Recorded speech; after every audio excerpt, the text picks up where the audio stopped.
of Cori Comparatori and in sending healing wishes to the wounded victims also of this atrocious act of violence. Some are calling it a miracle that former President Trump escaped this AR-15 attack, unlike so many thousands of our fellow citizens who have been killed or seriously wounded in other AR-15 shootings. Whether this miracle is of divine providence or of an adventitious nature will be up to each of us to ponder, but our job in Congress is not simply to marvel at miracles or count on good luck, but to act as public policy legislators to do whatever we can to prevent future political violence, attempted assassinations, and mass shootings. The chairman and I are thus determined to get to the bottom of the stunning security failures that enabled this 20-year-old lone gunman who borrowed his father's AR-15 to perpetrate a mass shooting and assassination attempt at an event protected by the Secret Service as well as state and local police. We'll ask hard questions of Director Cheadle today in order to identify and understand the shocking security failures that occurred and to help transform the operations of the Secret Service to prevent anything like this from happening again. But we can't let ourselves off the hook either, dear colleagues. What happened in Butler, Pennsylvania was a double failure: the failure by the Secret Service to properly protect former President Trump and the failure of Congress to properly protect our people from criminal gun violence. We must therefore also ask hard questions about whether our laws are making it too easy for potential assassins to obtain firearms generally and the AR-15 specifically. Mr. Comparatori, former President Trump, and the other rally attendees wounded in Butler are now members of a club no one wants to belong to, the thousands of people who have fallen victim to mass shootings. Last year, we had 655 mass shootings in America, defined as 4 or more people being shot or killed in a single event, not including the shooter. 712 people died and nearly 2,700 people were wounded in these attacks in 2023. Mass shootings are commonplace. They happen at political rallies and constituent meetings, in our elementary schools, middle schools, and high schools, in churches, synagogues, and mosques, in movie theaters and parades, in nightclubs and grocery stores, in concerts, and on street corners. Here are the worst mass shootings in the last 11 or 12 years. The list is a grim reminder of the horrific damage and death wrought by assault weapons and the AR-15 in particular that have taken the lives of our children, parents, colleagues, and neighbors. This is a very partial list. Mass shootings have become so frequent that we don't even hear about them anymore. Since the mass shooting in Butler, there have already been at least 10 additional mass shootings in America, 2 of which took place the same day that former President Trump was targeted. One of the mass shootings on that violent Saturday, July 13th, happened at 11 p.m. at a nightclub in Birmingham, Alabama, where 4 people were shot dead and 10 others wounded. This means, amazingly, that the Butler attack was not even the deadliest mass shooting to happen in America on that day.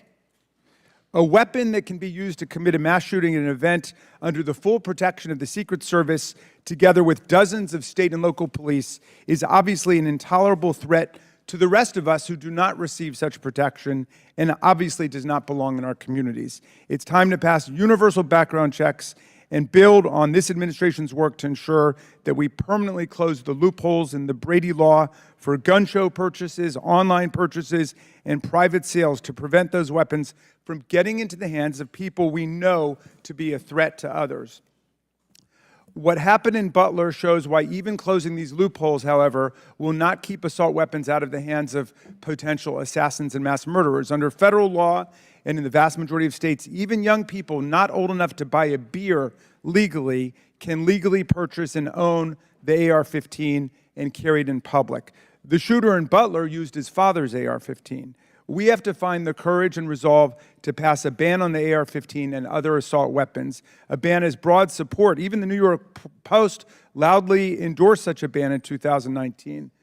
We have passed an assault weapons ban before. Republicans and Democrats together passed it in 1994. Alas, in 2004, we allowed the ban to expire. We know this weapons ban worked. One study found that in the decade that followed the ban's lapse, mass shootings went back up 183%, and deaths from mass shootings went up 239%. But even as we change the Secret Service and act to ban weapons of war like the AR-15, we still will have fallen short of our duty if we fail to denounce every instance of politically motivated violence in whatever form it takes. Republicans and Democrats, again, have come together to denounce this assassination attempt, just as we did the violent attempts on the lives of our colleagues, Representative Stephen Scalise and Representative Gabby Giffords, and on Paul Pelosi, the husband of Speaker Nancy Pelosi, who was attacked and brutalized in his home. And in the immediate aftermath of the January 6th mass violence waged against Congress and the Vice President and the constitutional transfer of power, Democrats and Republicans alike, including Senator McConnell, Chairman Comer, and other colleagues, all denounced this violent assault on our democracy that wounded approximately 140 officers from the U.S. Capitol Police and the Metropolitan Police Department. And I commend them for acting to denounce that attack, just as Democrats moved swiftly to denounce the attack on Congressman Scalise. Political scientists tell us that authoritarian attacks on democratic institutions begin with political parties refusing to disavow or openly embracing political violence. We have to reject that on a strong bipartisan basis, as Chairman Comer and I have done, even as we ensure our Secret Service is up to its vital task of protecting presidents and candidates, and as we work to ensure that America, the streets of our country, are free from the violence of weapons of war. Thank you, Mr. Chairman. I yield back to you. Thank you. Gentleman yields back.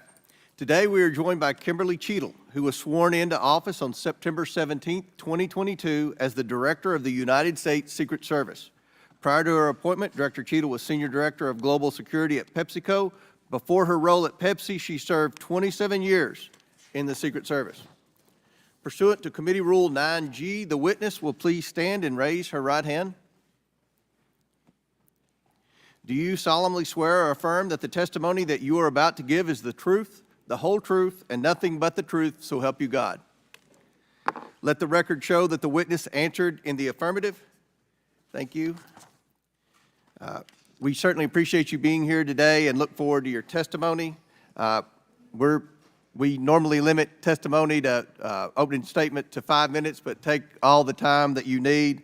Obviously, the rules that we will abide by, when you're finished with your statement, we will then turn to questions. Each member will have 5 minutes. And just a note to the members, I'm going to strictly adhere to the 5 minutes. Once 5 minutes is up, I will hit the gavel.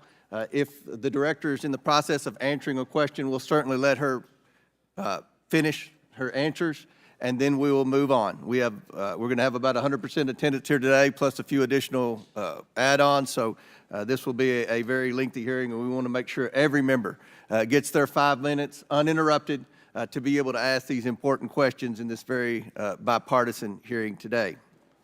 I now recognize Director Cheadle for your opening statement. Thank you. Good morning, Chairman Comer, Ranking Member Raskin, and distinguished members of the committee. My name is Kimberly Cheadle, and I am the Director of the United States Secret Service. I appreciate the opportunity to appear before you today. The assassination attempt of former President Donald Trump on July 13th is the most significant operational failure of the Secret Service in decades, and I am keeping him and his family in my thoughts. I would like to offer my sincerest condolences to the family of Corey Comparator, a former fire chief and a hero who was killed in this senseless shooting. I would also like to acknowledge those who were injured in Butler, David Dutch and James Copenhagen, and I wish them a speedy recovery. I would be remiss if I did not also extend my condolences on the passing of your colleague, Congresswoman Sheila Jackson Lee. Ms. Jackson Lee was always engaged in the oversight of the Secret Service, and her passing is a great loss to this body. The Secret Service's solemn mission is to protect our nation's leaders. On July 13th, we failed. As a director of the United States Secret Service, I take full responsibility for any security lapse of our agency. We are fully cooperating with ongoing investigations. We must learn what happened, and I will move heaven and earth to ensure that an incident like July 13th does not happen again. Let me state unequivocally, nothing I have said should be interpreted to place blame for this failure on our federal, state, or local law enforcement partners who supported the Secret Service in Butler. We could not do our job without them. We rely on the relationships built over years of working together to secure events and conduct investigations. Our agents, officers, and support personnel understand that every day we are expected to sacrifice our lives to execute a no-fail mission. As witnessed on July 13th, our special agents shielded former President Trump with their own bodies on stage while shots were being fired. Selflessly willing to make the ultimate sacrifice without hesitation, I am proud beyond words of the actions taken by the former president's detail, the counter-sniper team who neutralized the gunman, and the tactical team who was prepared to act. I will be transparent as possible when I speak with you, understanding, though, at times that I may be limited in providing a thorough response in this open setting due to associated risks with sharing highly sensitive protective methodologies. I do not want to inadvertently provide you today with inaccurate information. Since January 1st, 2024, the Secret Service has successfully secured over 7,500 sites. Every protective advance comes with its own set of challenges and requires a customized mitigation strategy, including specific assets. Security plans are multi-layered, providing 360 degrees of protection. These layers include personnel, technical, and tactical assets, which are a force multiplier for our protective posture. During every advance, we attempt to strike a balance between enabling the protectee to be visible and our protective requirements to be secure. I know this because I have spent 29 years in this agency. I came up through the ranks. I've secured events for every president since President Clinton, supervised on Vice President Cheney's detail, led our training center, oversaw all of the investigations and protective visits in the state of Georgia, supervised on Vice President Biden's detail, and the agency's entire protective mission during the Trump administration. The comprehensive advance process involves collaborative planning between our Secret Service, the protectee's staff, local law enforcement partners, and the level of security provided for the former president increased well before the campaign and has been steadily increasing as threats evolve. The security plan included a full assessment of the Butler Farm showgrounds to identify security vulnerabilities and craft a security plan for the protectee, attendees, and the public. Immediately following the assassination attempt, I directed the activation of my crisis center. I assembled my executive team to begin surging more protective resources to the former president and to ensure the wellness of our people post-incident, all while securing an active crime scene. I immediately ordered a reevaluation of the Republican National Convention security plan, and I increased the security posture in the National Capital Region for all permanent protectees and sites. At the same time, I initiated a mission assurance investigation within our agency. I have instructed my team that all necessary resources will be dedicated to investigating these matters. We will not rest until we have explored every option, and we will leave no stone unturned. But I want to be clear, I am not waiting for these investigations to be completed prior to making changes. Over the past 2 weeks, we successfully led the planning and execution of the 75th NATO Summit and the Republican National Convention. Over the next few months, we will implement security plans for the Democratic National Convention, the United Nations General Assembly, and have already begun planning and coordinating the 2025 inauguration. It is now more important than ever for the men and women of the Secret Service to remain resilient and to focus on what is necessary to carry out our critical mission. Our agency needs to be adequately resourced in order to serve our current mission requirements and anticipate future requirements. The Secret Service currently protects 36 on a daily basis, as well as world leaders who visit the United States, like Israeli Prime Minister Benjamin Netanyahu, who arrived in Washington, D.C. today. The coming years will bring an unprecedented heavy protection tempo. I have no doubt that the processes that I have implemented during my tenure as director, in addition to my nearly 30 years of experience in this agency, have positioned the Secret Service to be stronger. Our mission is not political. It is literally a matter of life and death, and the tragic events on July 13th remind us of that. I have full confidence in the men and women of the Secret Service. They are worthy of our support in executing our protective mission. I will now answer any questions that the committee may have. Thank you very much, Director Cheadle. We'll now begin our 5 minutes questions, and I will begin. Just for the record, the Secret Service has an annual budget of around $3.1 billion, and I believe around 8,000 employees. Is that correct? Yes, sir. Obviously, there were many security failures on the day of the attempted assassination and leading up to that day. Let's start with the building that the shooter used to shoot President Trump from. At any point Saturday, did the Secret Service have an agent on top of that roof? Sir, I'm sure, as you can imagine, that we are just 9 days out from this incident, and there's still an ongoing investigation. And so I want to make sure that any information that we are providing to you is factual. You can't, okay. Why did the Secret Service not, can you answer why the Secret Service didn't place a single agent on the roof? We are still looking into the advanced process and the decisions that were made. Okay. Wasn't that building within the perimeter that should be secured? Do we agree with that? The building was outside of the perimeter on the day of the visit, but again, that is one of the things that during the investigation we want to take a look at and determine whether or not other decisions should have been made. One of the things that you said, I believe in an interview, that there wasn't an agent on the roof because it was a sloped roof. Is that normal, and do you fear that that immediately creates an opportunity for future would-be assassins to look for a slanted roof? I mean, this is a huge question that every American has. Why wasn't a Secret Service agent on the roof? And there have been reports that agents were supposed to be on the roof, but it was hot that day and they didn't want to be on the roof. Can you answer any of those questions, Director? So I appreciate you asking me that question, Chairman. I should have been more clear in my answer when I spoke about where we place personnel in that interview.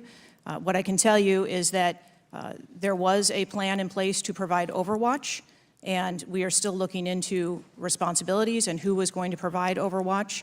But the Secret Service in general, not speaking specifically to this incident, when we are providing overwatch, whether that be through counter snipers or other technology, prefer to have sterile rooftops. Did the Secret Service use any drones for surveillance that day? So again, I'm not going to get into specifics of that day in itself, but there are times during a security plan that the Secret Service does deploy an asset like a drone. There were reports that the shooter used a drone just a few hours before the rally start time. Is that accurate? I have heard those same reports, and again, am waiting for the final report. Do you know, if you can't answer the question, that's your answer. But can you answer this? Do you know, I'm not asking yes or no, but do you know if the shooter used a drone before the shooting? That information has been passed to us from the FBI. How many Secret Service agents were assigned to President Trump on the day of the rally? Again, I'm not going to get into the specifics of the numbers of personnel that we had there, but we feel that there was a sufficient number of agents assigned. There are reports that several agents assigned to the rally on July 13th were temporary agents, agents not normally assigned to President Trump. Is that accurate? What I can tell you is that the agents that were assigned to former President Trump are Secret Service agents that provide close protection to him, and that was what was actual on that day. How many temporary agents were there that day? Quite frequently, sir, during campaign events, the Secret Service utilizes agents from HSI or the Department of Homeland Security. You don't know to how help many? You supplement can't answer? our plan. Have the investigators reconstructed the shooter's precise movements over the past days, weeks, and months? So, again, We need to have confidence that if the FBI is leading this investigation, that they're leading a credible investigation, because there's some of us sitting up here today that don't have a lot of confidence in the FBI. So I will repeat the question. Have the investigators reconstructed the shooter's precise moments over the past days, weeks, and months? I understand your question, Chairman, and I share your concerns about wanting to make sure that we have factual information. The FBI is conducting a criminal investigation. The Secret Service is conducting an internal investigation. There are a number of OIG investigations, and there is the external investigation that the President Last question for me. Before July 13th, had the Trump detail requested additional resources? What I can tell you is that For the event on July 13th, the details that were the assets that were requested for that day were given. Okay. My time has expired. Chair now recognizes Ranking Member Raskin for 5 minutes. Thank you, Mr. Chairman. It's been reported that before former President Trump got up on the stage at around 6 p.m. on Saturday, July 13th, that the local police had identified and even photographed a man who was acting suspiciously. And this man, who turned out to be the gunman, had been flagged as a potential threat. Is that accurate? What I can say is that the individual was identified as suspicious. So he was known to be suspicious before former President Trump took the stage. That is the information I have received. Why was he allowed to take the stage with a suspicious person having been identified in the crowd? So I appreciate the question, and I'd like to make 2 points. If the detail had been past information that there was a threat, the detail would never have brought the former president out onto stage. That is what we do, and that is who we are. We are charged with protecting all of our protectees. So you distinguish between someone who is suspicious and someone who's threatening, is that right? I do. There are a number of times at protective events where suspicious people are identified, and those individuals have to be investigated and determined what is it that identifies that person as suspicious. So did you deny a request for additional resources that had been made by the Trump campaign? There were no assets denied for that event in Butler on the 13th. I see. So you're saying there were requests made for additional assistance for other specific events rather than for the campaign as a whole. Is that right? I'm sorry, I'm not understanding. Well, you seem to say that there were not additional resources requested for that event. And forgive me for being unfamiliar with this. Is it requested event by event, or is it requested just in general for the campaign?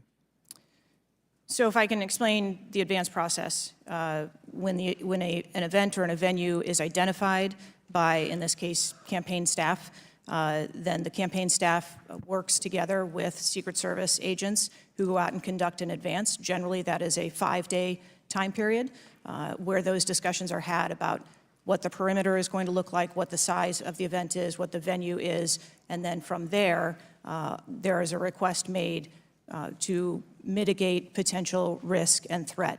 And I'm saying that on that day, the requests that were pushed forward were granted. So the Secret Service did not know that the gunman actually had a weapon before President Trump was allowed to get up on the stage?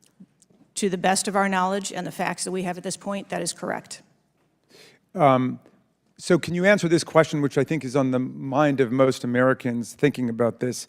How can a 20-year-old with his father's AR-15 assault weapon climb onto a roof with a direct 150-yard line of sight to the speaker's podium without the Secret Service or local police stopping him? So again, sir, I will say we are 9 days out from this event, and I have to know those answers as well, which is why we are going through these investigations to be able to determine that fully. Okay. It's been reported that the shooter was not carrying a driver's license or any form of identification. They had no idea who he was, but then he was quickly identified, I think within 30 minutes, by using the serial number on the AR-15 under a tracing system that is now controversial. Some people say we should get rid of it. Some people want to keep it. But is that right, that the serial number was the key information which led to the identification of the shooter? That is my understanding, sir, yes. Okay. If an American citizen were just to stop you and say, Director Cheadle, we support your work to the tune of billions of dollars and thousands of employees, what went wrong? What would you say? Again, knowing that we're 9 days out, I would say, as I have said from the very outset, I accept responsibility for this tragedy. We are going to look into how this happened, and we are going to take corrective action to ensure that it never happens again. Well, I appreciate that, and I hope you will act with vigor and focus and intensity, and it seems you understand the gravity and solemnity of this to the American people. millions and millions of Americans don't feel safe with all the AR-15s out there. We thought at least the President of the United States or a former President of the United States would be safe, but now that's not even clear. Mr. Chairman, I yield back to you. Gentleman yields back. Chair now recognizes the Chairman of the House Judiciary Committee, Mr. Jordan from Ohio. Thank you, Mr. Chairman. Director, were you guessing or lying? The day after President Trump is shot, Secret Service spokesman Anthony Guglielmi said, quote, "The assertion that a member of the former president's security team requested additional security resources that the U.S. Secret Service or the Department of Homeland Security rebuffed is absolutely false." The next day, Secretary Mayorkas said, "That is an unequivocally false assertion. We had not received any request for additional security measures that were rebuffed." But 5 days later, the Washington Post said this: "Top officials repeatedly rejected requests from Donald Trump's security detail for more personnel." The next day, the New York Times said this: "Mr. Guglielmi acknowledged that the Secret Service had turned down some requests for additional federal security assets for Mr. Trump's detail." So which is it? Because both statements can't be true. Were you guessing or lying when you said you didn't turn down requests from President Trump's detail?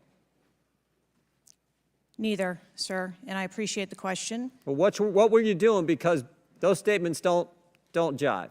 So what I can tell you is that for the event in Butler, there were no requests that were denied. As far as requests, Well, maybe they got tired of asking.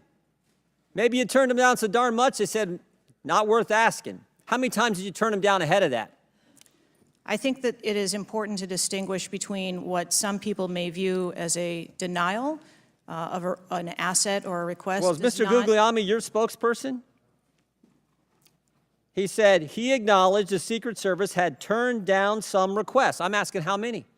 A denial of a request does not equal a vulnerability. Well, tell me what it is. There are a number of ways that threats and risks can be mitigated with a number of different assets, whether that be through personnel, whether that be through technology, or other resources. Well, tell the committee which it was. They asked for additional help in some form or another. You told them no. How many times did you tell them no, and what did you tell them no to? Again, I cannot speak to specific incidents, but I can tell you in general terms, the Secret Service is judicious with their resources based on. What does some requests mean? How many times? Some indicate requests is plural. So more than once they asked for additional help and you turned them down. What did they ask for and how many times did you turn them down? Pretty basic questions. So again, without having all of the details in front of me, sir, what I can tell you is that there are times. You didn't get briefed on how many times you turned down the Trump detail when they asked for additional help? I'm sorry. You didn't get briefed on that before you came to this hearing, knowing you were going to get asked that question? What I can tell you is that in generic terms, when details make a request, there are times that there are alternate ways to cover off on that threat or that risk. But that's not what he said. He said they were denied certain requests, some requests. This is your spokesperson, not me talking. This is the Secret Service talking. And what a change from absolutely false, unequivocally false to, oh, by the way, there were some times where we didn't give them what they wanted. That's a huge change in 5 days. And the fact that you can't answer how many times you did that, that's pretty darn frustrating, not just for me, but for the country. I hear your frustration. Let me ask you this. Were any of those requests denied to President Trump's detail after you knew about the Iranian threat? What I can tell you, again, I don't know the specifics, is that there are times when we can fill a request. It doesn't necessarily have to be with a Secret Service asset or resource. We can fill that request with locally available assets. You spoke to anyone at the White House since July 13th? Yes, I have. Who'd you talk to? I have briefed the President and the Vice President. Talked to the First Lady? No, I have not. Talked to the White House staff? Anyone in the White House communications? No, I have not. Have you talked to the counter sniper who took the shot that took out the bad guy? Yes, I have. And can you tell us about that conversation? I would not want to reveal conversations that I've had with my employees. But that's exactly the kind of information the American people want to know. American people who pay your salary. I understand. This is an ongoing investigation, and Who's all doing the investigating at Secret Service? I know the Inspector General, but is there also an internal investigation in addition to the Inspector General? We are conducting a mission assurance investigation internally, yes. You know what it looks like, Director? It looks like you won't answer some pretty basic questions. It looks like you got a 9% raise and you cut corners when it came to protecting one of the most important individuals, most well-known individuals on the planet. A former president, likely the guy who's going to be the next president. It looks like you guys were cutting corners. That's what it looks like to me. Is that true? I am here today because I want to answer questions, but I also want to be cautious. You might want to, but you haven't answered. I don't think you've answered one question from the chairman, the ranking member, or me. Well, we got a lot of other people asking. We'll see if your record improves. But right now, you haven't answered, I don't think, any questions. I yield back. Gentleman yields back. Chair now recognizes Ms. Norton from Washington, D.C. Thank you, Mr. Chairman. In the summer of 1963, as a law student, I traveled to the South to work in the civil rights movement. When I arrived in Jackson, Mississippi, I was met by a civil rights activist who showed me around town and tried to convince me to work in Jackson that summer. I recall talking with him and his wife about the raw atmosphere in Jackson. Later that day, he took me to the bus station for my trip to my assignment. That night, he was assassinated outside his home. His name was Medgar Evers. I condemn the political violence. It is a threat to democracy. I want to discuss one of the roots of political violence, guns. For years, Republicans, including a member of this committee, have introduced legislation and amendments to repeal or block the District of Columbia gun violence protection laws, including its bans on assault weapons and large capacity magazines. The shooter at the Trump rally used the mass shooter's gun of choice, an assault weapon, specifically an AR-15 style rifle, and presumably a large capacity magazine, which is defined in D.C. as a magazine that can hold more than 10 bullets.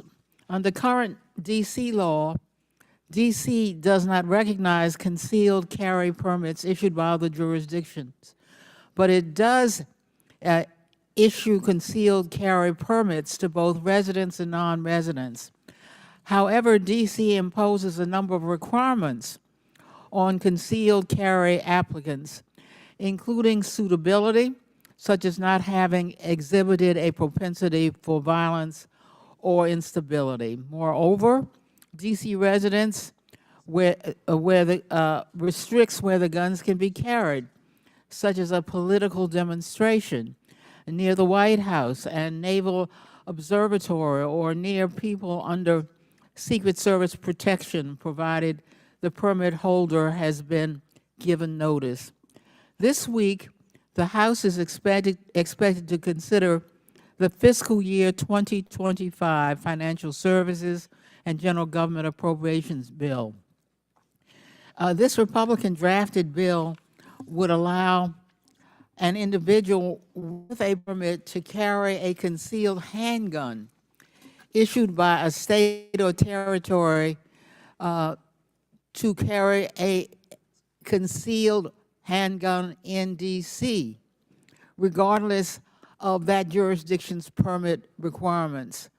A Republican has filed an amendment to that provision to allow such an individual to carry a magazine of any size with that handgun. In short, the pending bill and amendment would allow any person with a carry permit issued by another jurisdiction to carry a concealed handgun with a magazine of any size in any location in the District of Columbia. The Secret Service is responsible for protecting a large number of people and facilities in D.C. Director Cheadle, would Secret Service protectees in D.C. be safer or less safe if people who have exhibited a propensity for violence or instability could carry a concealed handguns in D.C.? I think being a Secret Service agent and an officer or a law enforcement officer in any state is difficult. They are required to make decisions and snap judgments in the blink of an eye. And I think that the officers and the agents that work here in the D.C. area do a great job of monitoring the public and reacting to threats as appropriate when they arise. Would Secret Service protectees in D.C. be safer or less safe if people in D.C. could carry concealed handguns with large capacity magazines?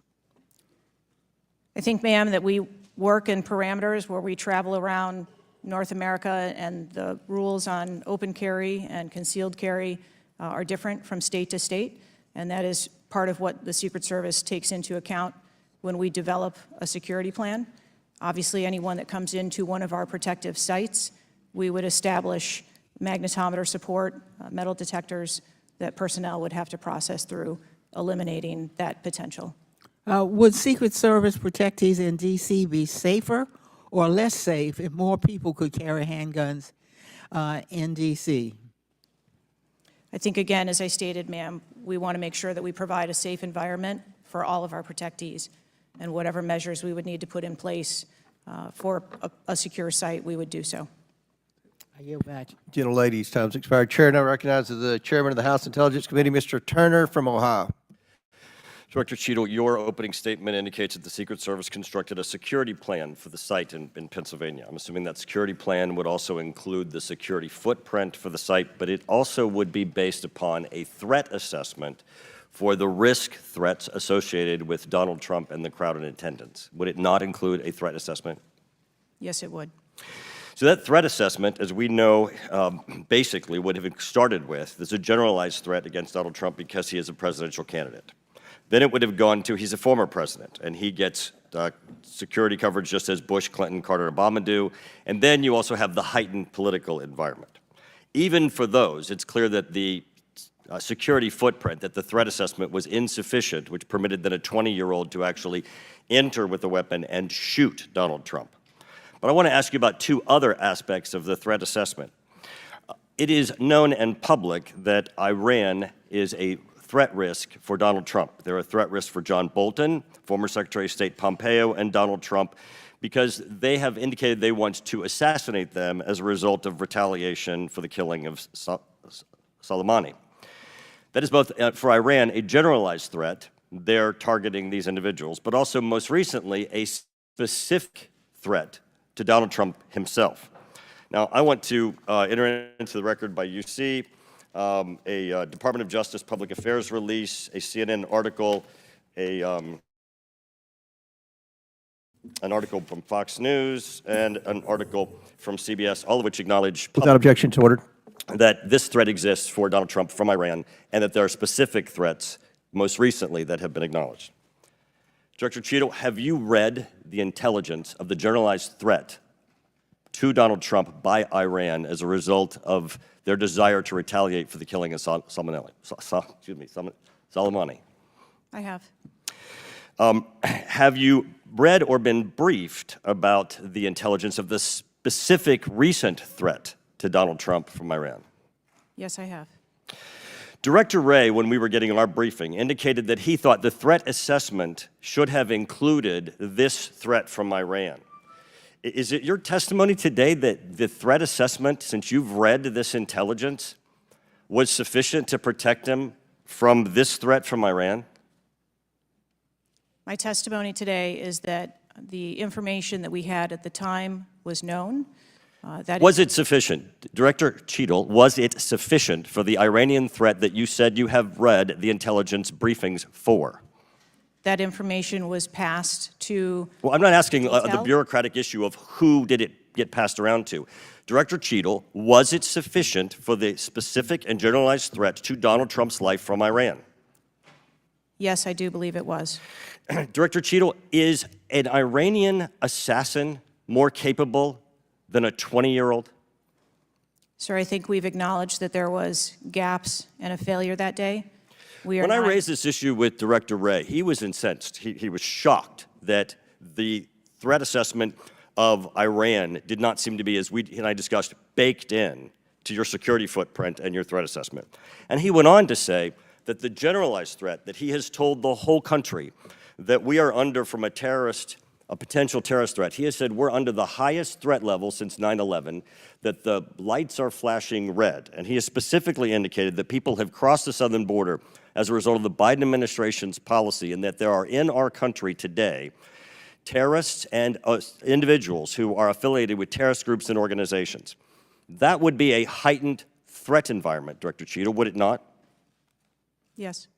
In his public statements, he has said he is making these statements because he wants people to take them into consideration in threat assessments, specifically.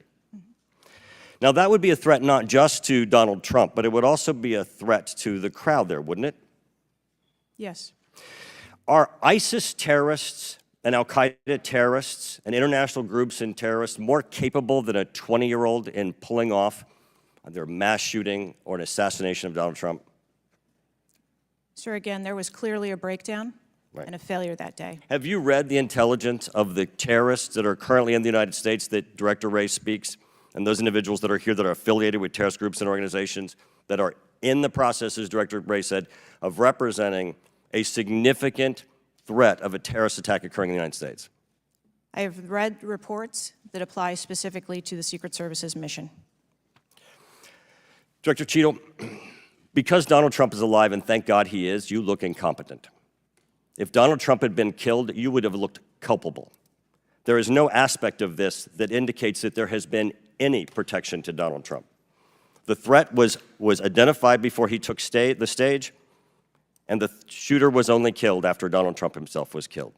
Not only should you resign, if you refuse to do so, President Biden needs to fire you, because his life, Donald Trump's life, and all the other people which you protect are at risk because you have no concept of the aspect that the security footprint needs to be correlated to the threat.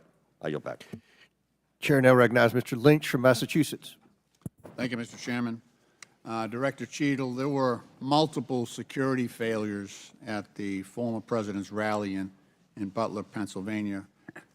First of all, there was a failure to isolate the podium from exposure to direct fire. Do we know who made that decision to allow that rooftop to remain as an unprotected area? Do we know who came up with that security plan that omitted that? Sir, I don't have a specific person to identify for you. Okay, well, that's what I'm looking for, so let's move on. There's also a breakdown in security and failure to confront the shooter over an hour before the former president began his remarks, when the shooter was identified as a person of interest. What particularly allowed agents or law enforcement to identify him as a person of interest? So I appreciate the question, and again, I will say that we are 9 days out, and there are a multitude of interviews that are still taking place. Okay, so did he have a rangefinder? There were some reports that the individual had a rangefinder. That would certainly raise my suspicion. Did he have a rangefinder? Yes, he did, but may I explain that at a number of our sites, especially when you're at outdoor venues, a rangefinder is not a prohibited item. It is sometimes an item that is brought in by individuals if you're going to be in the back. Did anybody confront him on that? Anybody ask him questions? What are you doing with the rangefinder? Anybody confront him on his presence where he was in proximity to the president? So again, to my knowledge, I believe that that was the process that was taking place, was to locate the individual. Did they confront him? Did they go up to him? Did they talk to him? I do not have those details at this time. Those are important details. There was also a failure to communicate between law enforcement to act quickly upon information provided by either local law enforcement or rally attendees that the suspect was positioned on the roof. There were minutes of delay before any meaningful action was taken, even though he was several hundred feet from the podium, and this was obviously minutes before the shooting. Let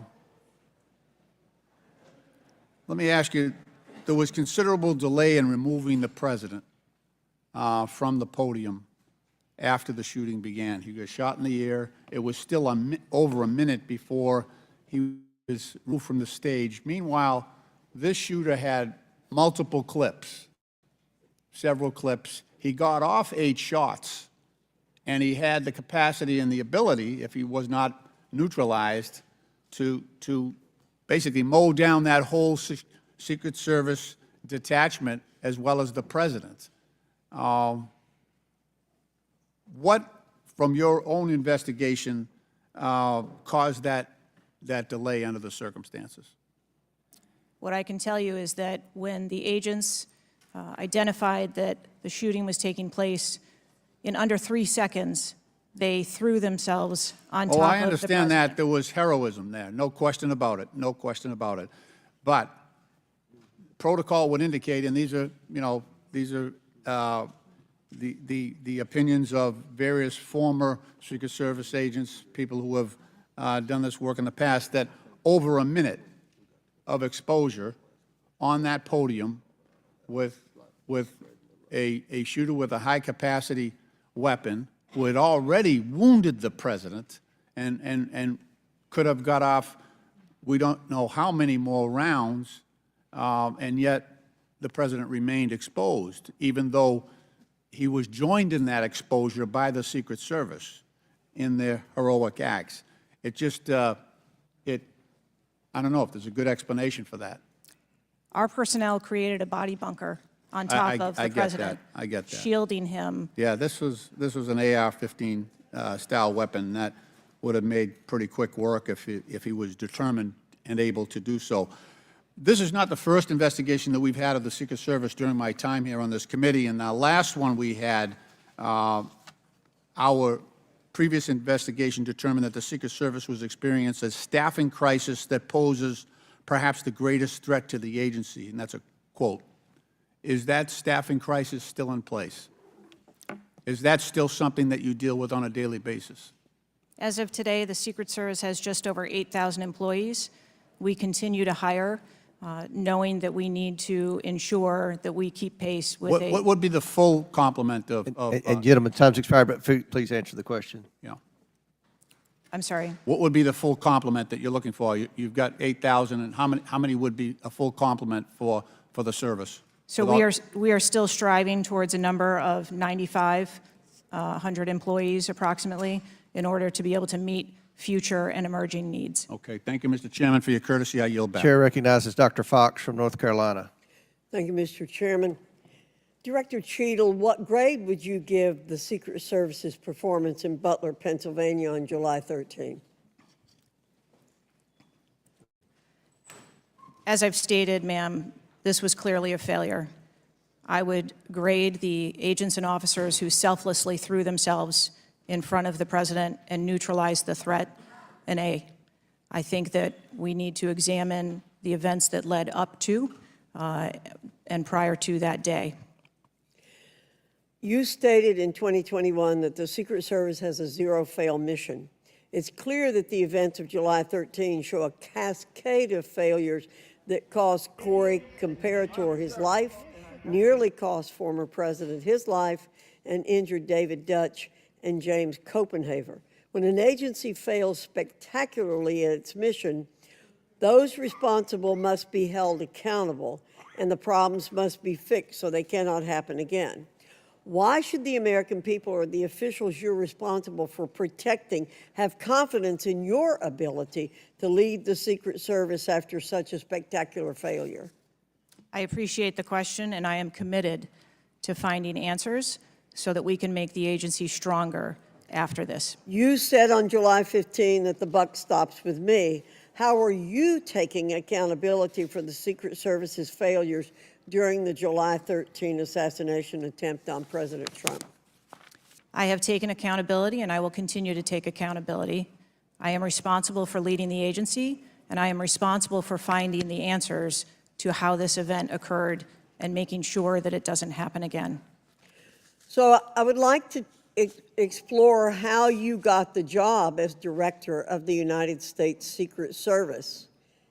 Is it typical for the director of the Secret Service to be recommended for the role at the behest of a president's family and senior staff, perhaps at the request of Jill Biden or Anthony Bernal? I got the job as a director of the Secret Service because I spent 27 years in an agency with a mission that I absolutely love. I started my career in Detroit.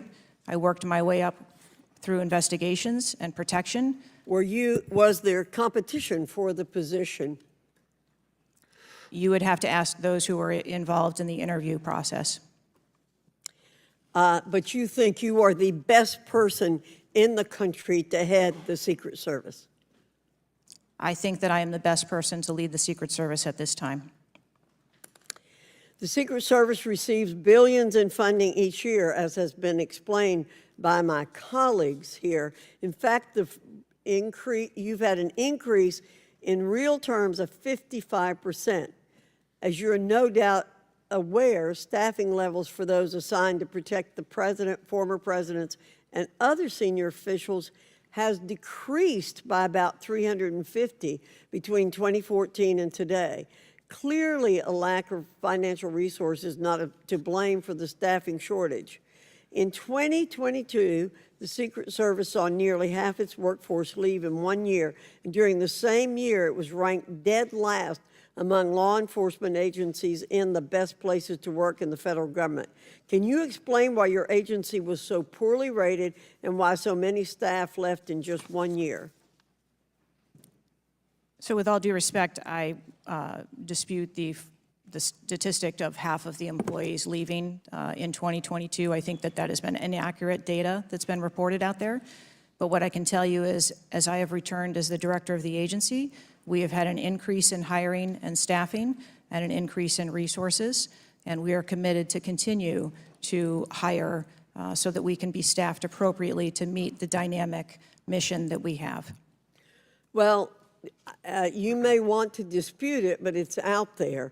My understanding, given the high-profile failures and rotten culture at the Secret Service during your nearly two-year tenure, why should the American people have any confidence in your ability to lead the Secret Service to perform its zero-fail mission to protect our senior leaders?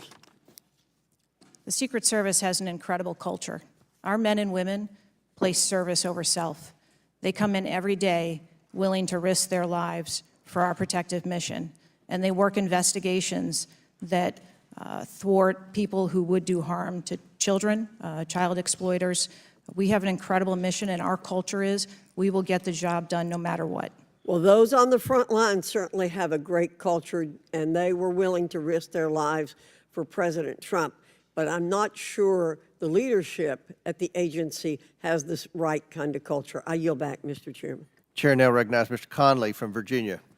Thank you, Mr. Chairman. Well, I hope the American people do appreciate the incredible daily risks Secret Service agents take on our behalf. You mentioned there are 36 regular clients you've got that you protect constantly, but I was participating in the NATO summit just 2 weeks ago. We had 32 heads of government and heads of state, plus visiting heads of state and heads of government. Presumably, you provided protection for all of them. That is correct. Just saying.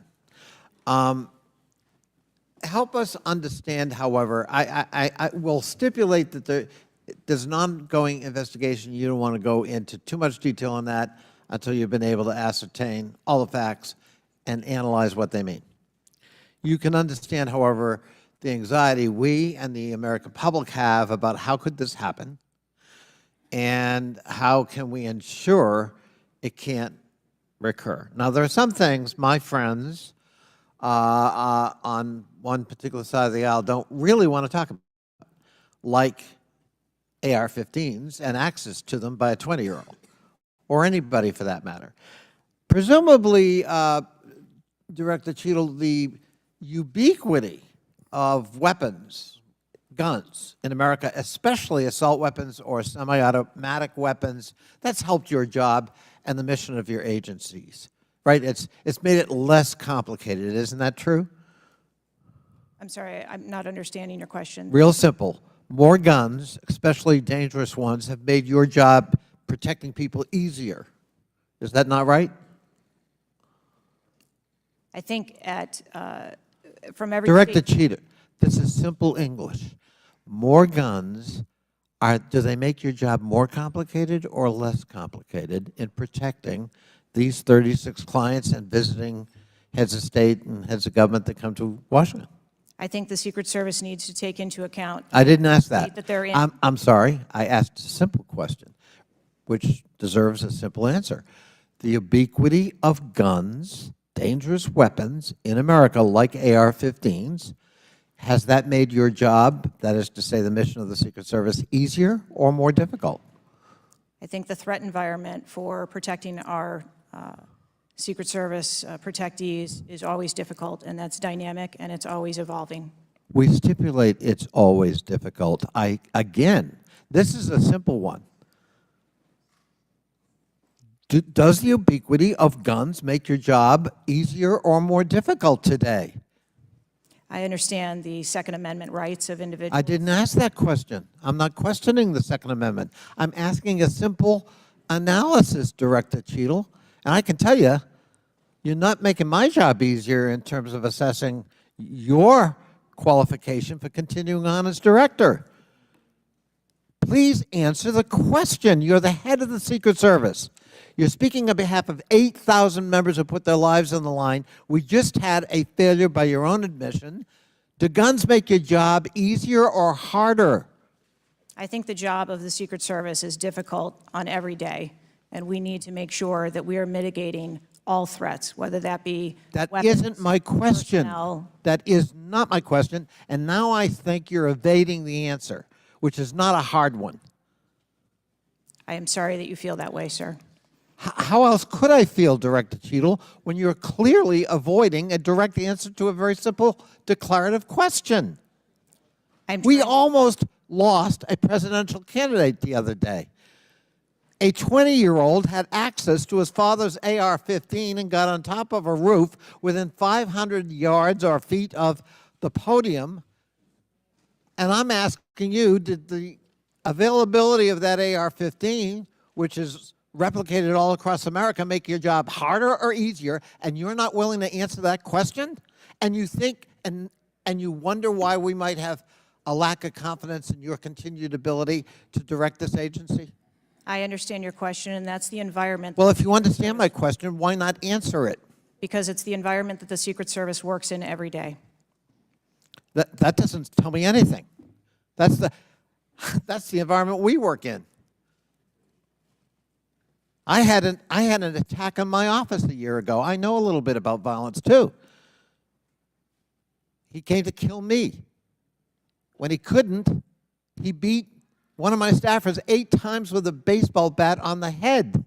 We live with the threat of violence. But a simple answer from the director of the Secret Service would be helpful. And I'm sorry you've chosen to evade it. I yield back. Chair, now recognize Mr. Grofman from Wisconsin. Thank you. When this guy took the shots, he climbed a ladder to get on the roof, correct? I'm unable to answer details of exactly how the individual accessed the roof at this time. Do you know when if he did use the ladder, do you know when the ladder was placed there? Was the ladder there 2 days before, just the night before? Do you have any information at all as to when the ladder got there? I would like to be able to answer those questions. The FBI is still conducting an investigation. How did the rifle get to the roof? Again, sir, at this time, I'm unable to answer questions to provide Have clarity. they cleaned the roof since the assassination attempt? Have they cleaned the roof? Right. Has anything been done to the roof? Is it just like it was, whatever, 10 days ago, or not? Has anything been done to the roof? I don't have an answer for that. Okay.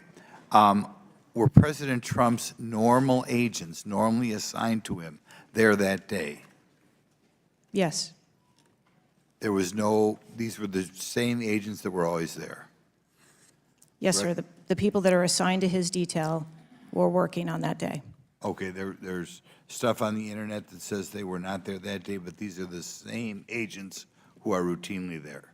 Yes, sir. Okay. Do we know which agents fired the shots that finally took down the potential assassin? Yes, sir, I do. Can you give us those names or background of those agents? I would not offer their name up in this setting, but it was one of our technical officers, our counter snipers. Okay, so can we privately get those names, the committee? I am certain that we can make names available privately. Okay. Do we know where all the shots landed? First of all, how many shots did that potential assassin, how many shots came out of the rifle? So again, I would hesitate to offer that information as the FBI is conducting an investigation. Have we got the bullets from all the shots? Again, that would be the responsibility of the FBI to collect that evidence. Okay. Do we have the correspondence from the shooter? Has that been recovered from his phone, whatever? Again, I would have to defer you to the FBI for details on that investigation. Okay. You've spent some time trying to change the makeup of the Secret Service. Okay, you feel there are, whatever, too high a percentage are men. Does this affect at all who you are hiring for the Secret Service? I've spent my time as the director trying to increase the number of people that we hire in the Secret Service so that we have the best and the brightest, and that's been my concentration as the director. Okay, you ever not hiring men because of your desire to hit certain targets? I am hiring the best qualified candidates that put in an application that want to work for our great organization. Okay. Next question. The shooter obtained a direct sight of President Trump from the position on the rooftop. I assume that is not something that should ever happen. It should never happen. Do you want to elaborate a little on how that happened, or what you wish you had done differently, or would do differently next time there's a Trump rally? Again, sir, the facts of this particular event are still unfolding. 9 days, there have been a number of reports that have been out there, so I do not want to provide information that perhaps would contradict something that has been erroneously reported or is not factual. But there clearly was a mistake, and we will take every effort to make sure that this never happens again. Could you elaborate why you want 1/3 of the Secret Service to be women? I've never stated that I want 1/3 of the Secret Service to be women. 30% or something? You had some target, no? Okay, Would you gentlemen yield? I'll yield. What was, Director, what was erroneously reported? You said, to Mr. Grothman's question, you said something was erroneously reported. What are you referring to? I'm referring to their... His question was in the context of the shooter using a ladder to get on the building. What was erroneously reported? Because you won't tell us anything, but you'll tell us something that wasn't reported accurately? I'm saying, sir, that there have been a number of reports that are out there that have been speculation, and until we have the actual facts, I don't want to report anything that would contradict speculation that has been out there. Thank you, gentlemen, for yielding. Chair recognizes Mr. Krishnamurti from Illinois. Thank you, Mr. Chair. Thank you, Mr. Ranking Member, for bringing us together this morning. One question I get asked a lot from my constituents is, what can Congress actually do to stop this from happening again? And I'd like to share a graphic from a very recent study conducted by Professor Robert Pape, a world-renowned expert in combating political violence. The graphic shows that 74% of Americans want this Congress to come together to denounce political violence of all stripes, and you can tell it's across party lines. I commend the chair and ranking member for putting out the statement the other day condemning political violence, and to further this effort, I'd like to ask all my colleagues to join Dr. Brad Wenstrup and me in introducing a resolution that we think can secure unanimous House passage in deploring and condemning political violence, and we will be circulating that resolution shortly. Director Cheadle, as you know, the shooter began shooting at 6:11 p.m. Eastern on July 13th. NBC reported that at 5:51 p.m., 20 minutes before the shooting began, the state police informed the Secret Service of their concern. Now, the rally was not paused at that point, correct? No. And according to NBC, just 2 minutes later, at 5:53 p.m., the Secret Service notified its snipers about the gunman. The rally wasn't paused at that point either, correct? No. Let me show you some video footage by rally goers. If you could play the video on the screen up here. This was taken 2 minutes before the shooting started. If you could turn up the volume. Criminals. We have criminals. We have drug dealers. We have people that should not be here. Right on the roof. It's much tougher than it You happens. went right on the roof, big guy. Up here. Ma'am, that doesn't look like suspicious behavior. That looks like threatening behavior to me. And the rally wasn't paused at that point either, correct? I can tell you, as I stated earlier, sir, that the moment that the shift surrounding the president were aware of an actual threat.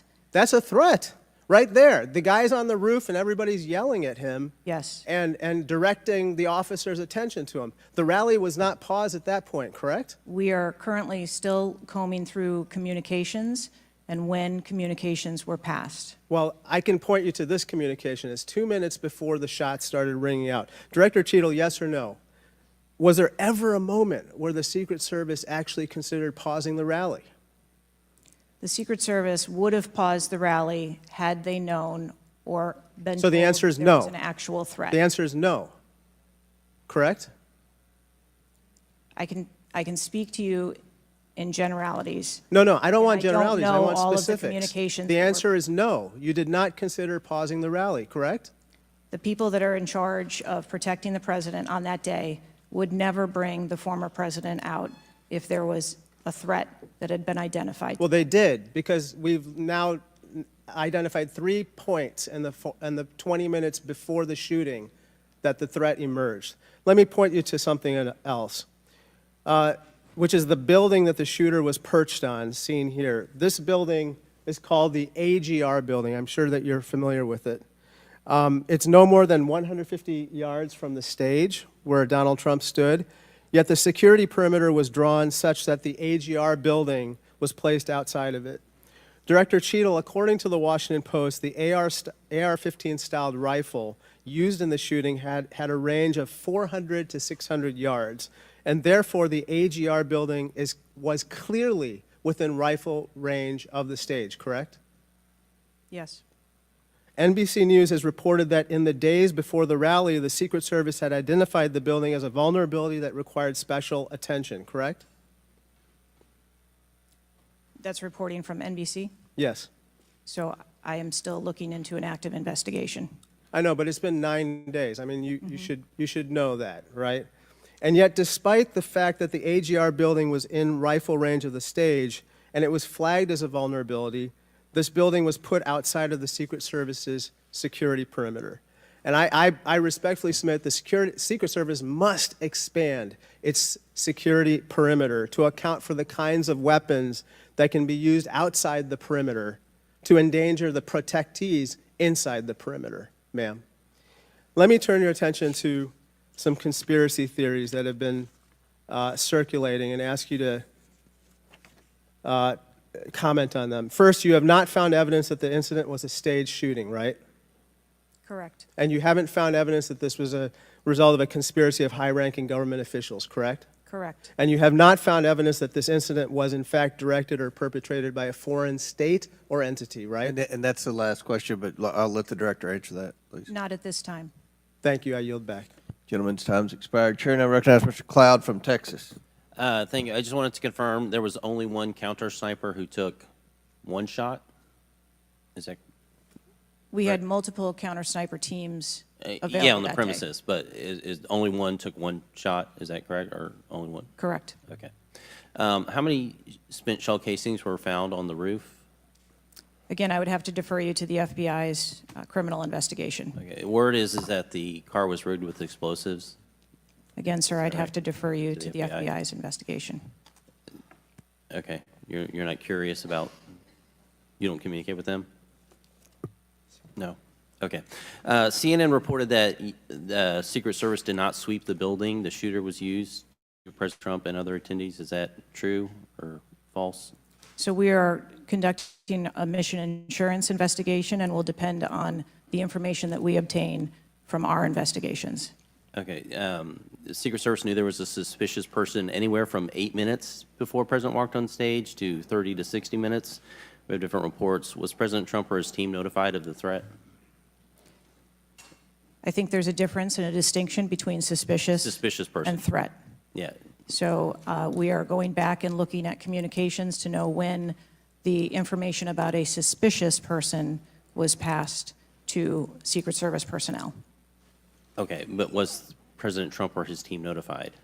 Again, we are going back and looking to make sure that we have the exact information of when those notifications were made and who those notifications were made to.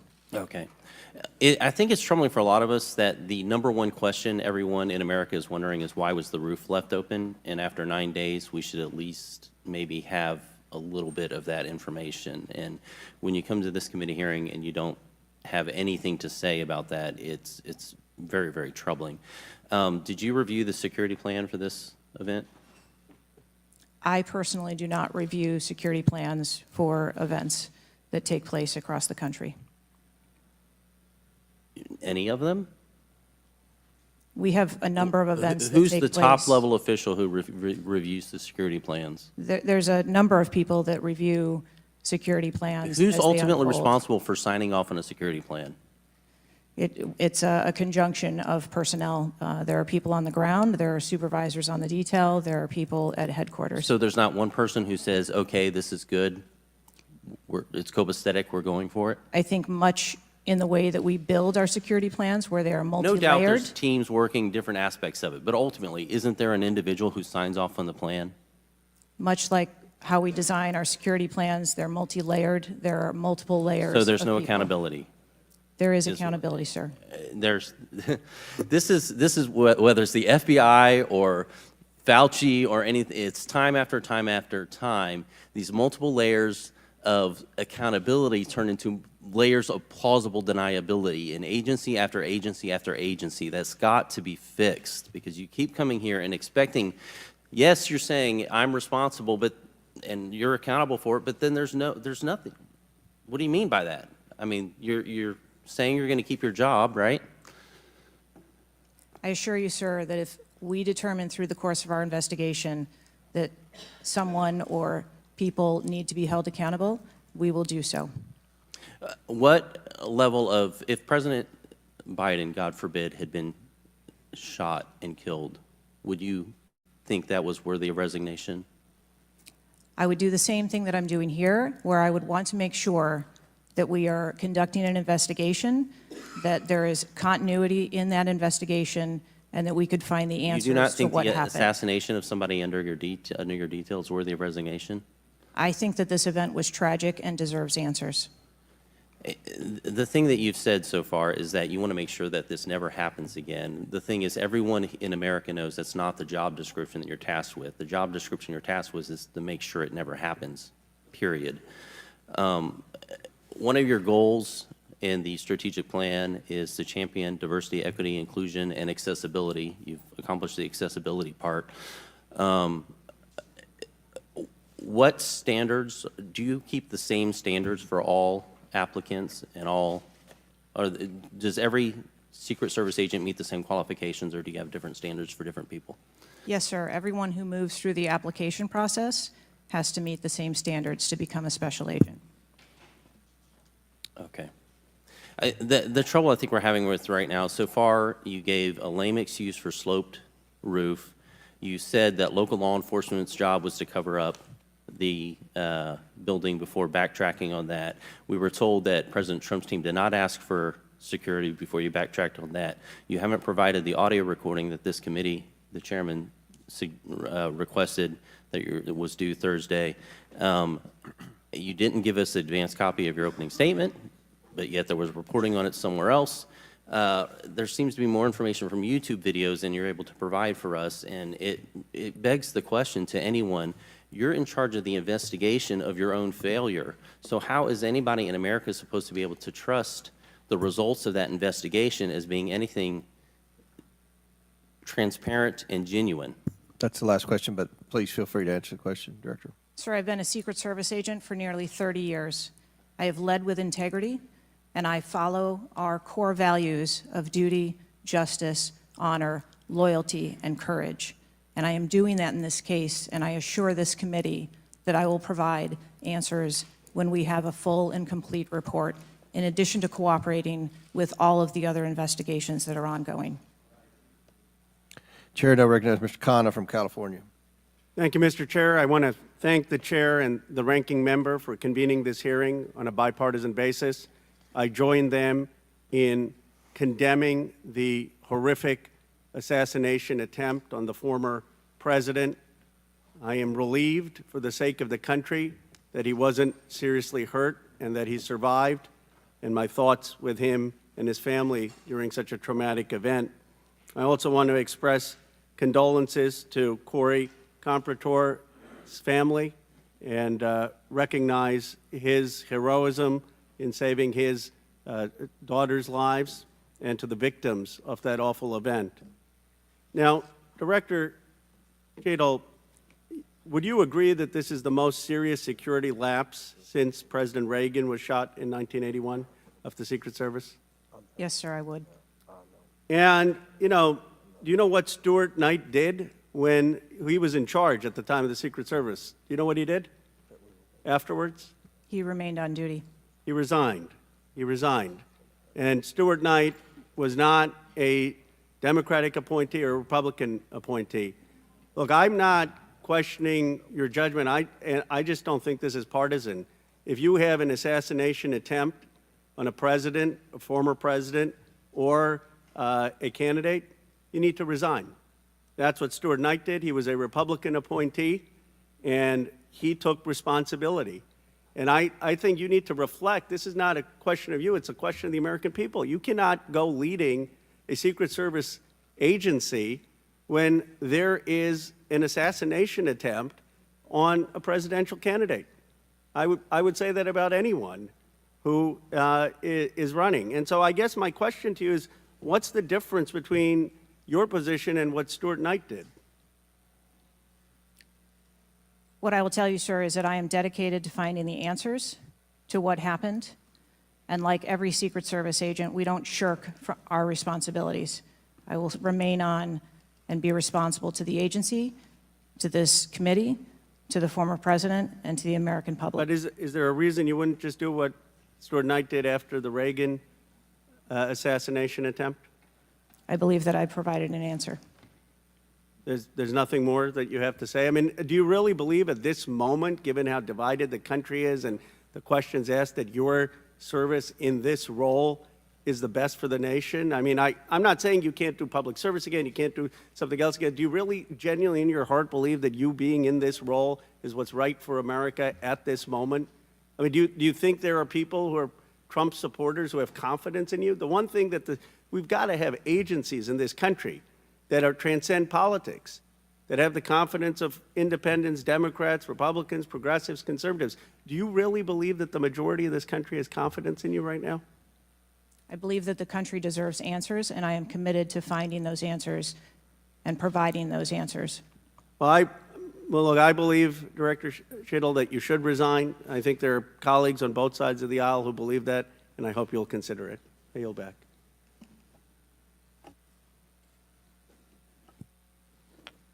Chair now recognizes Mr. Palmer from Alabama for 5 minutes. Director Cheadle, did local law enforcement ESU teams have compromise authority to engage a perceived threat? Yes. Why do you think they didn't use it? I believe that they follow the same use of force that our agency... You don't, when you have compromise authority, you don't have to get permission if you perceive a threat. And there were not just the ESU units, but there were local law enforcement that had line of sight on the shooter before the shots were taken. So one of my questions is there was supposed to be a briefing with the Secret Service sniper units, your counter assault team members, with the contract team, with the local ESU teams. That didn't take place. Why was that? So I have been told that there has been a briefing. There was a briefing that took place. I've been told that there wasn't one. And again, we are still looking into the facts of the investigation. So Let that me we ask can- you this. When were you informed that there was a credible threat against President Trump, former President Trump? When did you learn of that? Sir, the former president has a number of threats. I didn't ask you that. There was a credible threat from Iran. When were you informed of that? Answer the question. We have been monitoring the threats. You For the knew former before. president. You knew before the rally, okay? All right. The site security plan is generally drafted by the site supervisor and the site agent, probably out of the Pittsburgh district office. Did they take into account the credible threat against President Trump? Our personnel take into account the threats that are Then out why there. would they leave a building? And I will correct the distance that's been quoted. It was about 140 yards with clear line of sight to the president. Why was that building not occupied on the roof? I mean, you could have put Barney Fife on the roof and kept somebody from getting up there. So why wasn't that done? The plan that was developed that day encompassed a number ma'am. of security mitigations. The issue is the site supervisor, the site agent, and the special agent in charge, who I think signed off on the plan, did not include that in the inner perimeter, and they didn't have a plan to secure the building. As I understand it, the Butler County ESU unit was situated on the second floor of a building next to that, but they didn't have a clear line of sight of the roof. The angle was too severe. The photograph that was taken of the young man, of the shooter, when he had the rangefinder, was taken at 5:15. It wasn't until 5:38 that photograph was transmitted to the Secret Service sniper units. I don't understand the lack of interoperability here in the communication process. I don't understand why people didn't perceive that as a credible threat. The video that Mr. Christopher Morphy had shown there was clearly a credible threat.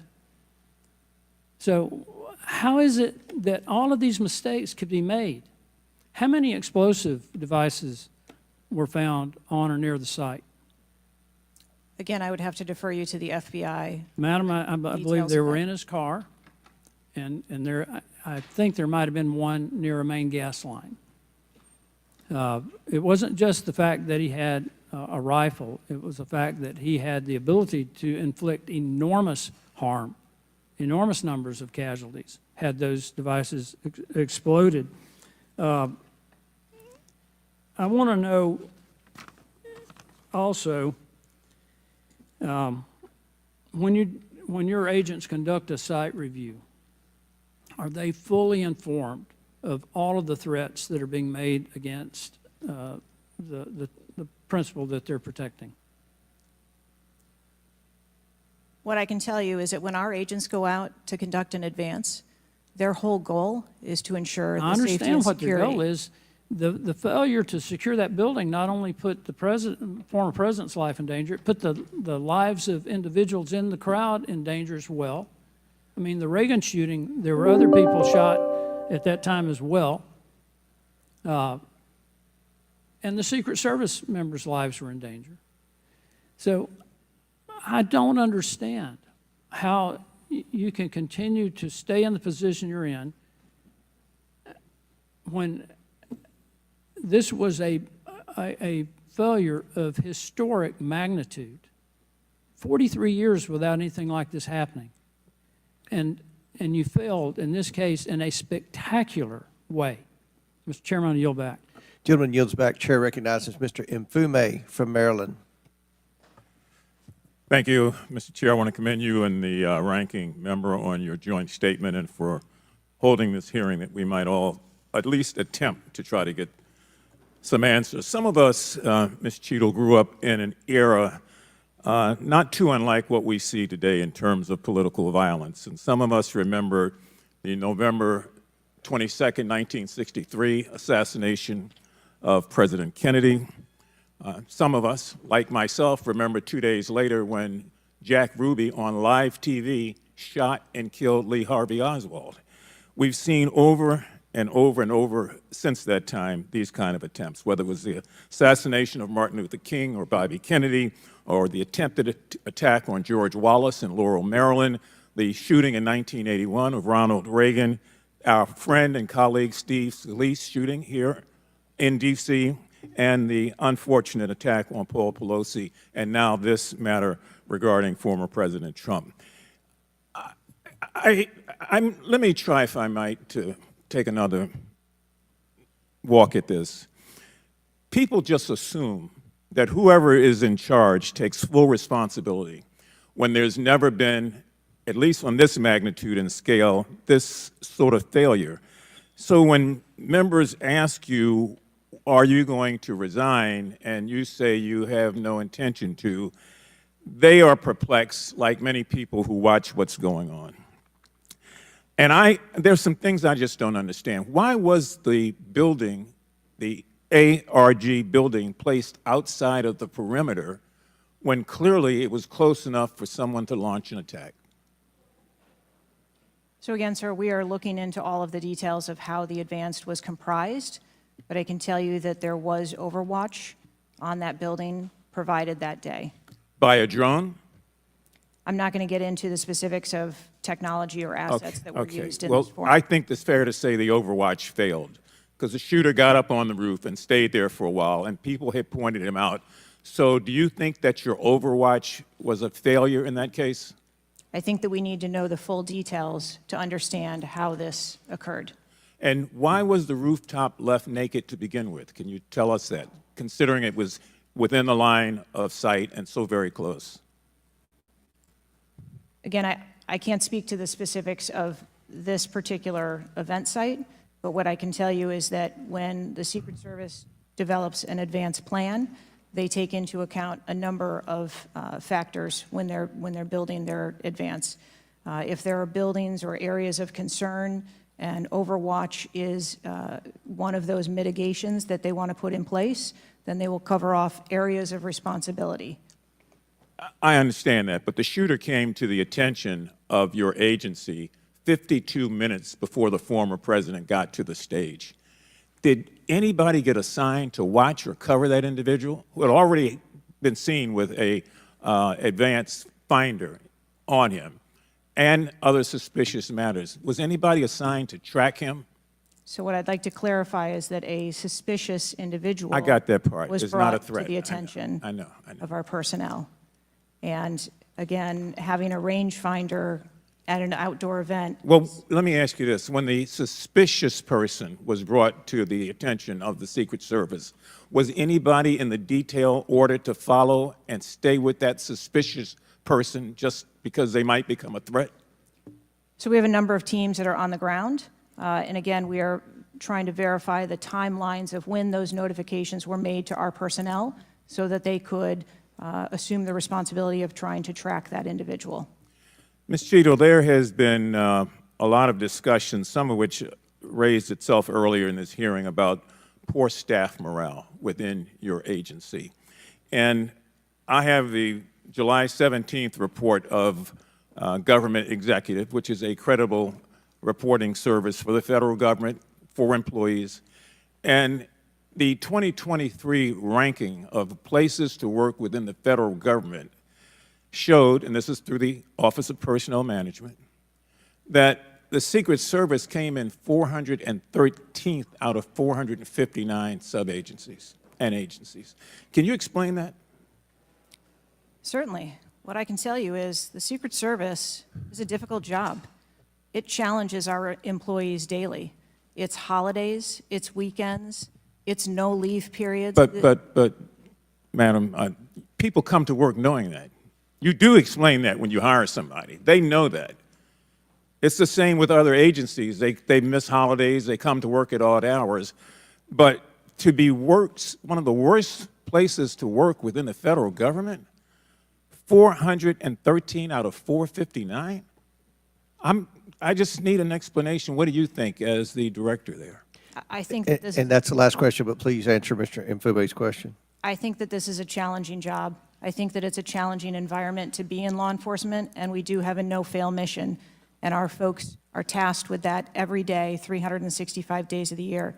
But I can tell you I've also taken a number of measures since I have been the director to recruit and retain and stem the tide of attrition in our agency, which will hopefully alleviate some of that.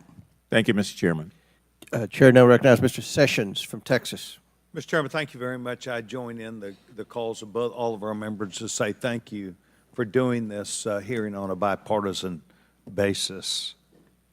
Director, I'm not going to sit here and say you ought to resign, but I am going to say that you have not given us confidence that you have the ability to understand what happened, to take the responsibility in terms of understanding. You've spent a number of years. How many years do you say you've been with the agency? 29. Well, I spent 16 years with AT&T, moved 7 times with them, and had a really good feel about their operations, how they worked, what was acceptable, who was responsible. And I've heard you say today numbers of times, well, you've got to wait. Well, you've got to wait. Wait for the final report. When is the final going to happen? I mean, how long do we have to wait before you can give us credible answers? You've been there 28 years. You've had a few days to be able to draw your own analysis of this. You should understand the entire process. You talked about being on the team, perhaps in Georgia.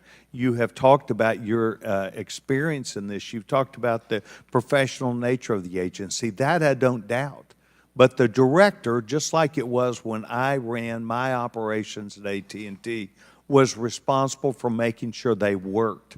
And in business, it either works or it doesn't work. There's no in between. It either works or it does not work.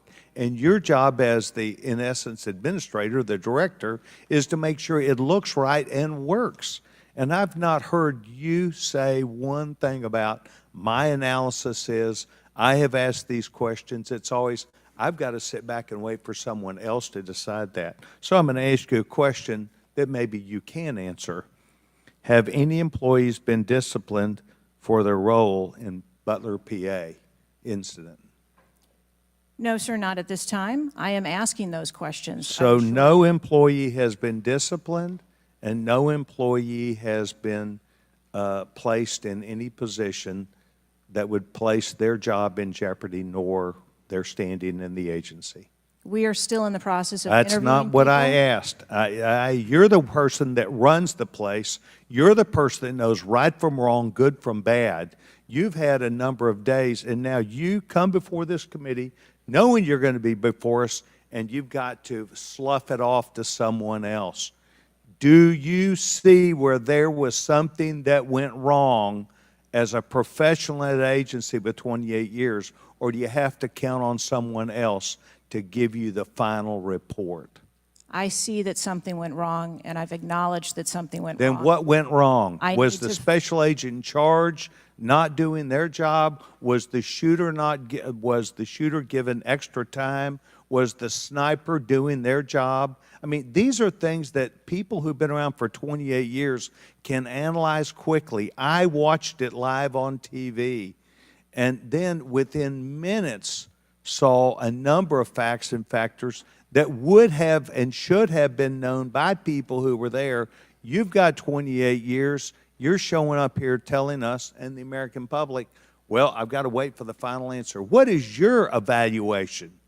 I'm asking those same questions. Well, no, you're before the And I committee. Tell us what went wrong. A special agent in charge, the person who was there. Tell us, and don't try and play a shell game with us. Do you have the ability to effectively, as the director of this agency, to understand what went wrong and at least tell us, I do or don't know what I'm doing? We come away with, and I'm not asking for you to resign. I'm asking for you, if you've got this experience, then you should be able to say to us, we know what we did wrong. It was a failure in our system, and we're immediately making these corrections. That's why you're having a difficult time with this group of members of Congress, because we saw it too. We've seen the things, but you are the 28-year expert. You are the person that, and only you, that can make the changes. And I hear you say, well, I've got to wait for a final report before I, at 28 years experience. That is why we think what you're doing, the answers you're giving us are not correct, and you are not using your professional expertise. Mr. Chairman, I will allow her to respond. I am asking those same questions, sir, and I assure you, when I have a full and complete report of exactly what happened, there will be accountability, and we will make changes. Before I recognize the question, just out of curiosity, Director, it's been 9 days. Every American wants these questions answered. Do you have a ballpark estimate of when what Mr. Sessions asked you would be able to answer? So I can tell time-wise? I can tell you on our mission assurance internal investigation, we are targeting to have that completed within 60 days. There's also an external investigation that is going to be taking place. There are a number of Office of Inspector General investigations as well, and we are working in concert. And then, of course, there is the Department of Justice, FBI, criminal investigation. Chair recognizes Ms. Ocasio-Cortez from New York. Thank you, Mr. Chairman. Director Cheadle, respectfully, what you had just laid out about 60 days. We are currently in the midst of an especially concentrated presidential campaign in the moment.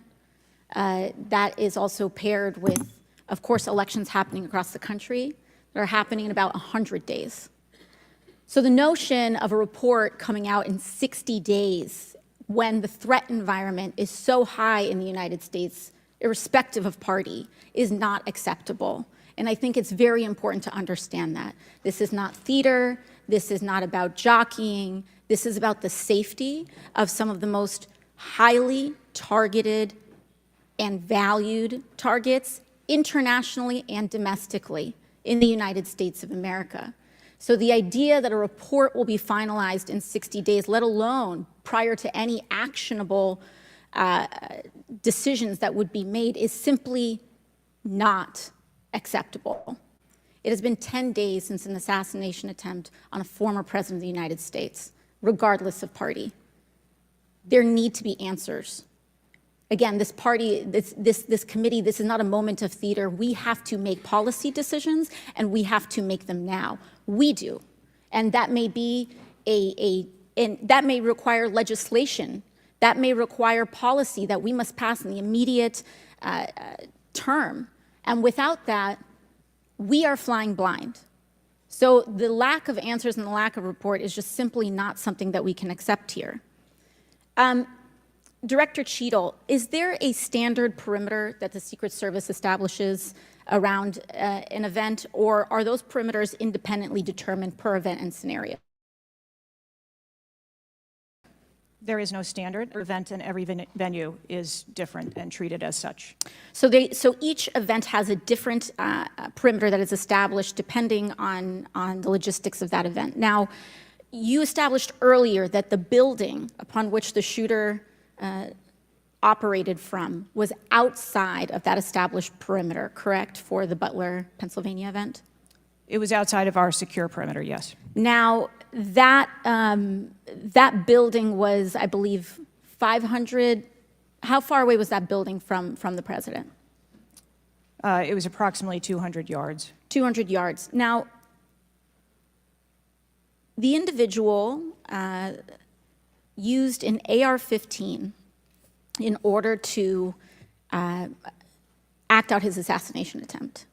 An AR-15 has a range of about 400 to 600 yards. My question is, why does the Secret Service perimeter, why is the Secret Service protective perimeter shorter than one of the most popular semi-automatic weapons in the United States? There are a number of weapons out there with a number of ranges. Again, an advance was completed.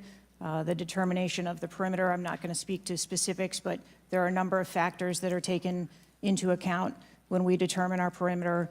Some of it has to do with terrain, some of it has to do with buildings, some of it has to do with assets and resources that are available.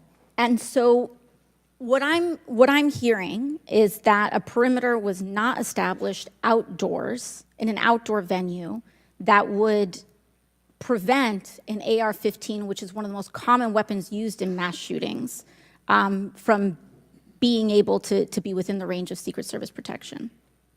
A perimeter was established, and even though there were buildings that were outside of that perimeter, it wasn't just that building, there were a number of buildings in the area, and there was overwatch that was created to help mitigate some of those buildings. Respectfully, Dr. Cheadle, as well, as a person who has experienced an enormous amount of threat incidents, including incidents that have never been reported publicly, there is a common pattern that happens here, whether it's Secret Service, FBI, Capitol Police, local departments. After a critical security failure, we often hear there will be an independent investigation. That independent investigation gets set up. Usually the expectation is between 2 to 3 months after the incident, and then nothing really occurs from there. The report is usually not satisfactory to the questions that are usually being raised here, and most importantly, corrective action is rarely taken. If I were to state anything that I think is profoundly important, is that we need to have answers to the public. Ideally, I would encourage you and the agency to be more forthright with the members that still have yet to have their questioning, because the public deserves to have full confidence, and the stakes are too high. The violence that could break out in this political moment, regardless of party, in the event of someone getting hurt, constitutes a national security threat to the entire country.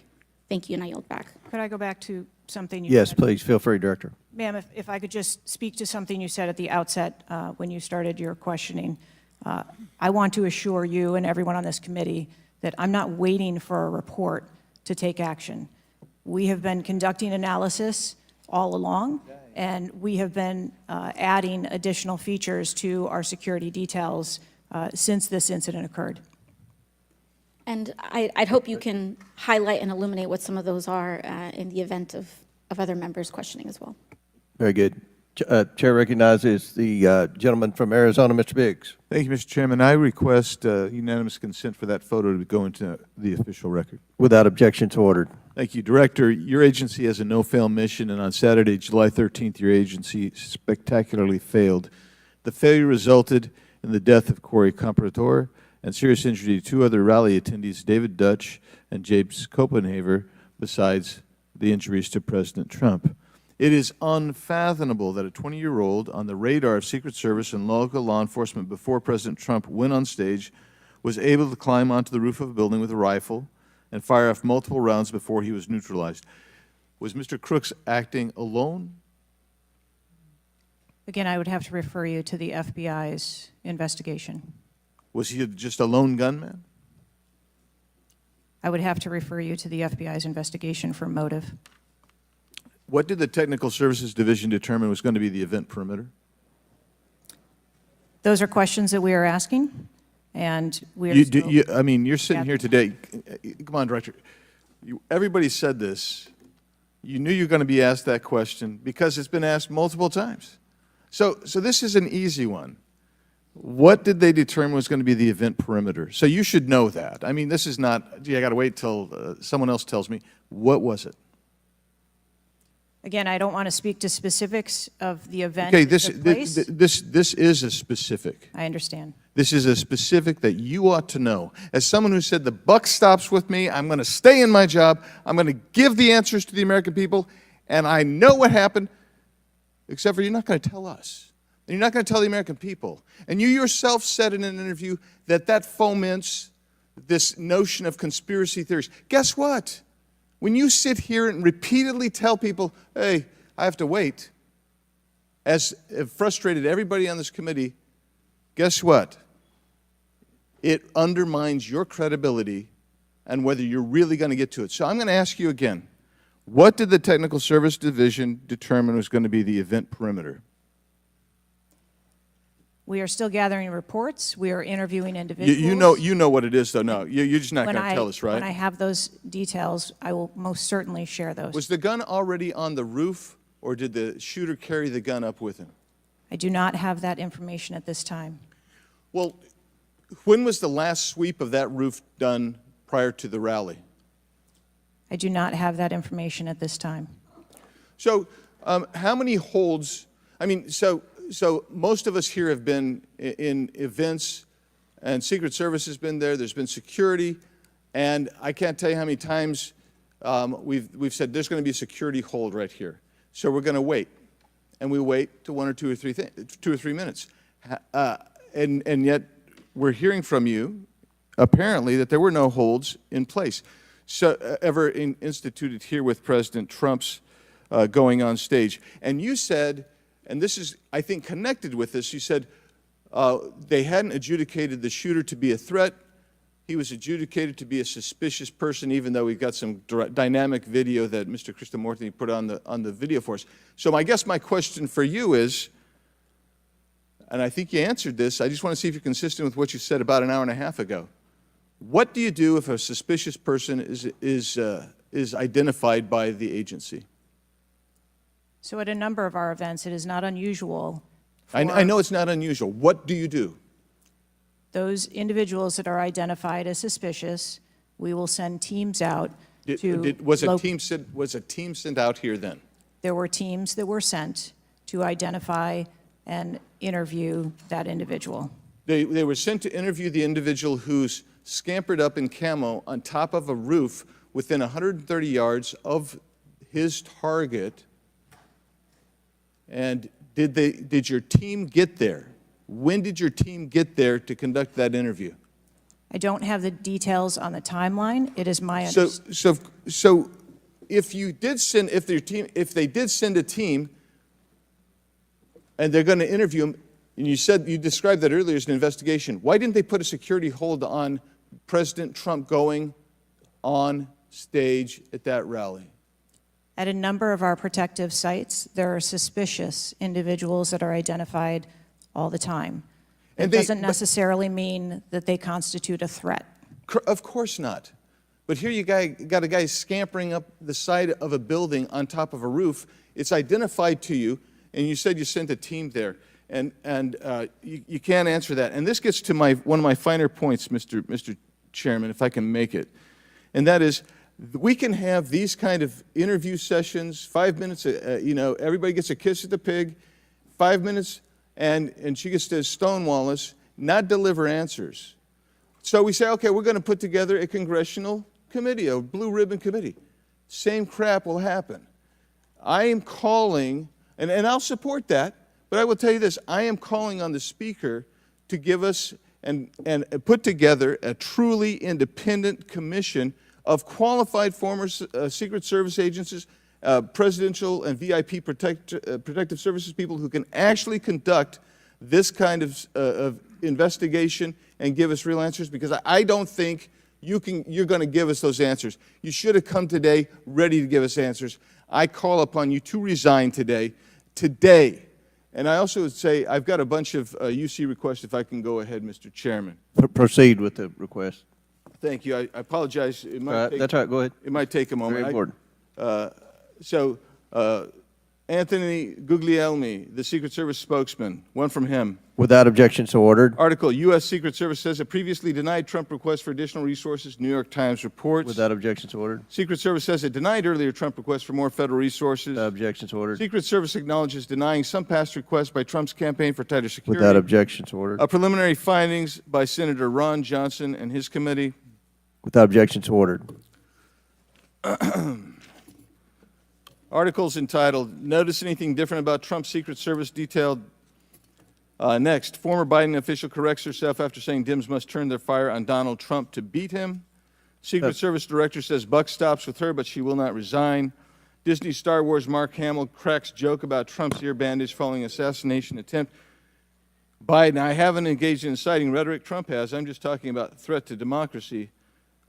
Piece called Who is Secret Service Chief Kimberly Cheadle. Charlemagne the God says Trump's solely responsible for violent rhetoric that led to attempt on his life. Video actress Amanda Seales pushes conspiracy theory Donald Trump assassination trip was staged. Report Secret Service identified rooftop as a potential vulnerability days before the rally. Watch BlackRock removes ad showing former President Donald Trump's would-be assassin. Why does the Biden administration have 100% confidence Secret Service after assassination attempt? Secret Service director, we didn't put snipers on the roof because it was kind of sloped. Here's what Thomas Matthew Crooks did in the days leading up to Trump assassination attempt. Secret Service director under scrutiny for diversity initiatives after Trump assassination attempt. The official story on Trump's shooting makes no sense at all. Andrew McCabe says Trump assassination. Mr. Chairman, point of order. I'm happy to assent to all of them. I just so as to facilitate You don't want me our to read, proceedings. is it too tedious? Well, we're not even really hearing them anyway, so if we could. It's up to you, Mr. Chairman. You would like me to I'll slow it down. I was probably going too fast. Secret Service's explanations for security failures ahead of Trump assassination attempt are not adding up.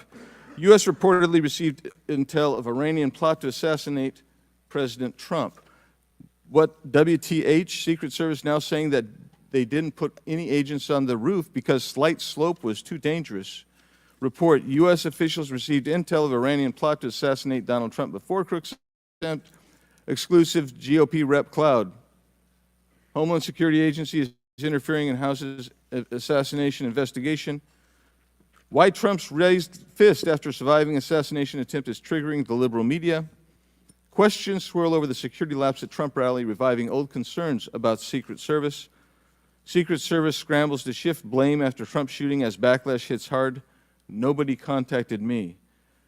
Must-see 6-camera split screen of assassination attempt captures everything shooter was in open 2+ minutes. Murillo, 5 reasons you should be angry. Breaking, shooter spotted up to 30 minutes before firing, reported multiple times. Pictures taken, no one stopped him. Cheadle calls the 30 minutes between noticing and neutralizing shooter a very short period of time.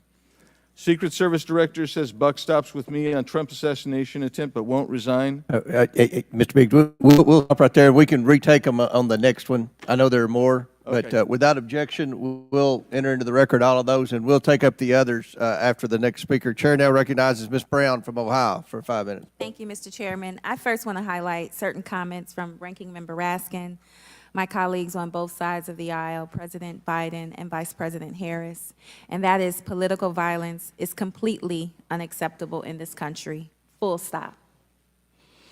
It is an assault on our democracy itself, and I am devastated by this attack on a candidate for the president, for the office of the highest office in the land, and continue to pray for the victims of this shooting and their families. As someone who has known gun violence firsthand, no one should have to experience the pain of losing a loved one to weapons of war. It is deeply unfortunate political violence has become far too common. Whether it is the deadly attack on the Capitol on January 6th, the assault on Speaker Pelosi's husband, or the threats of violence against election workers, we all must work to condemn political violence and tone down the rhetoric. So, Director Cheadle, on behalf of the hardworking men and women of the Secret Service, can you give us some perspective as into what goes into securing an event like the rally? Like, how much time do you have to prepare? Thank you for the question. Generally, when we receive notification that there's going to be an event taking place at a venue, the advance team assignments are made, and there is a 5-day process to conduct walkthroughs, coordinate with staff, local staff, and whether it be campaign staff or the protectees staff, and then with local law enforcement on where the perimeter is going to be, the size and the scope of the event, how many attendees there are going to be, if it's an indoor rally, outdoor rally, what sort of assets are available locally, what sort of assets the Secret Service can bring to bear, and what the scope of the event that the staff is trying to accomplish. So to that point, how many agents were recommended or requested as opposed to how many were assigned? So I'm not going to get into specifics of how many were assigned, but those numbers that were requested were provided. And how many local agents were involved in the preparation, if you will, that you talked about, that 5-day preparation? So there were a number of local agents from the local office, as well as agents from the former Trump detail that were involved in that advanced process. Do we have a number? I do have a number. I'm not going to release that number in this setting. You're not making this easy for us. This is a shocking incident on the former president's life and an appalling instance of political violence and a threat to our democratic values. I'm thankful that the former president is on the mend. And again, I'm grieving for the family and friends of Corey Compatore, who lost a loved one in this shooting and now know the unbearable pain of gun violence. I really hope this serves as a reminder about our responsibility to attack policies, not personalities, to be honest and truthful, and to treat one another with dignity, respect, and thoughtfulness. And with that, I yield my remaining time to Ranking Member Raskin. Thank you, Ms. Brown, for those very powerful and moving remarks. Director Cheadle, we don't want to lose a presidential candidate to an AR-15 attack. We cannot lose a presidential candidate to an AR-15 attack, and we can't lose any more citizens to AR-15 mass violence, mass shootings. And we certainly don't want an attempted AR-15 assassination or assassination attempt to set off political violence or riots in America. So this is deadly serious business. The vice-ranking member pointed out that a report in 60 days won't do it for us because we have a responsibility. Members of Congress have a responsibility to take action now if there's anything we can do to prevent this. So my question for you is, what is informing your operational decisions right now that you've invoked without a report? Can you tell us what are the preliminary judgments, or if you don't want to foreshadow the report, fine. What are your personal, professional judgments informing the operational decisions you're making right now? Certainly, and I appreciate that question. I don't want to make any preliminary judgments on what happened on this particular day, but I can tell you that we have looked at, as we did immediately in the aftermath, what the security plan for the Republican National Convention was going to be, and we made adjustments to the interior of the perimeter there. We looked at the protectees that we have here in the Washington, D.C. area and our protective sites, and we did make some adjustments to their security posture. And as we continue to move through the next several weeks, even yesterday with the announcement of the president no longer running, we have made adjustments to the vice president's detail. We are already prepared for an eventual VP nominee, and we continue to make those assessments. I think it just shows how dynamic the environment is that this agency works in every day. So you've made the same kinds of common sense judgments and intuitive recommendations that members of the public and members of Congress are asking about right Yes. now? Yes. Okay, thank you. I yield back, Mr. Chairman. And before I recognize Ms. Mace, I have to say, Director, we're pretty close to the halfway point during this. You answered more questions with an ABC reporter than you have with members of Congress. We have a lot more questions. The American people are demanding that we get answers to those questions, and that's what the purpose of this hearing is today. So I'm sure a lot of the questions that have already been asked are going to be asked again, and hopefully we can get some answers to those questions. I strongly implore you to answer those questions. You're here with a subpoena, and we expect you to answer the questions. Chair now recognizes Ms. Mace from South Carolina. Thank you, Mr. Chairman. Director Cheadle, the American people are watching, and they're wondering if there are any questions you can answer honestly today. So, Director Cheadle, I have a series of questions, very specific questions. I want very specific answers. Most of my questions are going to demand a yes or no answer. Do you understand? I do. Okay, my first question. Both sides of the aisle today have asked for your resignation. Would you like to use my 5 minutes to draft your resignation letter, yes or no? No, thank you. Was this a colossal failure? It was a failure. Yes or no? Was it a colossal failure is the question. Yes or no? I have admitted this is a terrible. This is a yes or no series of questions. Was this a colossal failure? Yes or no? Yes. Was this tragedy preventable? Yes or no? Yes. Has the Secret Service been transparent with this committee? Yes. Would you say the fact that we had to issue a subpoena to get you to show up today as being transparent? Yes or no? I have always been eager Yes to or no? come You didn't and want to talk answer to the question. committee. We had to issue a subpoena to get you to show up today. That is not transparent, by the way. You stated earlier, Secret Service is not political. Is that correct? Yes. Okay. Would you say leaking your opening statement to Punchbowl News, Politico's Playbook, and Washington Post several hours before you sent it to this committee as being political? Yes or no? I have no idea how my statement got out. Well, that's bullshit. Mr. Chairman, I would like to ask unanimous consent to enter into the record articles by Punchbowl News, Political Playbook, Washington Post, all done at 5:24 a.m., 6:12 a.m., 6:34 a.m., a solid 3 to 4 hours before this committee got your statement. Without objection, so ordered. Okay.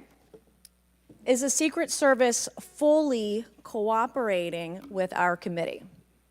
Yes. Okay, you say you're fully cooperating with this committee. On July 15th, this committee sent you a list of demands of information that we wanted. Has the Secret Service provided this committee a complete list of all law enforcement personnel that were there that day? Have you done that? Have you provided a list to the Oversight Committee? Yes or no? I will have to get back to you on that. That is a no. Have you provided all audio and video recordings in your possession to this committee, as we asked on July 15th? Yes or no? I would have to get back to you. That is a no. You're full of shit today. You're just being completely dishonest. Mr. Chairman. Mr. Chairman. I want to.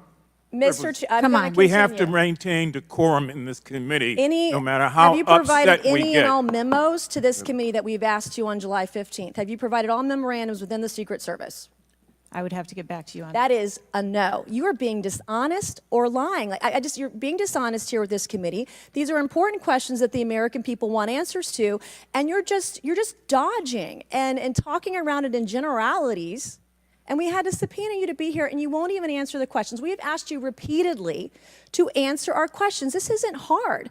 These are not hard questions. Have you provided us all communications from the Secret Service related to that day and that rally? Have you provided this committee? We've asked for this information on July 15th. Have you provided any of this information that this committee has asked of the Secret Service? Any of it? I'll have to get back to you. Have you even read this letter that we sent you? Did you even read this? Yes.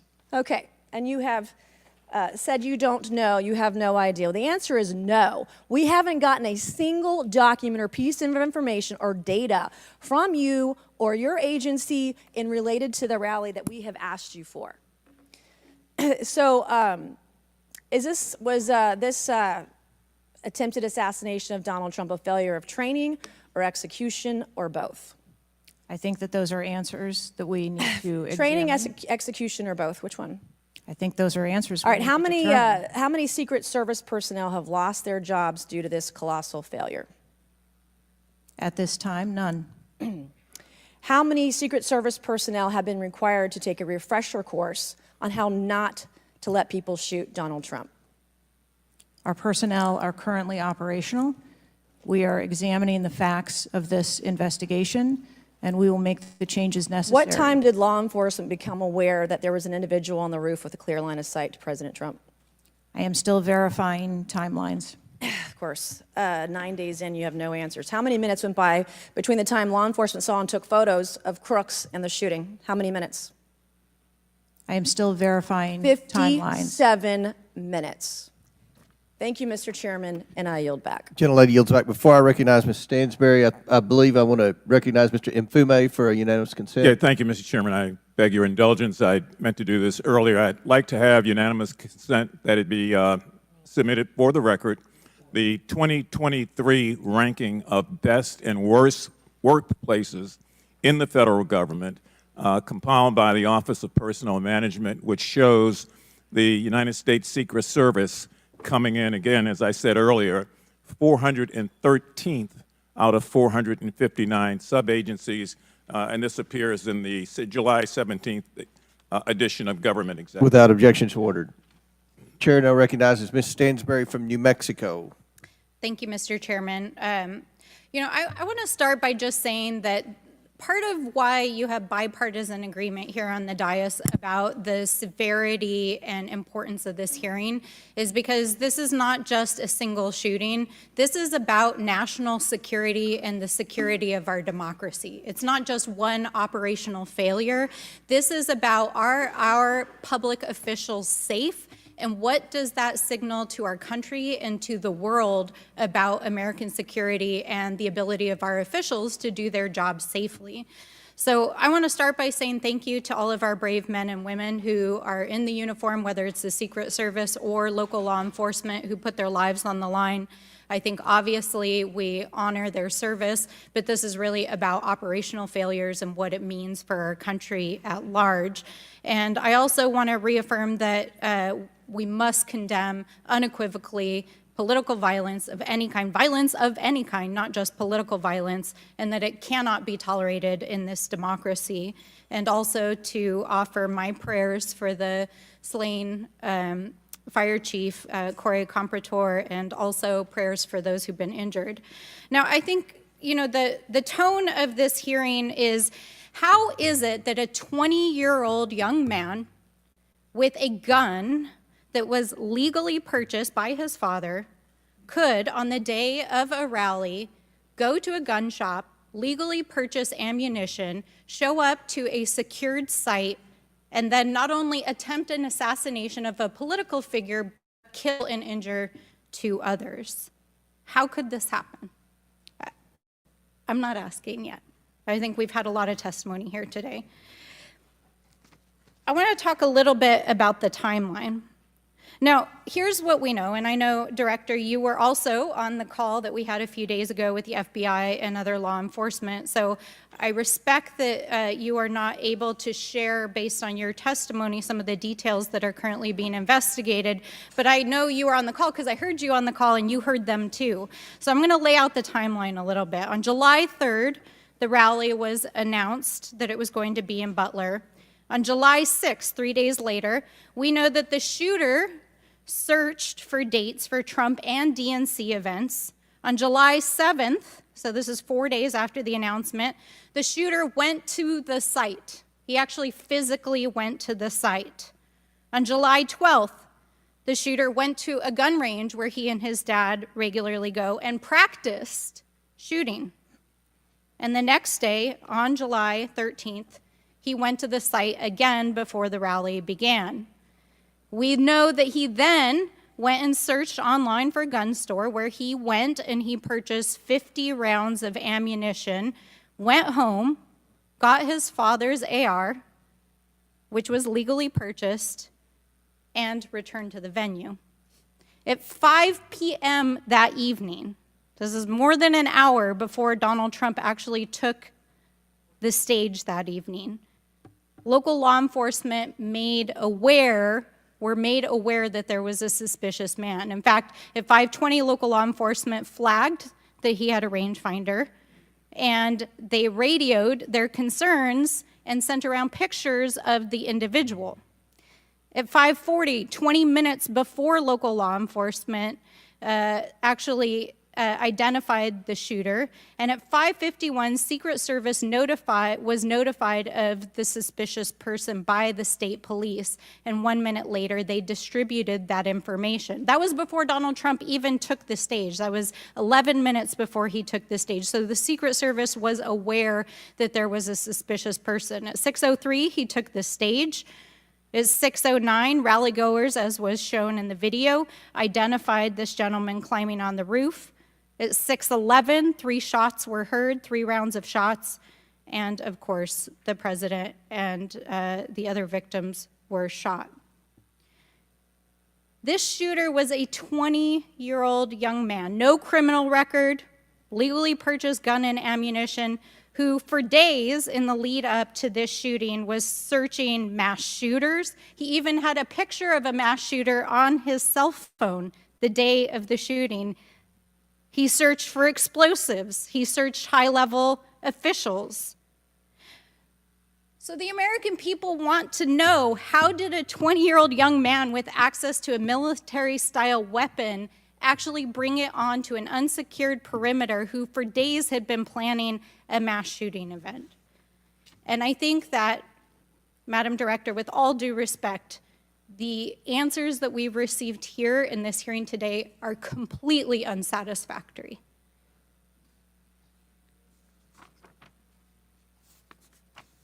How could this happen?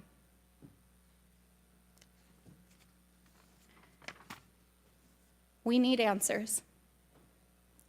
We need answers not just for the family members of the gentleman who was killed and those who were injured, but we need answers for our democracy.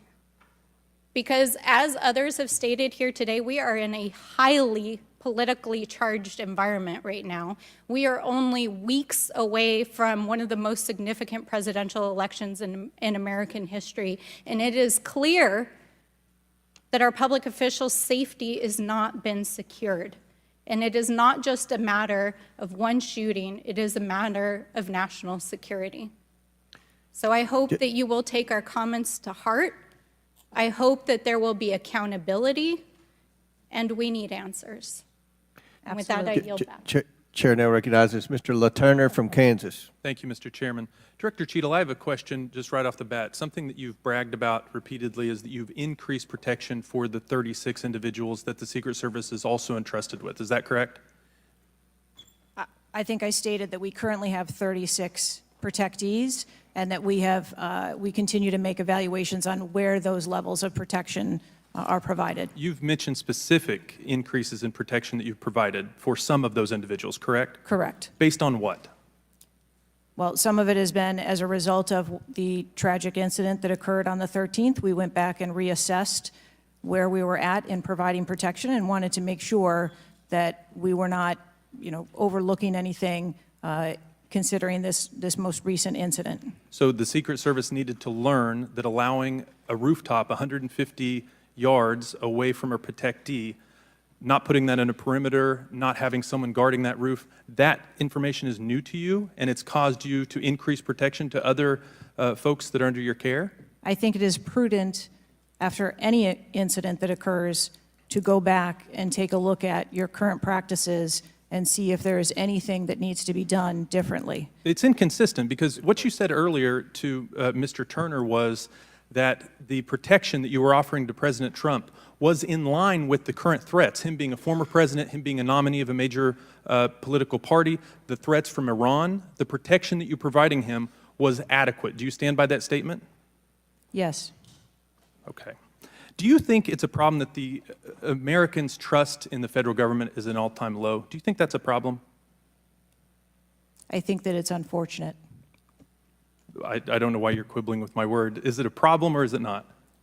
I think the American public deserves to have trust in their federal government. Okay. I don't know why you're being difficult. It's a simple question. Are you concerned about the increasing prevalence of conspiracy theories going on out there right now? Yes. I am too.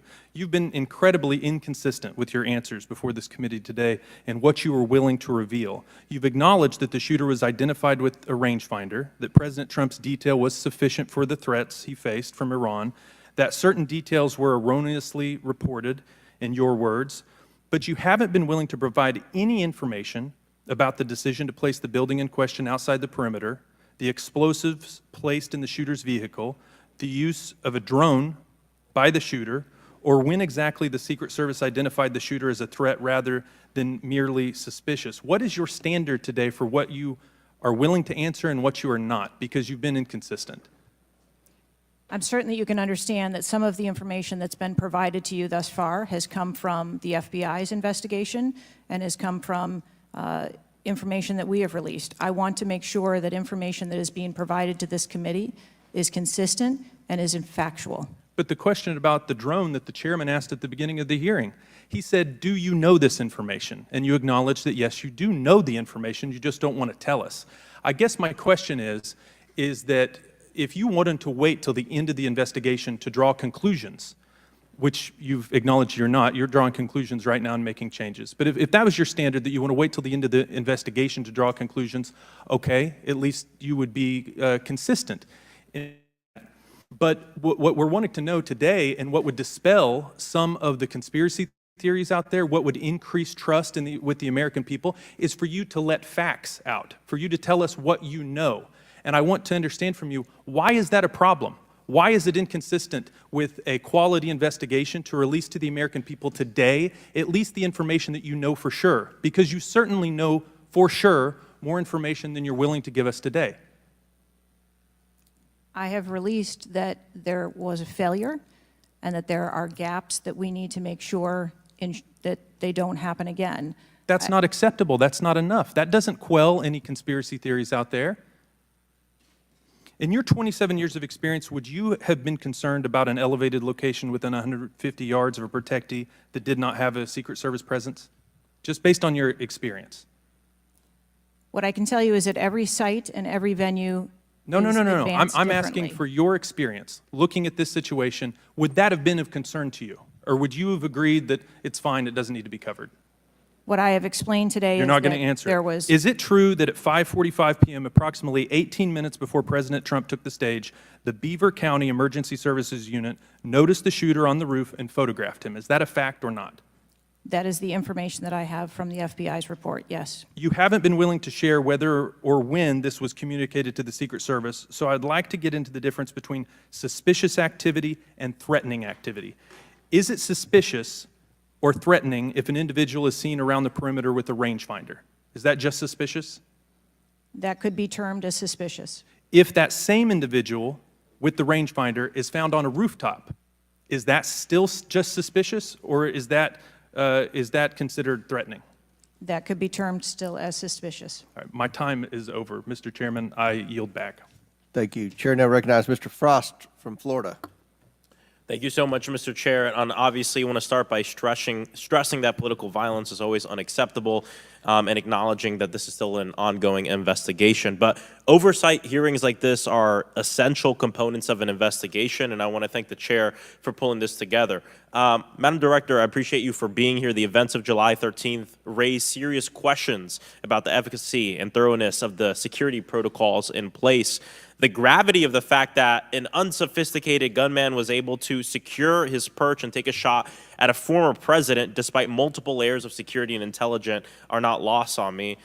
Before I came to Congress, I used to work advance for a major political candidate and have interacted with many different law enforcement agencies on large political events like the one that just happened. How many times was the Secret Service alerted about a suspicious person at the July 13th campaign event prior to the first shot being shot?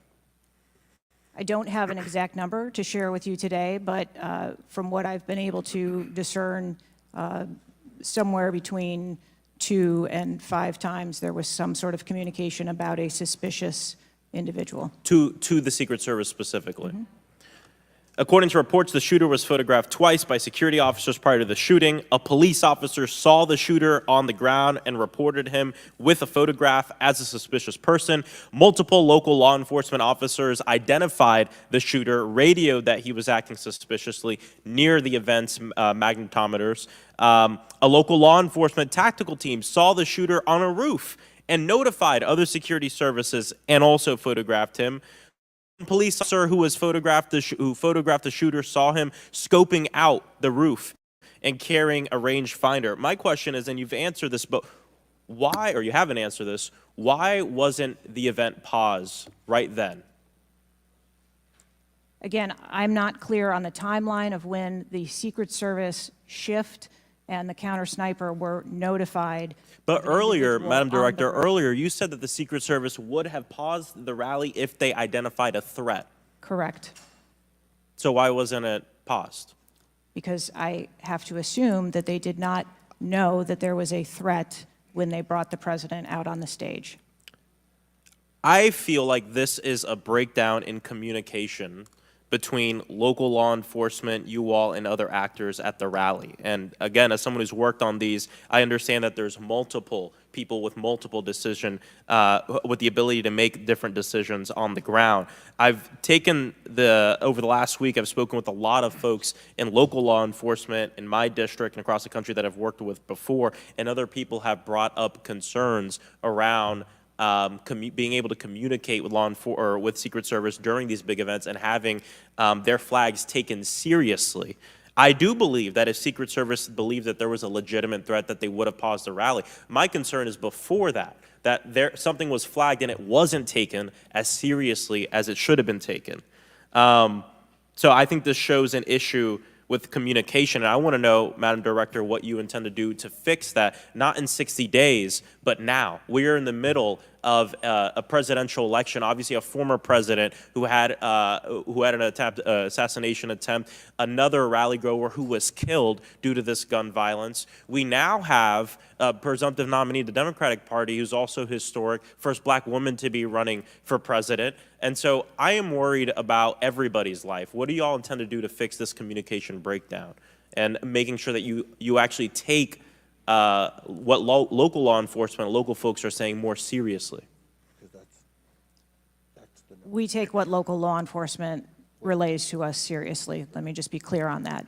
As far as the communication. But not this time. We always trust our law enforcement partners and have a great relationship with them. We are looking at whether or not there was a communication breakdown. If that was the case, we will take steps to ensure that we correct that because, to your point, we cannot have a communication breakdown. Madam Director, does you mentioned that the perimeter of the event did not include the rooftop where the shooter was. Does your responsibility and the Secret Service's responsibility to protect a principal stop at the perimeter of an event? Our responsibility is to ensure the safety and security of the event itself and the protectee who is attending that event and the personnel who are protecting. So you would say the fact that the rooftop was outside the perimeter is not an excuse for what happened, saying that it was outside the perimeter of the event? I am not offering that as an excuse. Okay. Thank you. I yield back. Gentleman yields back. Chair now recognizes Mr. Fallon from Texas. How did a 20-year-old loner with a week's notice pick the absolute best location to assassinate President Trump when the entire Secret Service missed it? Director Cheadle, in your leadership, your agency got outsmarted and outmaneuvered by a 20-year-old. How can we have any confidence that you could stop a trained professionals from a nefarious nation state? Those are absolutely questions that we need to have. I know they're questions, but you know, the fact of the matter is we can't have that confidence.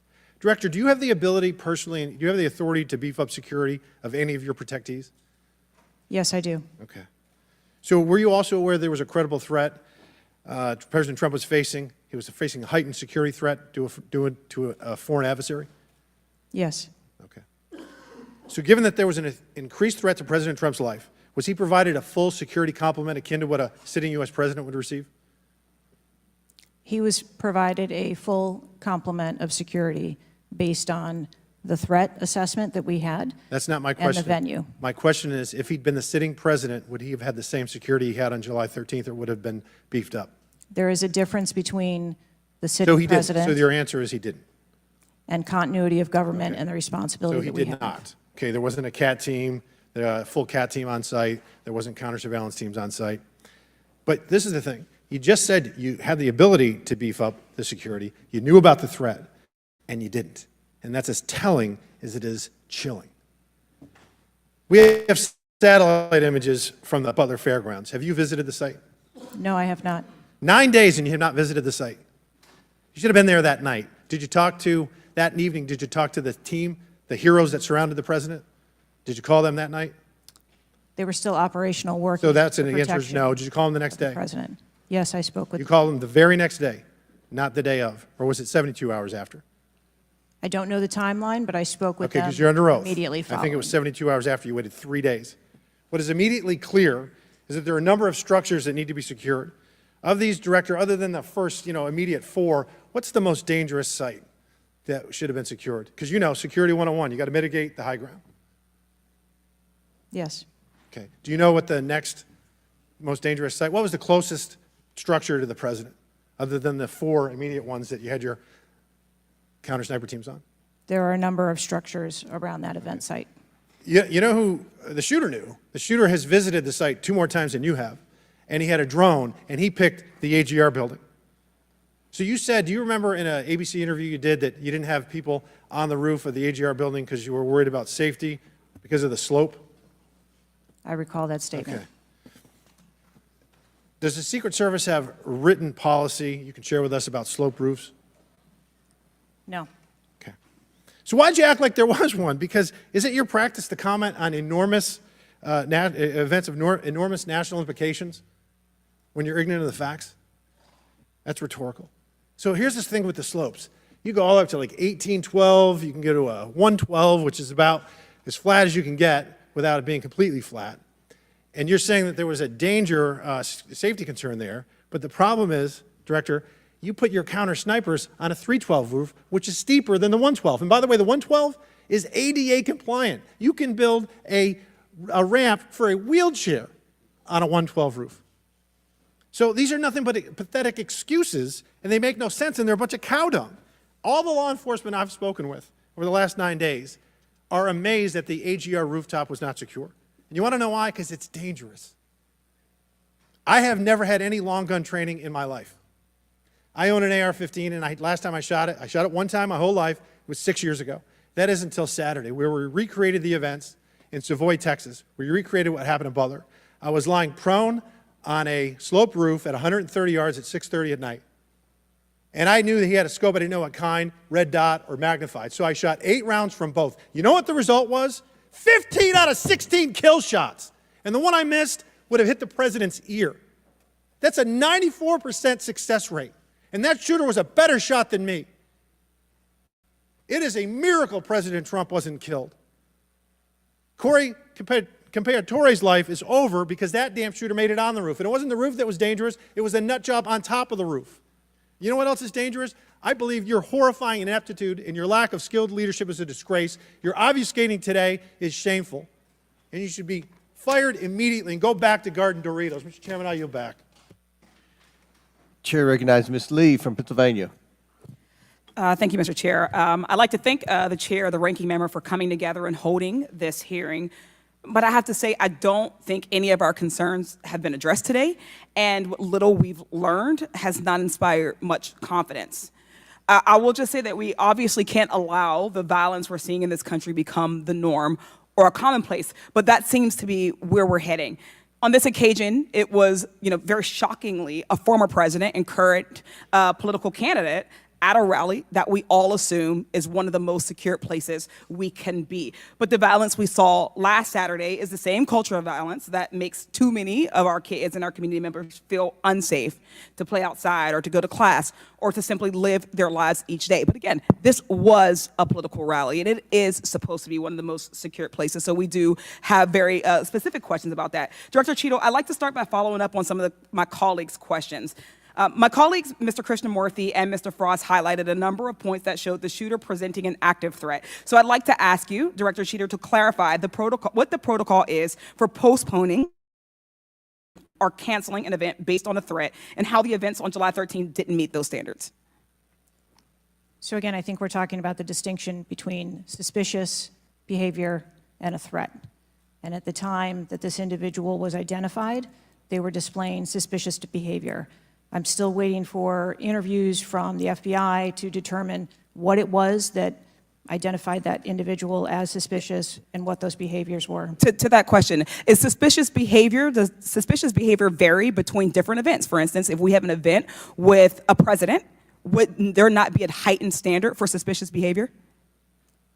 I think that there are a number of ways that someone could be identified as suspicious, and it doesn't matter whether it's at a rally or an indoor event or who the protectee is. I think it's up to law enforcement or citizens to identify someone as suspicious. Okay, thank you. According to the Associated Press, at least 6 different agencies, including 2 sheriff's office, local police, state police, as well as fire and emergency rescue officials were involved in securing the rally in Butler. When there are so many teams that are collaborating, who takes the lead and how is that determined? The Secret Service is responsible for the security of the site and the coordination. And that was the case on July 13th? Correct. Okay. Changing gears, in 2024's appropriations budget, the Secret Service was given a little over $3 billion, which was about $78 million above what was requested. For 2025's budget, you've requested yet another increase. How much of these funds goes towards training and improving protection procedures?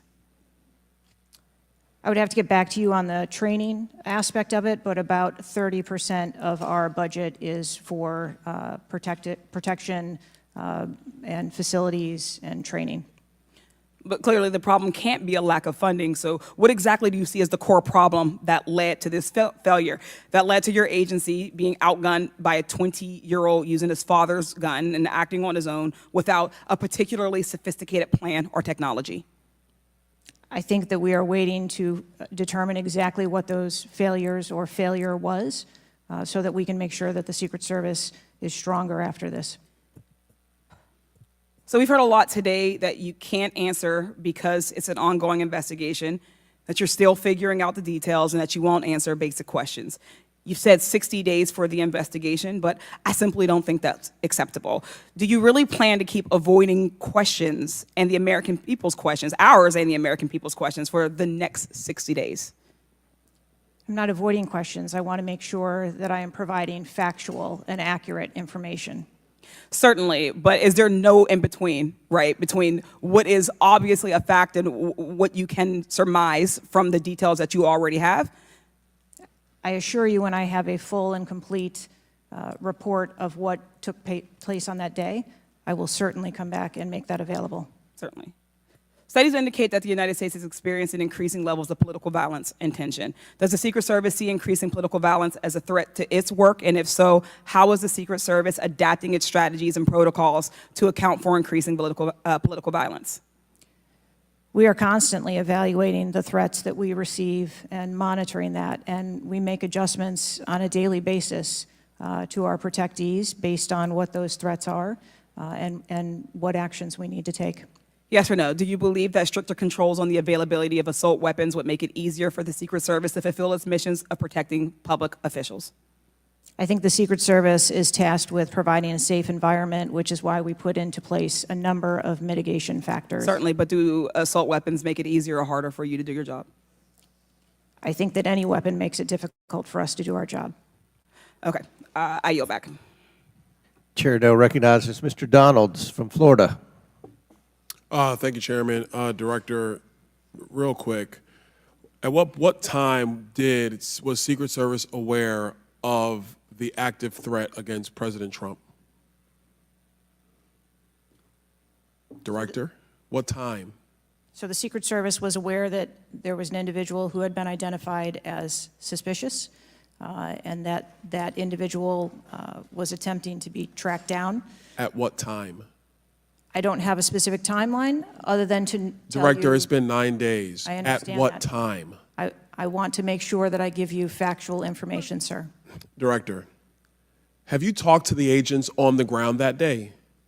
Yes, I have. You've talked to all of them? Mm-hmm. Your senior team has talked to every agent that was on the ground that day? Yes, we have. Have they all corroborated the same time they identified the shooter or they were made aware of the shooter, either by attendees in the crowd or local police department? There are a number of reports of when those times were made. Was it those 5 minutes notifications. before the first shot rang out? No, Generally speaking, was it 10 minutes before the first shot rang out? no. Was it 15 minutes before the first shot rang out? It was less than that time frame when it was identified as a threat. How many days before the shooting took place did Secret Service actually do their advance work to secure the facility that the rally was going to be held at? 5 days. In the 5 days prior, when the security advance team did their work, did they identify the rooftop as a potential threat? Again, I'm pulling those reports and that information. It's been 9 to days, conduct those Madam interviews. Director. Did they notice a rooftop 150 yards away that was a potential threat? Yes or no? I am certain that the rooftop was noticed. I am pulling the reports. What was the security parameters around securing that rooftop? What did they do? There was overwatch provided for that rooftop. Did Overwatch fail? I am waiting to hear what the results of the investigation were so that I can identify where the failure was. Who did you talk to that was on the ground that day that was responsible for Overwatch?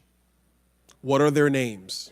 I'm not going to provide their names in this setting. Did you talk to the people that were providing Overwatch that day?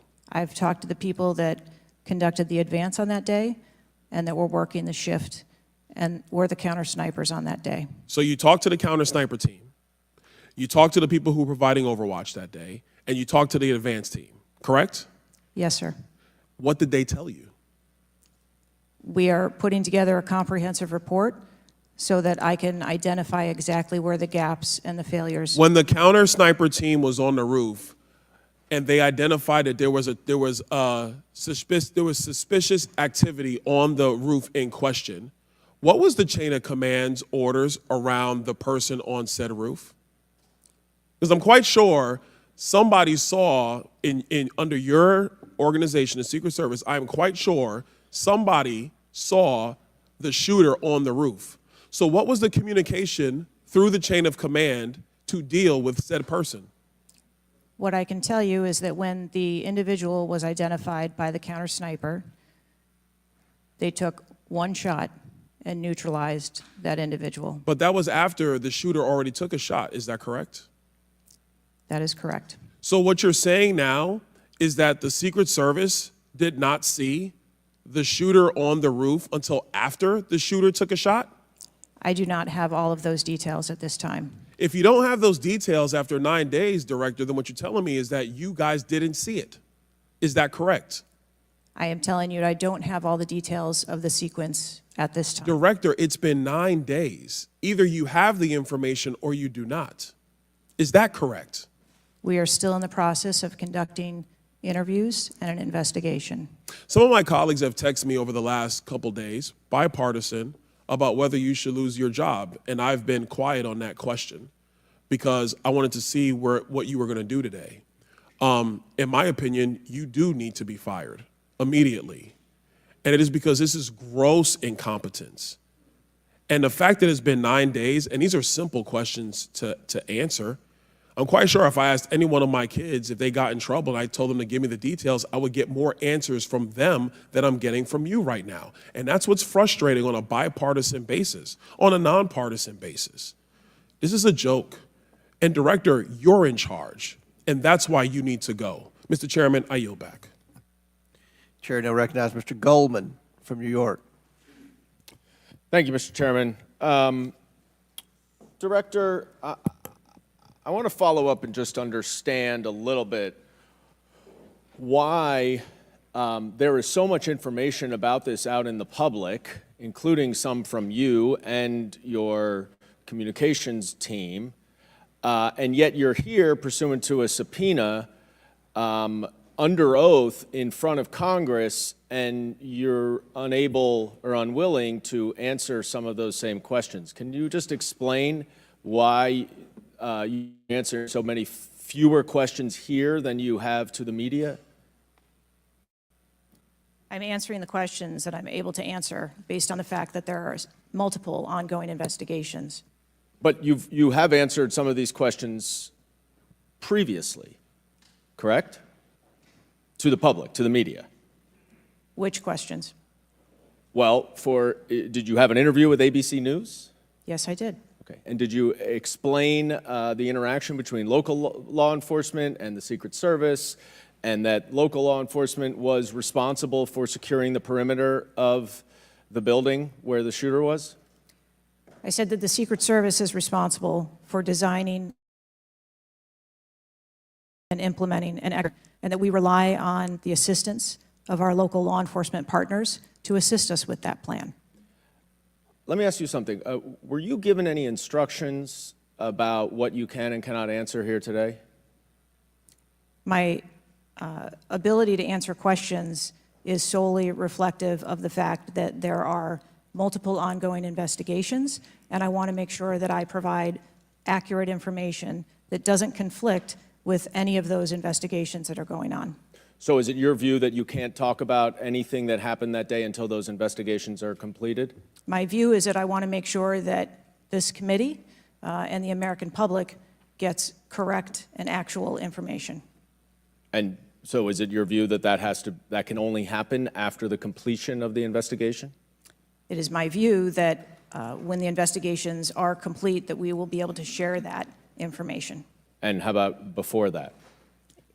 If I have factual information that I can share before that, I absolutely will. I'm guessing you have factual information as to when the suspicious photograph of the suspicious person was relayed to the Secret Service. There's a timestamp on that text message or whatever it was, correct? Sir, I'm sure you can understand that when you're dealing with text messages, emails, and other communications, the timelines don't always match up. Not really if they're time-stamped, but let me move on. Because you have acknowledged that this was a major security failure. Is that right? Yes. Do you acknowledge that it was a major security failure not to secure the rooftop of the building that the shooter shot from? I believe at this time that the rooftop was provided Overwatch.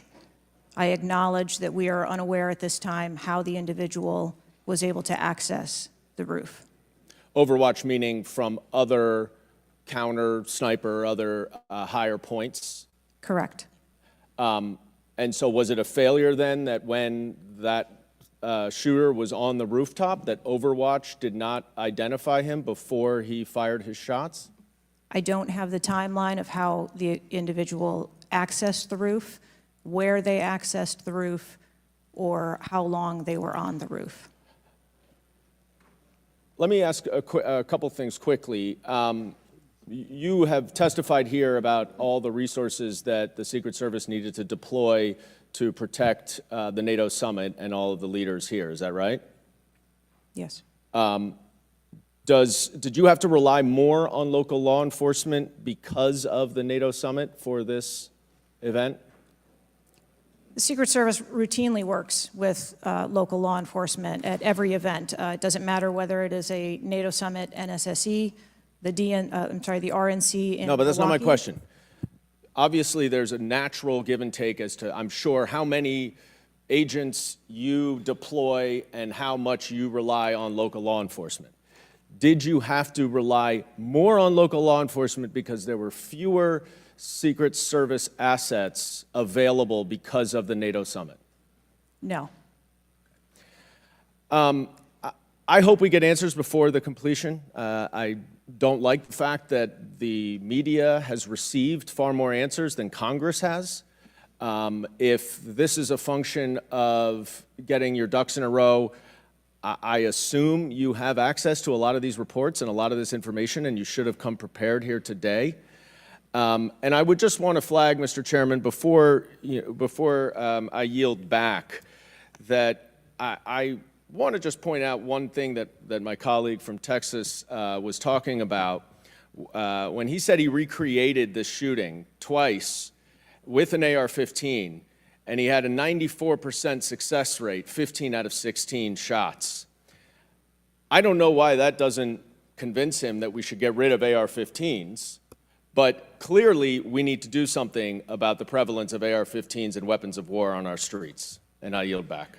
Chair now recognize Mr. Perry from Pennsylvania. Thank you, Chairman. Director, I guess 60 days is the time of the investigation. Is that the information that you put out? Where did that come from, 60 days? Or is that just information that the committee members are talking about?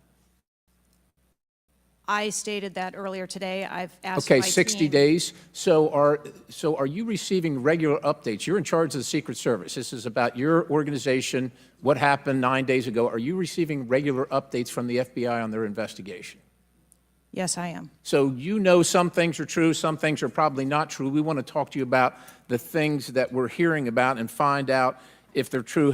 You've been in contact with the FBI, then you're getting updates on a daily basis, right? Yes. Based on what you said. Okay, so, and are you confident that the person in question, Mr. Crooks, was the only person firing that day against the president or the crowd? Is he the only one? I'm not asking you yet if he acted alone, but is he the only one, or can you say that with certainty to the American people?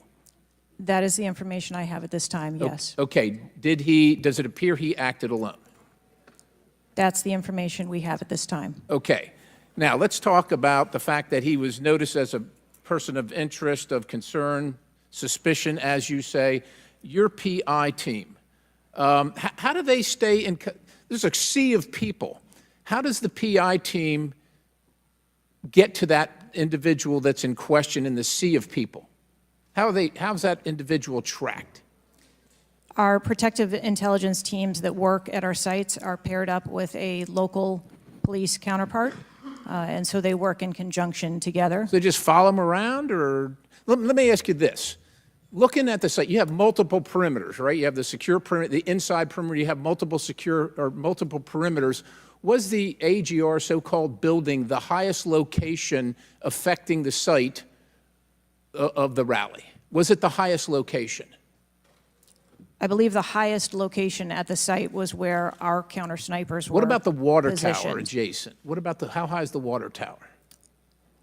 I don't have the height on the water tower. Okay, seems like water towers are pretty high, at least in the photo. It looks like it might be, there might actually be a building right behind the AGR building that is even higher than the building that Crooks fired from.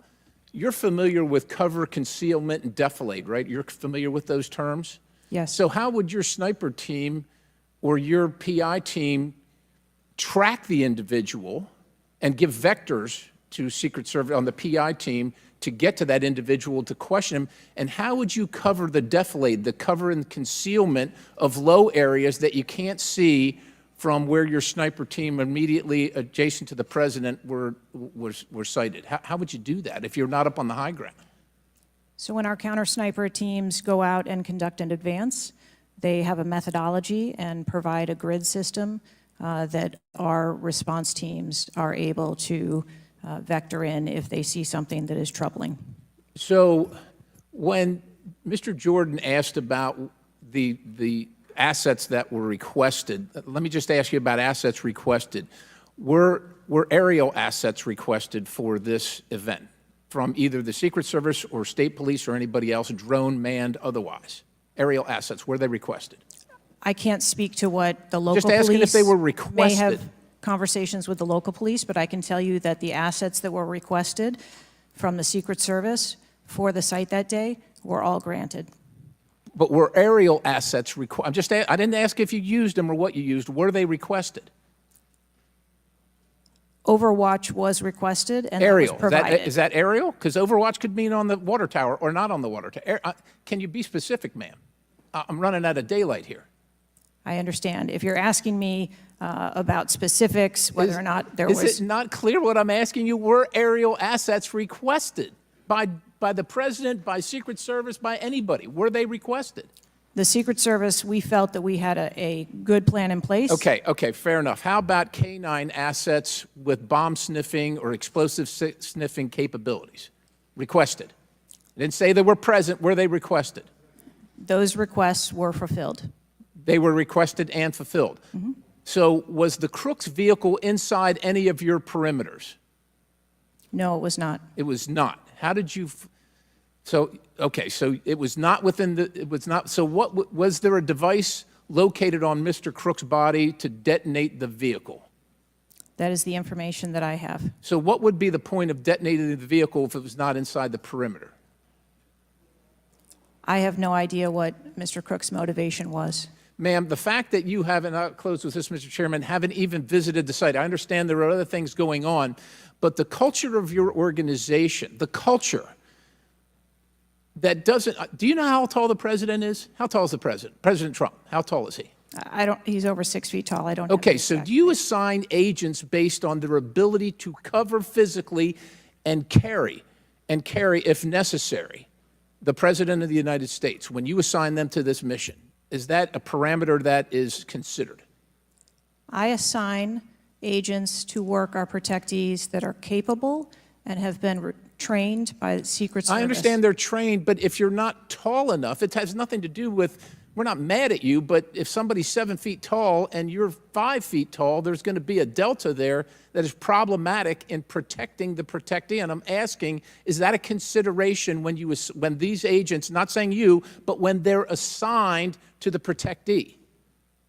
The agents that are assigned to our protectees are perfectly capable. Okay, ma'am. So of the providing culture is what I'm protection. concerned about, because the primary objective here seems to be something other than securing the site, securing the principal, and securing the people at the site. And that's the concern based on the answers that you've given today so far. Without a yield, Mr. Chairman. Chair now recognizes Mr. Moskowitz from Florida. Thank you, Mr. Chairman. Thank you for this hearing. I want to thank the subpoena that you sent. I want to thank Ranking Member Raskin and your work, the letter you sent to the committee. And I also support the creation of a commission to get to the bottom of what happened. Director, I just want to give you an honest assessment of how this is going for you today. Did you happen to catch the hearing many months ago in education where there were a bunch of university presidents and Elise Stefanik asked a very easy question and couldn't get an answer? Did you see that hearing? No, I don't think I did. Okay, well, let me tell you, it didn't go well, and the short end of that story was those university professors all resigned. They're gone. That's how this is going for you. This is where this is headed, okay? This is, I don't know who prepared you for this. I don't know how many times you've testified in front of Congress. But a president was almost assassinated live on television, not just for Americans, but for the world to see. And this being your first opportunity, I understand there's an ongoing investigation. I understand there's things that you can not talk about. But the idea that we're getting less than you did on television is something that Democrats, Independents, or Republicans are going to find unacceptable. My high school, Marjorie Stoneman Douglas, was on the list of mass shootings that Representative Raskin held up. That very day, the school resource officer, a police officer, did not run into the building. He hid in the stairwell while the shooter was in the building. He stayed outside, never helped, okay? He also directed other officers who showed up on the scene not to go into the building. When it was determined that the failures in response and training, and that the sheriff fired nobody in his agency, Governor DeSantis then removed that sheriff. I supported the removal. So here's my question. You said there's going to be accountability. I understand you don't want to give us names. When you say that, are you telling the committee that once it's concluded, you're prepared to fire the people on the ground who made poor decisions that day? I'm prepared to take the actions necessary. No, that's nonsense, okay? Accountability. The failure was human. That doesn't mean they're bad people. It means they failed that day, and a former president was almost assassinated, okay? Are you prepared to fire the human failure on the ground? Yes or no? When you have the names of where those failures were, they're people. It's not like a piece of technology failed. It was people who failed that day. Are you prepared to fire them? I don't have an answer as to whether it Well, was then how can there be people- accountability if you're not prepared to fire someone? And the reason why your name is going to be the person who's held accountable, the reason why members in this committee are calling for resignation, and I join in that, or for the president to fire you, is because you're saying there's going to be accountability, but you can't commit that people are going to get fired. Let me ask this question a different way. If Trump had been assassinated that day, if the gunman had succeeded, okay, would you have come and tendered your resignation? I would still be sitting here because I would want to ensure the integrity of the investigation. Totally that would move understand. forward. That's a fair answer, that you would have set up that process. But would you have had the honor to come in front of the committee and say, a former president was assassinated on my watch, there should be new leadership? I think that I have admitted that there was No, that's what I'm asking. grave Would you have failure tendered your resignation if he had been killed? that occurred on my watch, and I am accountable for that. Okay, but would you have tendered your resignation if he had been killed? I think that I've admitted that I've taken accountability and will take responsibility. Okay. Well, let me ask I want to follow up on Representative Connolly's question, in which he asked about guns, and you were not willing to commit that makes your job harder. This is not about the Second Amendment.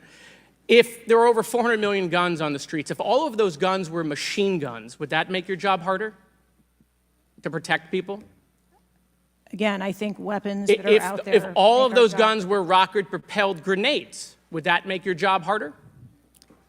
Yes, sir. Yes. Okay, thank you. Perfect. This is not a trick question. Thank you. Okay. I won't ask the other 15 things I was going to do. I was going to do drone strikes, but it's okay. So that's all we were asking. It creates a challenging environment. It has nothing to do with the Second Amendment or people's rights, but it does make your job harder. So credit to Representative Connolly for asking that question. One last thing, Mr. Chairman, and I'll conclude. You know, there was a question asked, is an Iranian assassin more capable than a 20-year-old? And I have been tough on Iran. I probably have more resolutions on Iran than almost anyone in Congress. But I can tell you it isn't Iranians walking into schools and grocery stores and movie theaters and churches. It is 20-year-olds, right? And some of them are mentally unstable. And they have access to guns. And they're domestic terrorists. Someone talked about Christopher Wray. Christopher Wray has talked about domestic terrorism. And so, yes, we collectively come together on foreign threats, and I am not at all debasing the fact that there are foreign threats here and abroad, but there are domestic threats, and we have to get to the bottom of how we stop domestic terrorism, because it was a 20-year-old who walked into my high school and killed 17 people. He was plenty capable, and he was an Iranian. Thank you. Chair now recognizes Mr. Timmons from South Carolina. Thank you, Mr. Chairman. Director Cheadle, we've asked you a lot of questions and haven't really got a lot of straight answers. I have intentionally created a line of questioning that I think that you can answer. So the first question is, do you agree that the allocation of Secret Service resources should correspond with the risk profile of any given event? A higher degree of risk at one event should get more resources. Is that fair? That is fair. Okay. And when two events occur at the same time in the same geographic vicinity, that the risk profile of each event should be taken into account, and whichever event is greater risk should receive greater resources. That is correct. Okay, so I'm going to go over the Trump event. So this was publicly announced July 3rd, Butler, Pennsylvania. The venue is an outdoor fairground, open air, no existing security. The crowd size was expected to be tens of thousands. It ended up being over 20,000. There were general and specific threats from foreign adversaries. As the chairman of intelligence remarked, Iran has said they want revenge, as well as when President Trump was in office, he made a lot of people mad, terrorists to be included all over the world. And, you know, President Trump is the former president and the future president. So I would say that that is a fairly high-risk event. Would you agree? Yes. Okay, let's conversely, the First Lady had an event at a casino in Pittsburgh, just a few dozen miles away. It was a dinner for the Italian Sons and Daughters of America. It was publicly announced on July 10th. What's interesting is that the casino is actually extremely secure. They already have magnetometers existing prior to this event even being announced. It was in a ballroom. And the size of the crowd, a mere 400. There were no specific threats. There may have been general threats. And the asset is the First Lady. Those seem like there's a huge disparity relative to risk. Would you agree? Yes. Okay, thank you. Multiple whistleblowers and various media outlets have reported that the Pittsburgh field office of the Secret Service allocated 12 additional post standers to the First Lady's event and 3 additional post standers to the Trump rally. Is that correct? There were no assets that were diverted from the First So no. Lady's This is a very visits. simple question. I'm not asking if anyone was diverted. Did the First Lady's event that was relatively secure, especially compared to Trump's rally, get 12 assets? And did the First Lady's event get 12 assets and Trump's get 3 from the Pittsburgh field office? That's a yes or no question. If you don't know, don't answer it. I mean, if you don't know, don't The number answer of it. personnel that were allocated to both of those events were comparable to the risk at both of those events. Wow. Really? So you think that the Pittsburgh casino, 400-person in a ballroom with ingress, egress through probably a very well-guarded parking garage was 4 times more dangerous than a 20,000-person rally in an open field with the former president, future president? You think that that's 4 times more dangerous, the casino event? I didn't say that at all. Well, they got 4 times the resources from the Pittsburgh field office, who was likely in charge of the final walkthrough for both events. I mean, we've continually highlighted the failures of the Secret Service at the Trump rally. And, you know, you have the former and future president getting shot. You have multiple injuries, 1 fatality.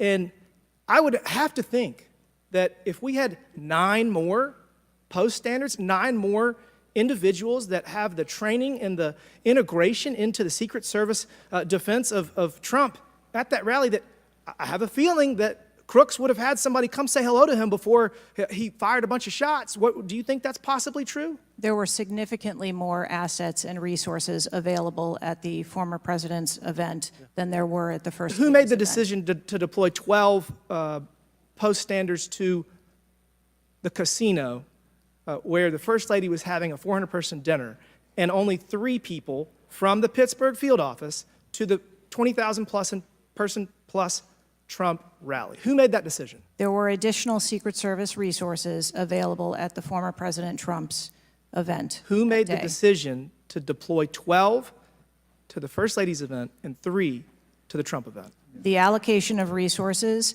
is decided based on the availability of personnel and their location and where they are, but there were sufficient resources What did you just that say? were given to Did you just the say there were former sufficient president's resources? President Trump event got that shot. day. Someone got killed. There were not sufficient resources, clearly. There was And a it gap. doesn't take 27 years of experience to know that. And whoever made that decision, it probably wasn't you, needs to be fired. And then you need to resign because this is absolutely unacceptable. And you've lost the trust of the American people. With that, Mr. Chairman, I yield back. Gentleman yields back. Chair now recognizes Ms. Tlaib from Michigan. Thank you so much, Mr. Chair. Thank you, Director, for being here. You know, when we hear the headline, a 20-year-old young man with access to an assault weapon commits an act of mass violence, I mean, we've heard this before, over and over again. But the unfortunate thing is that my residents don't get a committee hearing. We have not had one committee hearing about the over 260 mass shootings that we've had, killing hundreds of people, injuring hundreds, changing their lives forever. And don't get me wrong, to me, I mean, I watched, and even the pool of blood, the screams, it was horrific. But it made me think about the images I saw after mass shootings at schools, grocery stores. I mean, I think of Buffalo, New York at a supermarket where a racist gunman killed 10 shoppers with an AR. In El Paso, AK-47 style assault rifle killed 22. In Florida, in Parkland, Florida, 17 students and teachers murdered, again with an AR. In Pittsburgh, at a place of faith, Tree of Life Synagogue, 11 murdered. And don't get me about Newton, Connecticut, which still breaks my heart. 26 murdered, including 20 elementary school children. This year in Michigan, we've had, Mr. Chair, 2 mass shootings. 21 shot in Detroit. One of the most horrific shootings we've seen. 2 killed at a splash pad in Rochester Hills, Michigan. 8 shot there. Again, an assault weapon used. But the difference here is the former president gets a hearing in his attempt to assassinate, but our residents don't get a hearing about mass shootings, about gun violence in our country. You know, Mr. Chair, I ask this wholeheartedly. You know, they don't have Secret Service to protect them. They don't. I don't have these mass agencies protecting our kids in the schools or the supermarket, or movie theaters, or going to a block party in Detroit. I don't have that. We don't have that. But I can't believe we're just going to focus on that and not the fact that we're hearing yet again in the headlines a 20-year-old young man having access to an assault weapon, a weapon of war many of my veterans say they have to be trained to use. But he can get it, wasn't safely stored by the parent, grabbing that gun, and innocent lives were lost. Director, I know you got asked about this, and I think it's important, though, you know, for us to hear this. But how difficult is your job when there's such easy access to assault weapons in the streets? I think the job of a Secret Service agent and officer is incredibly difficult. I think the environment we deal with every day and the dynamics of the threat environment is incredibly difficult. These are brave men and women who put their lives on the line, and a day like we had on July 13th is a day that no one in my agency ever wants to have as their responsibility. It is an incredibly difficult job. Yeah, I immediately thought of the children in the audience. I mean, when you think about going to a rally with your family, again, their lives are forever changed. The incident are never isolated. I really believe these incidents are never isolated. And I know Detroit Free Press had reported that the 20-year-old Pennsylvania shooter looked up the 2021 Oxford High School shooting in Michigan. Can you comment on what information this shooter was looking up regarding the tragedy of Oxford High School, where it took 4 of our high school youth there? I'm sorry, I'm not able to. The FBI has those details. So you can't even tell us, I mean, was he looking at the type of weapon? How many? Yeah, unfortunately, I don't have those details. Do you have, I mean, did they share that with you, though? I don't have the full content of what his searches were. I think that they are still in the process of examining all of his devices. Okay.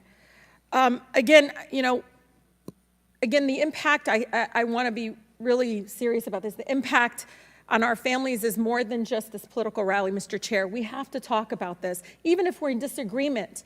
Let's talk about it, because I've seen statistics that show that we could be saving lives now if we ban these weapons of war from being able to buy it at the local store down the street. I mean, we just can't continue to allow this to happen. And unfortunately, my residents are not former presidents of the United States. They don't get a hearing. They don't get Secret Service, any of that. And even among those that are expressing the failed in the system, they just deserve better. They truly do. Thank you, and I yield. Chair now recognizes Mr. Burchett from Tennessee. Thank you, Mr. Chairman. Ms. Cheadle, the shooter was set up on the roof of the AGR International building, as we know. Was the roof identified as a potential vulnerability days before the rally?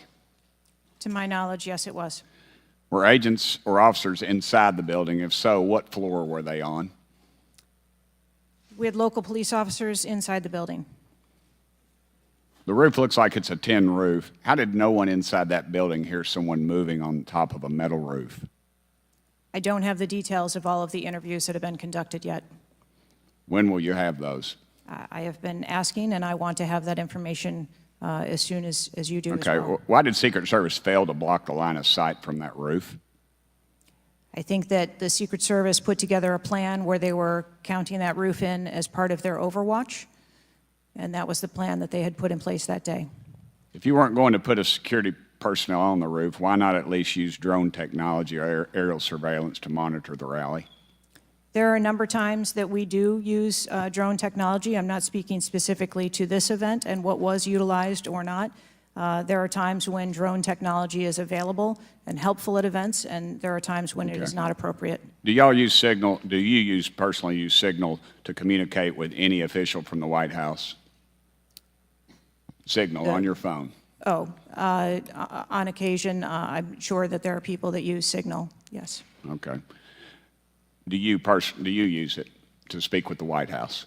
Use Signal? No, I do not. Okay. When was Thomas Crooks first identified as a person of interest? Let me help you. At 5:10, he was spotted with a rangefinder at 5:51. And when did Secret Service notice him? Again, I don't have those specific timelines, but it was a relatively short period of time. Let me help you. 5:52. Ms. Cheadle, why was President Trump allowed on stage 10 minutes after the Secret Service spotted a suspicious individual? That seems to me to be the worst thing of all. All the breakdown and all this communication, all the BS you've been feeding us here today or not feeding us, that seems to be the question. So as I've stated before, there are a number of events where suspicious people may be identified. That doesn't necessarily... Ma'am, I submit to you, you got a guy who's going to be the next president of the United States. He's on stage. I've been to these events. We've all been to these events. A car backfires, and there's a 15-minute dadgum wait. That's not acceptable. Did the Secret Service tell President Trump they'd spotted a suspicious individual before he was shot? I am unclear as to what the communication was with the former president Okay, at that I'll time. take that as a no. Did y'all deny President Trump's request for more security? Yes or no? And when was the most recent request for additional security? The rally request for security, all of those requests were fulfilled.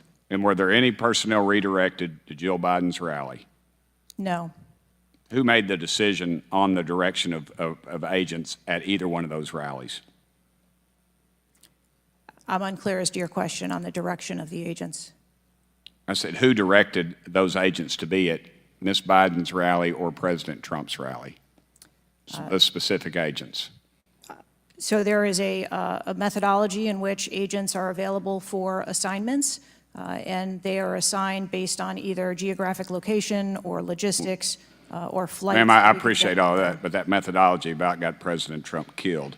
Was the security detail guarding President Trump a temporary detail? The personnel who are assigned to the former president's detail are assigned to him. Why was there a different detail on the opening night of the convention than the detail that was guarding him in Pennsylvania? The president has a very large permanent protective detail assigned to him. They work shift work, and so it could be that people you saw at the rally were not working the same shift the day that he was. I can assure you, ma'am, somebody that's a lot shorter than the president was not at the convention, and the people that were cowering down behind the mass of agents that were on top of the president were not in the convention hall. At least I didn't see them. You can't seem to answer a single question about an ongoing investigation, ma'am, and you don't know when the information will be released publicly. Are you waiting for the administration to sign off? No, I am waiting for the results of the investigation, at which time. Okay. Let me ask you one more question. You found explosives in the shooter's possession. Is that correct? The FBI found explosives. Do we know who directed this young man how to make those explosives? I believe that the FBI is still looking into that on their investigation. Ms. Cheadle, you said that the buck stops with me, and I agree. I don't think you should resign. I think you should have been fired. Ma'am, you are a DEI horror story. I've told my daughter multiple times, my wife and my daughter, we talk to her all the time about how she's going to succeed in life. She'll succeed in life by achieving. Ma'am, you have not achieved today. You've let the American public down. If it was up to me, you'd be gone. Thank you, Mr. Speaker, Mr. Chairman. Chair now recognizes Ms. Crockett from Texas. Thank you so much, Mr. Chair. And let me just pick up where my colleague from Tennessee left off. Director Cheadle, was the incident on July 13th due to DEI, or rather systemic failures in communication and potentially safety protocols? The incident on the 13th has nothing to do with DEI. The incident on the 13th has to do with a failure or a gap either in planning or communication. Thank you so much. In fact, I have a few articles that I will enter into the record once I wrap up that actually acknowledge a number of women specifically for their valor in their service, whether it's been in various levels of law enforcement. But, you know, I want to stick here for just a second, because earlier you had a conversation in which there was a discussion about training. And I want to talk about training, and I want to talk about the fact that there's been a little bit of dancing around as it relates to this being a suspicious person and this being a situation that was perceived to be a threat.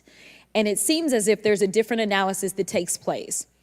One of my questions has to do with if you have any bias training that your officers undergo. And the reason that I ask that, because as a civil rights lawyer, I have learned so many times in having to deal with law enforcement that there usually is not a perception of a threat when it is a young white male, even if they are carrying a long gun. Yet a lot of times, at least in this country, when it comes to law enforcement, there is a perceived threat just by somebody having a little bit more melanin in their skin. So I'm curious to know, because a lot of times, one of the things that we have consistently pushed for on my side of things, and when I say my side, is once we are looking at a tragedy in which law enforcement made an error, is the bias training and whether or not our officers are getting it. So I'm curious to know, in some of the training that you talk about that is part of your budget, has bias training been part of that? Yes, it is. Okay, thank you. I know that today is a rough day, and on that day in Pennsylvania, it was a rough day. And the reality is that I understand it, and you may or may not know the answer to this question. In the space in which this event took place, it was an open carry space. Is that correct? That is correct. Okay. So I hail from the state of Texas, and interestingly enough, I was serving in the state house right after there was a mass shooting in El Paso. We had an opportunity to do right by our citizens in Texas, but we did not. Instead, they passed permitless carry. And what my colleagues kept trying to get you to answer, because we want to come up with solutions, we don't want to keep pointing the finger. And right now, you've got a bunch of fingers that are pointed at you. But our job is to solve problems for the American people. And to be perfectly honest, the numbers are clear. I think almost every major law enforcement agency come forward and say that they were against permitless carry because they said that their jobs would be made more difficult. Unfortunately, my colleagues on the other side of the aisle in the state of Texas decided that they would ignore those warnings, and they passed the law instead.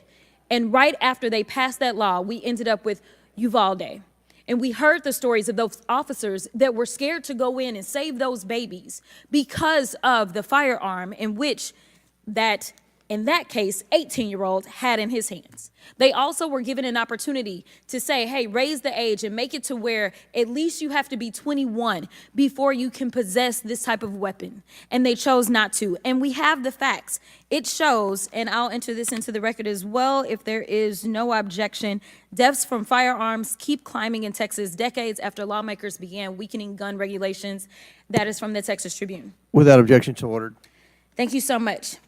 The last thing that I'm just going to make a point of saying is that we all care about this issue because we know that there has been a spike in violence, political violence in this country. Are you aware of the fact that the numbers are higher right now? Yes. Okay. In addition to that, and I'm going to point a little blame at ourselves because right now you got all the fingers pointed at you. But the reality is that we have a number of congressional members that are consistently engaging in violent rhetoric, and it needs to be toned down. The reality is that people are listening and they're paying attention, but unfortunately, another thing that is happening because we're not getting answers from you today is the conspiracy theories. They have already began. Have you heard of any of the conspiracies? Yes. Okay.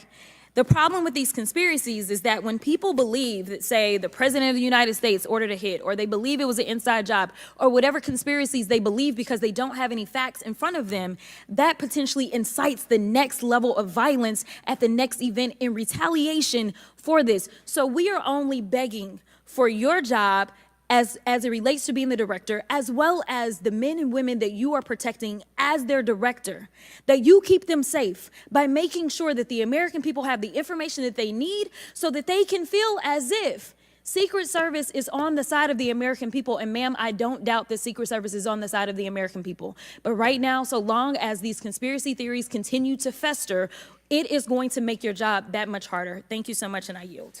Chair now recognizes Ms. Marjorie Taylor Greene from Georgia. Thank you, Mr. Chairman. Ms. Cheadle, I'd like to remind you that you're under oath.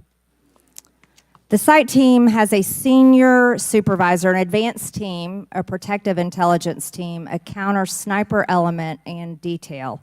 Who was the agent in charge? How long has she been the agent in charge? And what is her Secret Service background? So I'm not going to provide a name. Why not? You're here to answer our In this questions. forum, I'm not going to provide names of. You stated in your testimony, you said, I am here today to answer your questions. That is correct. Answer the question. I'm not going to provide names of our personnel to Why this not? committee today. The American people are demanding these answers from you today, Ms. Cheadle. I will do the best to provide you accurate information based on the facts that I have at this time. You're not answering our questions. The advance element coordinates with other intel or law enforcement partners, identifies threats and weaknesses at the sites and movements. We'd like a copy of the advance report. Have you brought it here with you today? We will comply with the request for the documentation that has been requested. When will that be, Ms. Cheadle? Because you should have brought it today. I am certain that our personnel are working on obtaining all of that document. I don't believe you, and neither do the people watching this hearing. You're not doing well, as Mr. Moskowitz informed you. You've been sitting here for over 3 hours, and I have you know the entire country is demanding you resign and demanding that you be fired if you do not resign. Things are not going well for you. You need to answer the questions. Was there a protective intelligence team, and what technical resources were utilized for that event, specifically drone or helicopter assets? There were a number of technical assets that were deployed for that event, and there was a protective intelligence team that was assigned to that event. Why was Crooks able to fly a drone over the entire area the day of the rally and the day of his assassination attempt? To my knowledge, he did not fly the drone over the entire area. How did he fly a drone over the area, period? Any part of the area? Again, I would have to go back and check the timeline of when that took place and when the event. Why didn't you bring the timeline with you today to answer our questions? I don't have all of the answers on the timelines based on the criminal investigation. Were you not prepared today to answer our questions? I am prepared to answer the questions based on the information and wanted to be able to provide. Do you have a timeline do you have a timeline at all from any of the day? I have a timeline that does not have specifics. That's shocking. That is absolutely unacceptable. That means you are a failure at your job. Let's talk about things that are prohibited in Trump rallies. And I've been to a lot of Trump rallies. Backpacks and bags, bicycles, firearms, any type of weapon, or any other item determined to be a potential safety hazard, like a rangefinder would be one. At 5:10, Crooks is first observed by one of the snipers, AGR Sniper 1, at the building. 5:10, President Trump was shot in the face at 6:11 p.m. 5:28, AGR Sniper 1 takes a picture of a bicycle and 2 bags. Those belong to Crooks. 5:32, AGR Sniper 1 spots Crooks looking at his phone and using a rangefinder. 5:55, Butler ESU Command confirms receipt of photos and states they have been relayed on. 6:05 p.m., AGR Sniper 1 later communicates that Crooks is seen moving northeast in direction of Sheets and that Crooks has a backpack. 2 minutes before the shooting, while President Trump has been allowed to take the stage, people see Crooks laying on his stomach in a sniper position on the roof, and they're yelling he has a gun, and they are trying to alert law enforcement and Secret Service. Why was Crooks not shot by the snipers? Why was he allowed to be there? As soon as the individual was identified as a threat, they were... No. What do you consider to be a threat? A man with a gun laying in a sniper position, a man that had a backpack, a man that had a bicycle, a man that had a rangefinder. At what point is he determined a threat? An individual with a backpack is not a threat. An individual with a rangefinder is not a threat. What about a man laying on a building that has direct line of sight of President Trump with a gun that people are screaming and pointing out? Is that a threat, Ms. Cheadle? Once that individual was identified, they were neutralized. No, they were neutralized. Crooks was neutralized after he shot President Trump in the face, Ms. Cheadle. Is he only a threat once he fires the weapon? As soon as the counter sniper identified that individual, they were able to neutralize them. How were people in the crowd? Okay, then let's just take it this way. People under your command did not consider him to be a threat, yet people in the crowd knew he had a gun and considered him to be a threat. That means that you are a complete failure as the director of the Secret Service, that people under your command don't perceive a man laying on a roof with direct line to the president with a gun. They don't perceive that to be a threat, yet the people in the crowd do. How is that possible? That's the last question, but please answer the question, Ms. Director. I'm not certain at this time how the information from the people in the crowd was relayed to any law enforcement personnel. No, you knew. Everyone knew. The people there knew that there was a danger. They knew there was a threat to President Trump, and it was allowed to happen. Was there a stand-down order, Ms. Cheadle? No. Was there a conspiracy to kill President Trump? Absolutely not. Then how did this happen? And why are you still sitting here not turning in your letter of resignation? Last question, but please answer, and then I'll recognize Ms. Presley. Please answer that question. That is what we are investigating to determine. We're waiting for your letter. We are waiting for your letter of resignation, and you really need to consider doing that before you leave today. Chair now recognizes Ms. Presley from Massachusetts. Thank you. No one, absolutely no one should fear for their life at a political rally, in a classroom, in a faith house, or in their home. We must do something about political violence in all its forms and gun violence in all of its forms. Now, Director Cheadle, you have noted that numerous investigations are ongoing related to the Secret Service response and that we can expect a report in the next 60 days. With the election nearly 100 days away, that is an unacceptable timeline, and it makes people less safe. It also allows my colleagues across the aisle, Republicans, additional time to spread dangerous misinformation, which also puts people in harm's way. Some Republicans have exploited this moment to continue to attack progress towards racial justice and gender equity in America. Disappointing, but not surprising. I hesitate to repeat their racist and sexist tropes, but in summary, Republicans have wrongfully and shamefully stated that hiring women and people of color hindered the response to the shooting. Now, this is part and parcel of Republican strategy to constantly attack necessary diversity, equity, and inclusion efforts, to undermine the contributions that women, people of color, the disability community, and others make to this country each and every day. And it is disgraceful.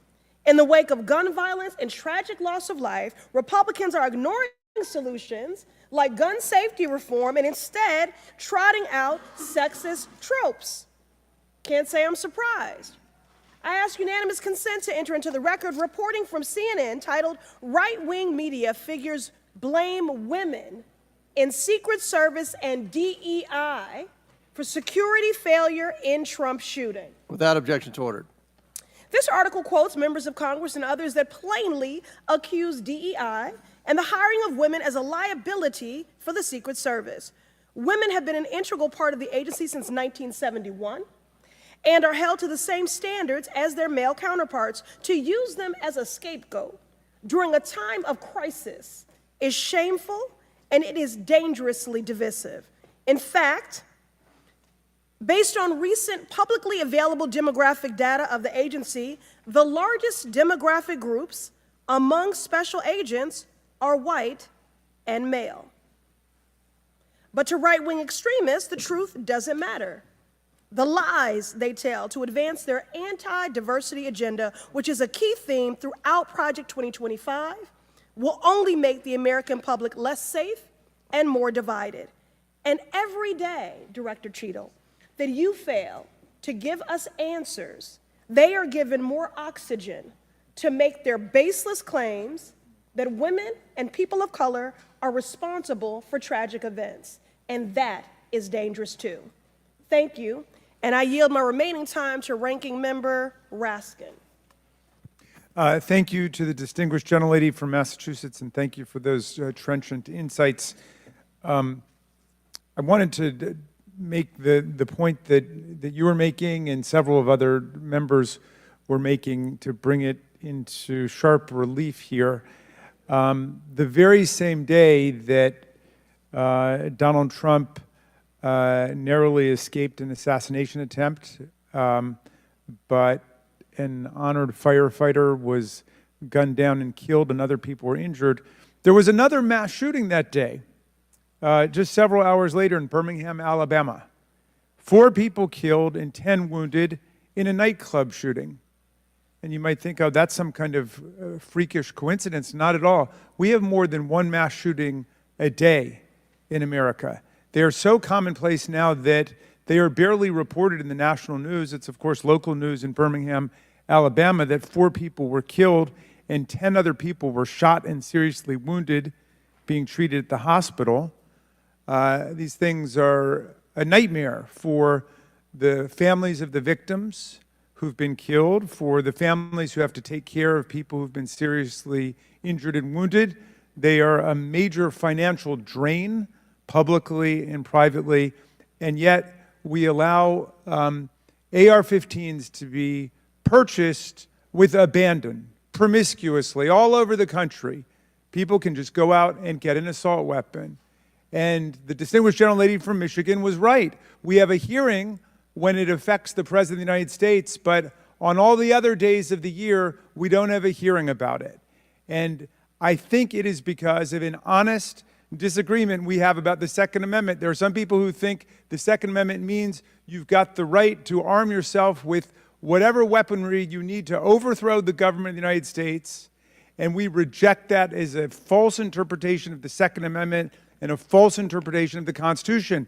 We can ban assault weapons. We did it back in 1994. It dramatically reduced these mass shootings, and when that ban was lifted, the mass shootings went up through the roof again, and we've shown it. And so just like we're demanding real answers and real action from the Secret Service, let us demand real action and real answers from ourselves about the nightmare of mass gun violence, which puts America into a category all its own when you compare us to the countries in the European Union or Canada or other similarly situated countries. There's nothing like what we're going through. So we've got to act on the Secret Service to protect ourselves against political violence, and we've got to act as a Congress to protect ourselves against AR-15 violence in America. Chair recognizes Ms. McClain from Michigan. Thank you, Mr. Chairman. And first of all, I want to thank the Secret Service agents, those who work tirelessly to protect our president, and specifically those agents who did not hesitate to jump in front of President Trump. And my heart goes out to the family of the Campator family and the people at the rally who are still recovering. On the other hand, the Secret Service has a leadership problem, and it falls on you.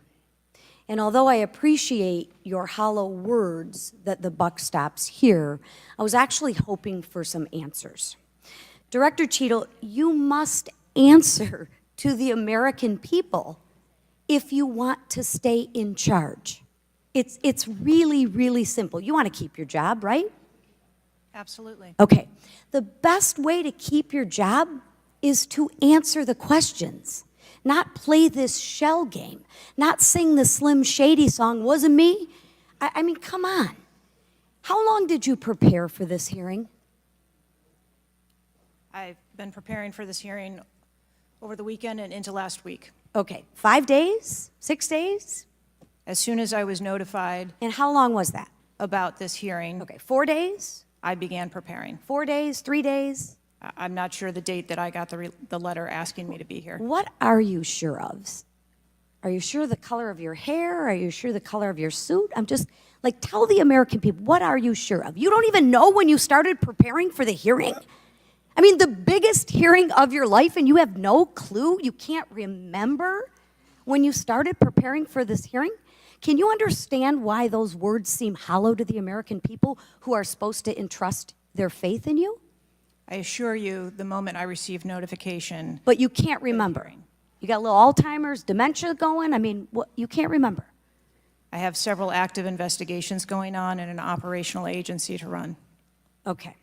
All right. But you want to take accountability, right? The buck stops with you, right? I am taking accountability. Super. Then let's start with trying to answer some questions. You keep referring to the FBI. When asked how many shell casings were on the roof, you referred to the FBI. When asked if there were explosives in the car, you referred to the FBI. When asked if Crooks was acting alone, you referred to the FBI. See a common theme here? I can go on and on. My question is, who at the FBI should I speak with? Wait for it. Wait for it. The FBI is responsible for the criminal Is there a name? I'm not certain. I'm not certain. Who at All the right, here we go. FBI I'm is not running the certain. I investigation. don't know. Let me ask a different question. Have you been in communication with the FBI? Yes, I have. With whom? I speak with the director and the deputy director. Okay. And what have they shared with you about this investigation? So I'll give you an opportunity to answer again. Did they share with you how many shell casings were on the roof? They have shared with me the evidence. Did they they've collected. share with you how many shell casing were on the roof? Yes. Okay, how many were there? I would refer to the FBI for their How investigation. many were there? And their information that they need to share in their investigation. So they've shared the information with you, you just don't want to share the information with us, correct? We have concurrent investigations that are going on. So they have shared this information with you.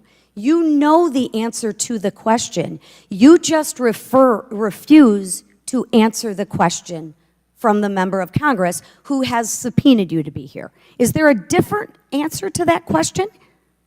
I was always willing to come here and testify before this oversight hearing. Beautiful, then let's Wasn't a- do that. was Let's necessary. for once have your actions match your words. So you've been in communication with the FBI. You know the answers and you refuse to tell us the answers. So I will ask you again. You know how many shell casings were on that roof. What is the answer to that question? I think it's pertinent. What to talk, is the answer to that question? I think it's pertinent to talk to you about the information that the Secret Service has and that the Secret Service knows related I'm to the asking events you on an that day. answer to the question. If you're supposed to be in charge, if the buck stops with you, how come you can't share the answers? What are you covering up? What are you hiding, my friend? I'm not covering anything up. Then why can't you answer a simple question? I would leave it to the criminal investigation to answer questions related to that. When you talk to the FBI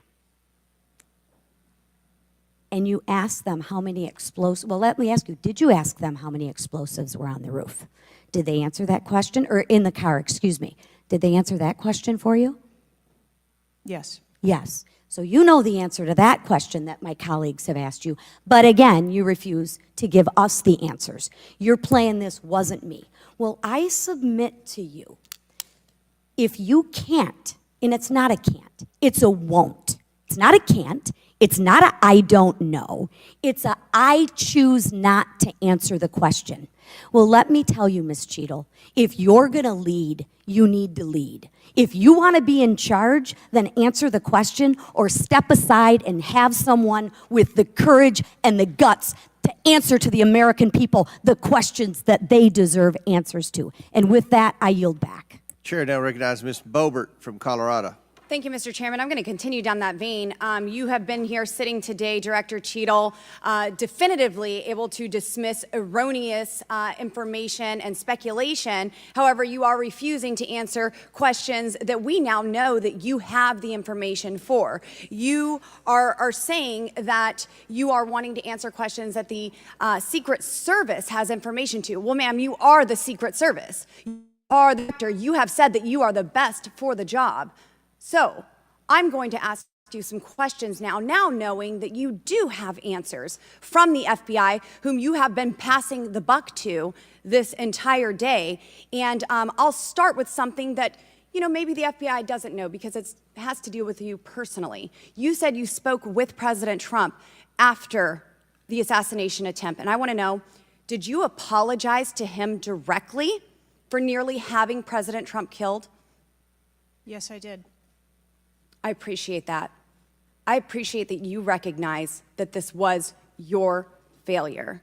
Now, since the assassination attempt, you are under oath, reminding you, have you communicated with anyone at the White House on an encrypted messaging app like Signal? Yes or no? No, I have not. Are you willing to surrender your personal phone for analysis? If I am required to do so. Okay. I will look into making that request because I would like to see your personal phone to see if you're communicating over encrypted messaging apps. Have you ever turned down enhanced security requests from Donald Trump's detail, his special agent in charge, Sean Curran? Have you ever turned that down? No, I have not. Have there been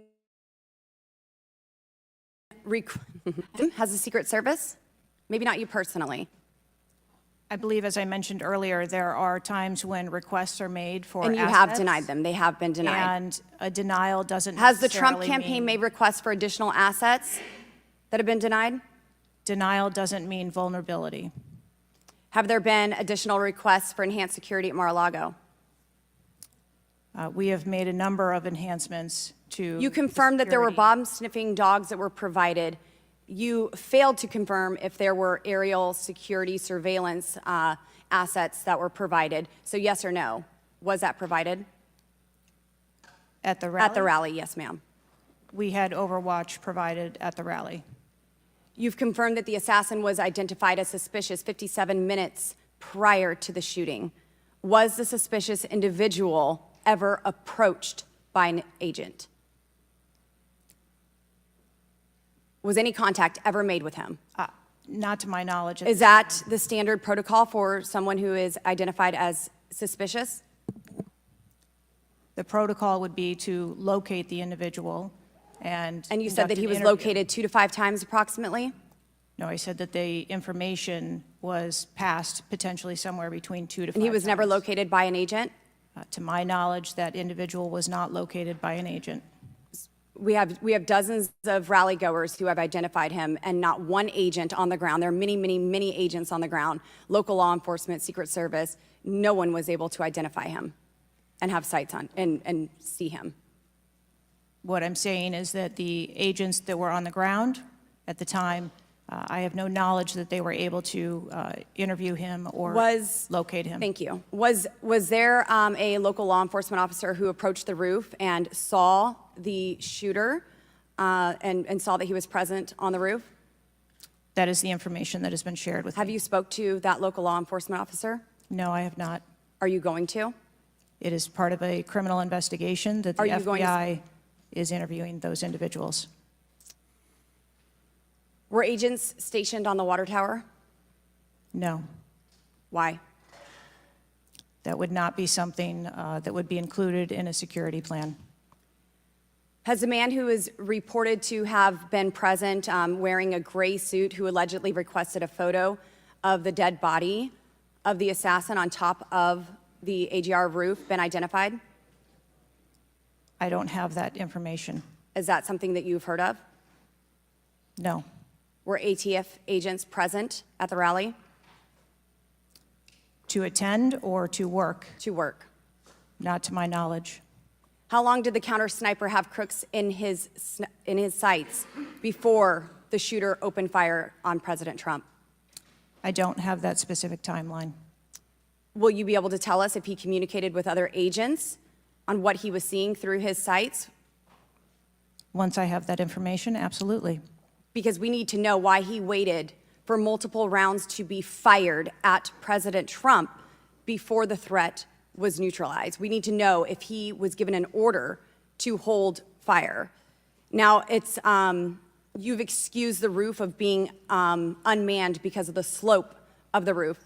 Do you continue to assert the slope of the roof as a credible reason for leaving this position undefended? First, I'll go back and correct that there was no order to hold fire.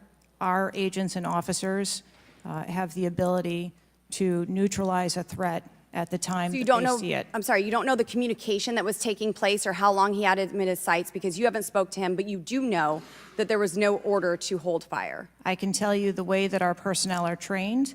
They are trained on the use of force scale that when they see a threat, they are authorized to neutralize that threat. They don't have to ask for permission.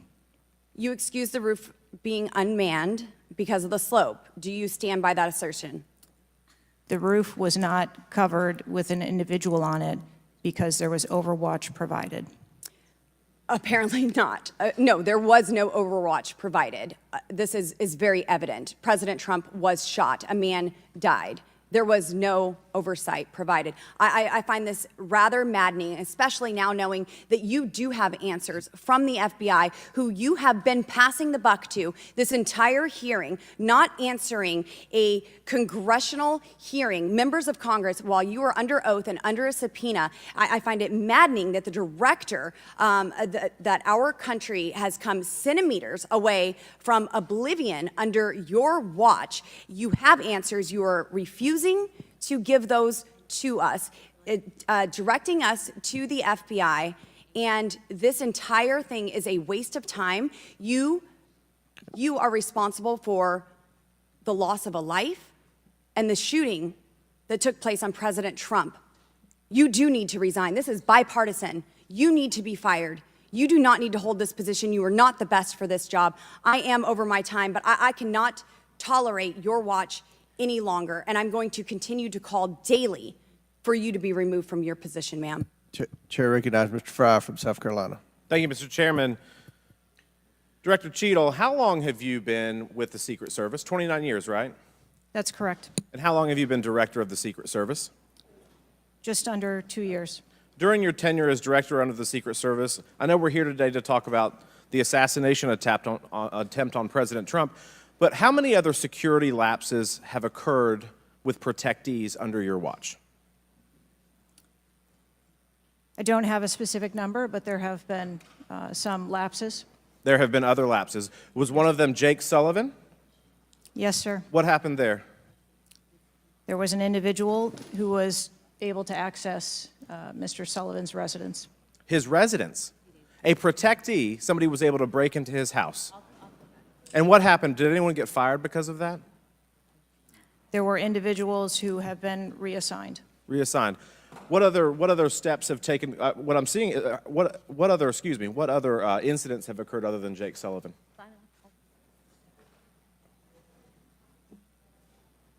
Was there an issue with the Secret Service agent and Vice President Harris?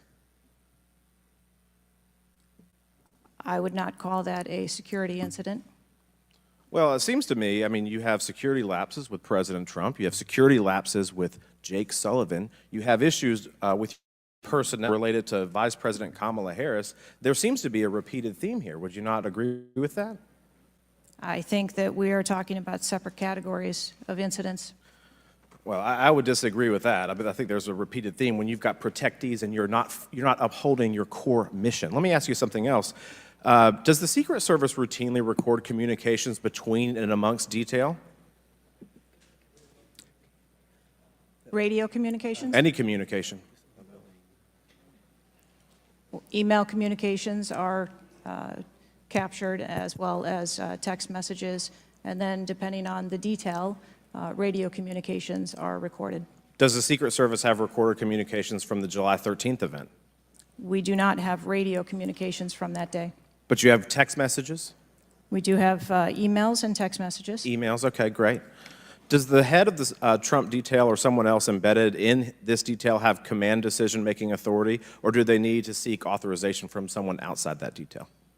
The head of the detail has the decision-making authority for things that are necessary for that detail. Is that standard for protection details? Yes, it is. Okay. Let me ask you something. During campaign events, is it common for the Secret Service to utilize other agencies? Yes, it is. What other agencies would be providing assistance to the Secret Service? There are a number of other agencies that provide assistance to the Secret Service during campaigns. We utilize personnel from the Department of Homeland Security. We utilize personnel from the Department of Defense, and we utilize local law enforcement partners. Are you on the same radios? Do you provide the radios to all the assets that are taking part in protection of an event? We provide radios to the personnel from the Department of Homeland Security that are assisting us. But not local law enforcement? Local law enforcement is working on their own radios. Are you on the same frequency? We ensure that we have counterparts in the security room, and so the local law enforcement will place one of their personnel in the security room with our personnel so that we have interoperability communications. Let me ask you something just about the timeline, because I think this is really interesting that we can't nail that down. I mean, I think there are lay people out there with more knowledge about the timeline than you seem to come before a subpoena in front of Congress. Was Mr. Crooks observed at the AGR building prior to the shooting? He was observed on the grounds outside of our perimeter prior to the shooting. At approximately what time was that? You don't have to give me the specific minute, but at approximately what time was that?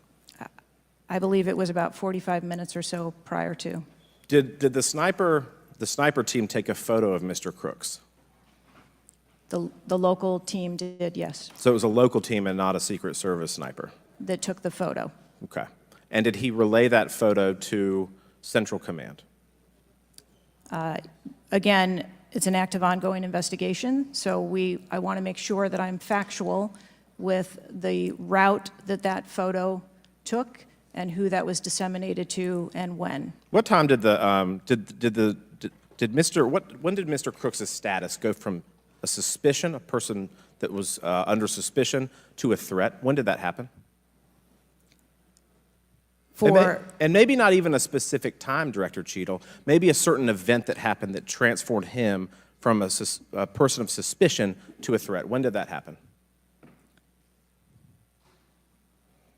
To the best of my knowledge, based on what I have been told thus far, it's approximately 5 minutes to where individuals relayed that there was an incident being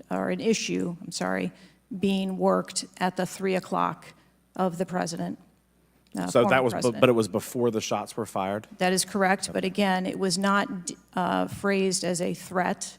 It was just that something was being worked. Yeah, but my question is, when did he become, when did he transform from suspicion to threat? Because they're treated very differently. People can be suspicious, but they're not a threat until a certain point in time. So when did that happen?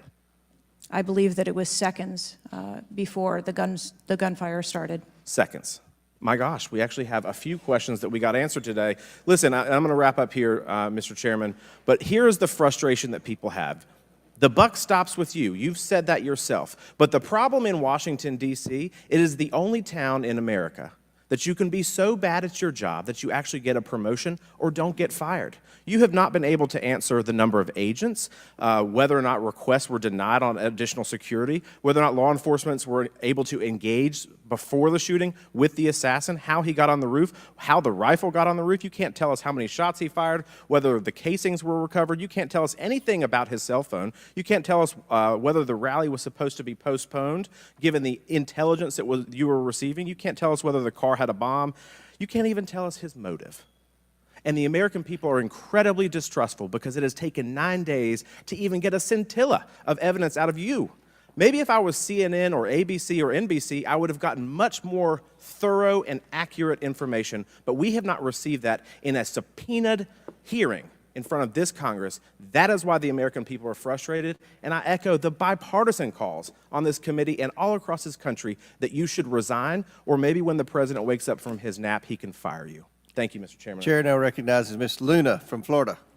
Director Cheadle, can you please give me the names of the individuals who are in charge of your conduct for the rally? I'm not going to release names. Can you give me the today. titles? And how many individuals? No. Nothing? We had a full advance team that was responsible Who for are advancing how many the site. people are the final approval authority? There are a number of people Can you that give me a are number? engaged in approving Can you the give me plan. a number? No, I do not have Okay. a firm number. Can you just confirm whether or not, I understand this is an open investigation, but in order to dispel conspiracy theories, have you guys been able to subpoena the shooter's Discord records, or has the FBI, to your knowledge? I believe that the FBI is working on those. Okay. Is it factual to say that you have not ruled out that the shooter was working with other people or persons? Again, the FBI is conducting the criminal investigation into Can the you, shooter. at least in an effort to dispel conspiracy theories, can you confirm or deny that? At this time, we do not have that there were any other people engaged. So you believe he was acting alone? I do. Okay. Have you been made aware of multiple eyewitness reporting that there was a second shooter on a water tower? I do not have any information related to any second shooter. Okay. The reason I ask that is because according to testimony from multiple witnesses, they did report that. And again, to my understanding, there were over 40 sniper teams that were briefed by the Butler ESU. And I want to make sure that people are aware, if you're saying that there's not another shooter, that we are able to clear that information, because from this whole entire briefing, it doesn't seem like much information has been able to get out to the American people. So I'm trying to dispel rumors, as I'm sure you understand.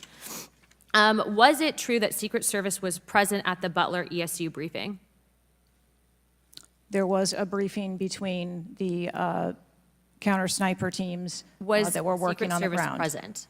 Yes, to my knowledge. Okay, I want to read you a report from people that seem to be throwing you under the bus and stated that they were in attendance and that Secret Service was not in attendance at the security briefing, according to individuals with knowledge, to also include that the AGR building where the shooter Thomas Matthew Crooks was located was actually not a part of their security perimeter for that. So there was not Secret Service present. It seems as though that when you were asked earlier from Rep. Kristamorthy about whether or not Secret Service was aware of a threat, you had said no, they were unaware of a threat. And yet, according to communications, again, from law enforcement that were in some of these group chats, they actually had reported that Secret Service was made aware of a threat at around 5:59 p.m. as a part of the command, including Secret Service, aware of messages and requests about information about the suspect's location. Can you please tell me if you have knowledge of that at all? Again, I think we're conflating the difference between the term threat and suspicious. But you guys did have knowledge at 5:59 p.m. according to those group chats, did you not? Of a suspicious individual. Okay. Chairman, in my opinion, according to some of the testimony today, I feel that you have perjured yourself in some instances, and so I'm going to ask for a full review of the transcripts by staff, and if you find that to be the case, I do ask that you bring perjury charges against the director. I will say this, it is very frustrating, and I've talked to my colleagues and we've said it to your face, that you have been up here basically stonewalling our ability to get the answers to the American people.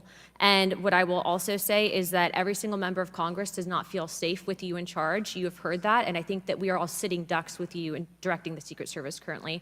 But more importantly, it sends a message to our adversaries that we are not protected, and we are one of the strongest countries in the world, so you have essentially made us a less safe country because of it. As a result of that, I'm asking you to formally step down. I share my same opinions as my Democrat colleagues. And I also think that your efforts to bring forward a full investigation and report in 60 days is unacceptable. And as a result of that, I'm going to do everything in my legislative toolkit to ensure that that happens sooner rather than later. And I'm sure that you know that we brought a vote on inherent contempt against Garland for essentially blocking a congressional investigation, and I don't think that you should be any different. So I will say that I am just completely disgusted by your performance today, and I understand that you're probably in a position where you're being told not to testify, which is why we had to subpoena you. I think that goes back to Garland. But again, that is part of the flushing that we need to get out of Washington, and I would be happy to assist in that process. Chairman, I yield the rest of my time. Chair now recognizes Mr. Langworthy from New York. Thank you very much, Mr. Chairman, and I appreciate you bringing this hearing forward with a subpoena. Director, yesterday I made the decision to get in my car and drive to Butler, Pennsylvania in preparation for this moment and asking you questions about the events of the assassination attempt on President Trump's life. I've done several presidential events prior in my career, and I wanted to see this site with my own two eyes because I don't believe the video footage tells the whole story or looking at things on a diagram. And I was absolutely appalled when I went to the site, when I saw the fact that I could have stood on the roof of that building, the AGR building, and hit that podium with a 9-iron, and I'm a lousy golfer. And the fact that that was not included in the perimeter is a complete dereliction of the duty of the U.S. Secret Service. I mean, there are very few rooftops that needed to be secured, and the fact that Secret Service, as they were putting a site plan in place, did not think it was necessary to man those rooftops, you have completely walked away from your duties. You had one job, and that's to protect the future President of the United States or to protect all of the other protectees. And President Trump is only here today by God's grace because he had just something in him that made him turn his head just slightly, or we would be in a national period of mourning right now. And you have done nothing here today. I've rewritten these questions like 4 times during your hearing, and you haven't answered a damn one of them. You haven't given any information. You have hidden behind this FBI investigation, and I think you should be ashamed of yourself, because you have brought more shame to your agency than I think that the assassination attempt has at this point. This is literally the worst performance I have ever seen in front of a congressional hearing. You have offered no reason for this committee, this body, or the American people to trust you or the Secret Service today. And you should resign. You have said that you've put new security measures in place after the assassination attempt. Can you tell us what those are? Because the American people want to know that you're taking real corrective measures. But today you've pointed to an investigation. Investigation or not, you still have a job to do with a zero-fail mission. But so far, there's been absolutely no accountability, and you've admitted that here today. Not one person's been suspended. Not one person's been put on a desk. Meanwhile, we've got the most contentious of elections in our nation's history, and protectees are in danger because of incompetent leadership. Not the agents. The agents piled on President Trump to protect his life. Those are heroes. But the administrators running your agency, they're not right now. They're not doing their jobs, and you certainly aren't doing. The most appalling part of Saturday's events is the countless opportunities that Secret Service had to stop Crooks before he even got on the roof. At 3 o'clock, Crooks raised suspicion by entering the rally with a rangefinder. At 5:45, a cop with a Beaver County Emergency Services unit saw Crooks eyeballing the roof at the AGR International Building. And then at 5:55, Secret Service was warned of a suspicious person and identifies Crooks as a threat. This was all before shots were fired 15 minutes later. Director, yes or no, did local law enforcement alert the Secret Service about Crooks' presence at the rally? Yes, they did. The shooter came to attention of law enforcement almost an hour before President Trump went on stage. Law enforcement alerted the Secret Service of the shooter. Over and over, you've said there's a difference between a suspicious individual and a threatening individual. Can you explain what the shooter needed to exemplify to be called a threat? So I'm not clear as to what identified him as suspicious to the individuals who originally clarified him that way. For the Secret Service, for an individual to be determined to be a threat, that individual would have to be seen with a weapon or capable of doing some sort of harm to our protectees. I mean, Director, an individual walking into a rally with a rangefinder, scoping out an unprotected rooftop, and he reportedly flew a drone over hours before. It sounds like a lot more than suspicious, especially at a presidential rally. Your operational lapses, your resource management, and poor judgment nearly resulted in the assassination of President Trump. I mean, the dereliction of duty here is just appalling. The fact that you haven't visited Butler is just maddening to me. That you're not taking this job seriously. Many people here have called for your resignation. I've introduced a resolution here into this body that hopefully will get a vote this week calling on the president to fire you, ma'am. You have not done your job. You have put 2 black eyes on your agency, and you need to go. Mr. Chairman, I yield back. Gentleman yields back. Chair now recognizes Mr. Burleson from Missouri.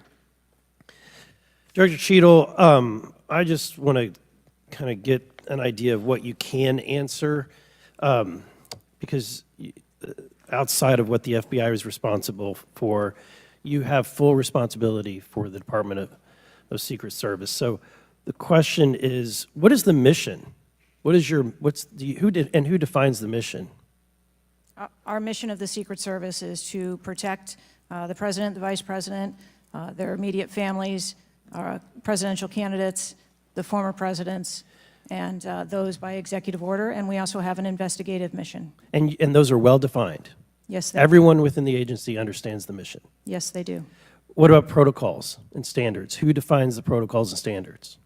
We have a number of protocols and policies in place for the various missions that we have.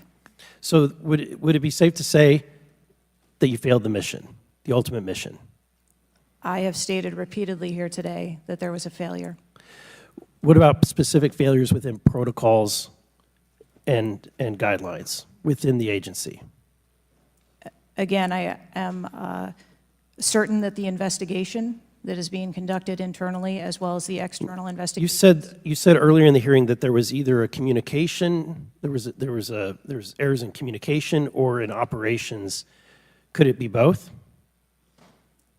In both errors in operational decisions and errors in communications? I think the investigation potentially could identify both. So I want to talk about communications. Representative Boebert asked earlier about using encrypted apps, that you said you've not used, I guess, Signal. Have you used any encrypted app to communicate from your personal device? I do, on occasion, use encrypted apps to communicate. So you use some form of an encrypted app to communicate with people within the federal government, with local law enforcement? Whom are you communicating using the encrypted apps? Many times it's with colleagues and associates. So you're communicating with colleagues on a personal device? There are times that the Secret Service, when we work internationally with some of our partners, that they don't have the same texting capability. And you're not able to do that with your government-issued device? Recently, we have been able to install some of those apps on government devices. Okay. Let's talk about some of the things that we can get access to. I'm actually shocked that you are using your personal device and encrypted communication tools. I think that might be the most shocking thing that I've heard today. I didn't expect for you to say that. We have requested, this committee has requested multiple documents. And this is not, under the purview of the FBI, this is under your purview. We requested a complete list of all law enforcement personnel, including Secret Service, Department of Homeland Security, local law enforcement with the roles in protecting the president. And we requested that for us to receive that by July 18th. Did you provide that? I believe that our agency is in the process of collecting all documents. So you have not provided it. How long does it take to determine who the personnel were that were on site? We are collecting a comprehensive list of all the documents that have been requested. We also requested all the audio and video recordings that your agency, not the FBI, but your agency has in possession related to the event. Did we receive those? Have you provided those at all? We are in the process of collecting all documentation requested. You're in the process, but you have not. Any memorandums or any internal communications related to the event? We requested that you provide that. Have you provided any of that? We are in the process of collecting the information that has been requested. Okay. So when can we expect to receive these documents? How long does it take to determine who was on site, who was being employed to be there to protect the former president? When can we expect that? How many days does it take to provide that information? We want to make sure that we have a comprehensive accounting of all of the documents that were engaged in that day, and we will make them available as soon as possible. I think transparency is the key here. It's shocking to me that we are communicating in a encrypted app to colleagues. I'm almost certain that violates some federal laws. I would like to clarify, you didn't ask me whether my communications were government work related or whether they were personally related. You're communicating with colleagues. I don't communicate government business with colleagues on a personal device. I communicate on my work device. Are you using an encrypted device on your work device? I am not. No encrypted apps? No, I do not. Okay. Thank you, Mr. Chairman. Chair now recognizes Mr. Waltz from Florida. Thank you, Mr. Chairman. Madam Director, please, I'd like to direct your attention to this video. And I sincerely appreciate the clarity on this. Can we turn up the volume, staff? I just want to ask you, because this has popped up. Republican Congressman Mike Walz, he said on social media on Saturday, and I'm going to read this for you because it does talk about you, Secretary. I have very reliable sources telling me that there have been repeated requests for stronger Secret Service protection for President Trump denied by Secretary Mayorkas. Your department has already pushed back on that, calling that absolutely false, but he is putting this on you. Can you respond to that, please? Well, that is, yeah, that's a baseless and irresponsible statement, and is one that is unequivocally false. Director Cheadle, did you speak with your boss, Secretary Mayorkas? You fall under DHS. Did you speak with him on the 14th, the day after? Yes, I did. So you spoke with him before he made that statement? I spoke with him immediately following the incident. Did you inform him that all requests for additional resources for President Trump had been fulfilled? Or that it was false to say they had been denied? I informed him that the request for that rally that day had been fulfilled. Okay, you continue to answer that very carefully, because I made a broader statement. The agents that came to me made a broader statement that his permanent protective detail for years now have been asking for more. Is that correct? I do not have specific incidents of those requests. Is it correct that they've been asking for more? I have heard the same reports that you have. Without having them in front of me, I am unable. Those requests are made in writing. I mean, the agents are telling me they make them in writing. This isn't a verbal agency. Things are made in writing. I understand what you're saying. I don't have those requests in front of me here. I'm not asking if you have them in front of you. Are you aware that they were made? As I said earlier, there are times when requests are made, and depending on the availability of assets, or if there is a way that So there were times when they were denied. if there is a way that vulnerability can be mitigated in a different way, then that is why the So there are Secret Service- times when they were denied That is- for a variety of reasons.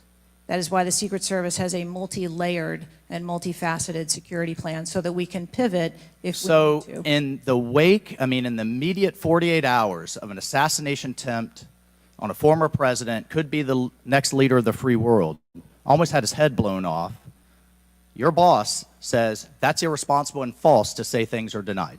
And you had talked to him. So did he just make that on his own, make that up on his own, or did you tell him that? We were speaking about the requests made at the rally. Staff, can we show the next slide, please? Then we have your spokesman. Did you sign off on this statement? That there's an assertion that a member of the former president's team requested additional security resources and those were rebuffed. This is absolutely false. In fact, we added protective resources and technology and capability as part of the increased campaign travel tempo. But next slide, please.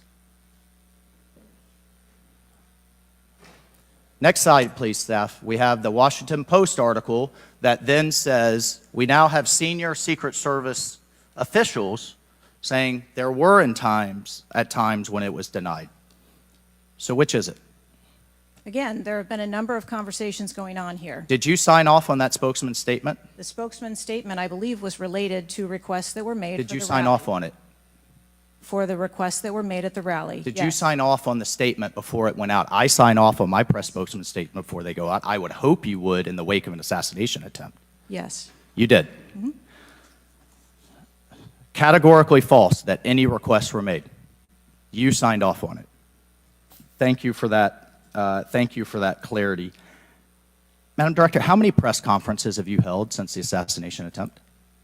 We have put out press releases. How many press conferences have you held, gone to the mic, taken questions from the public, from the media?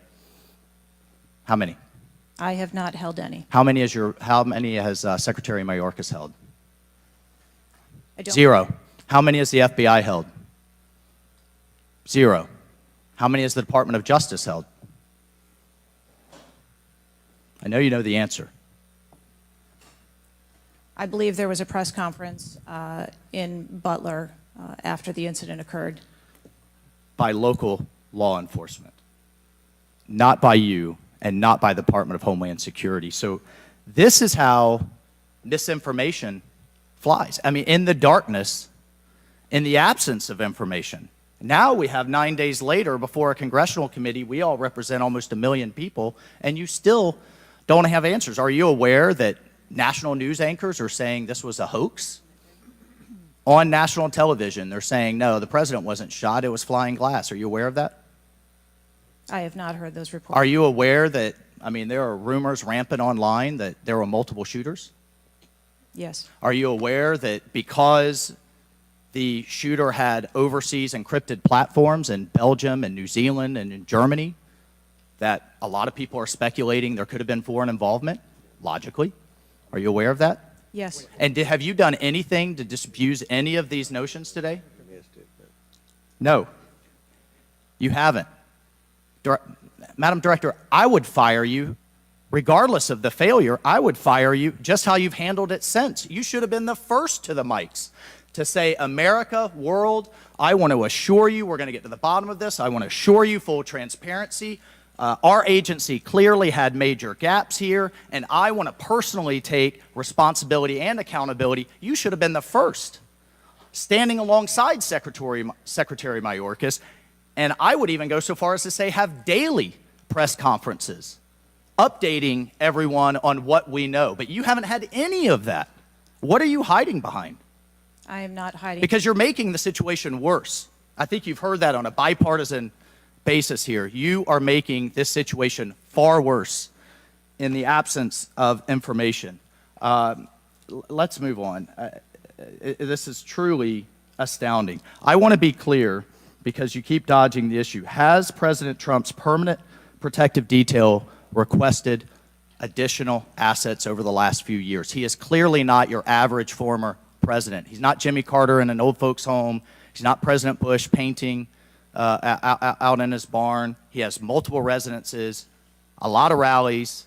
He's very publicly engaged, and he has a foreign threat in addition to domestic threats. Have they requested additional resources?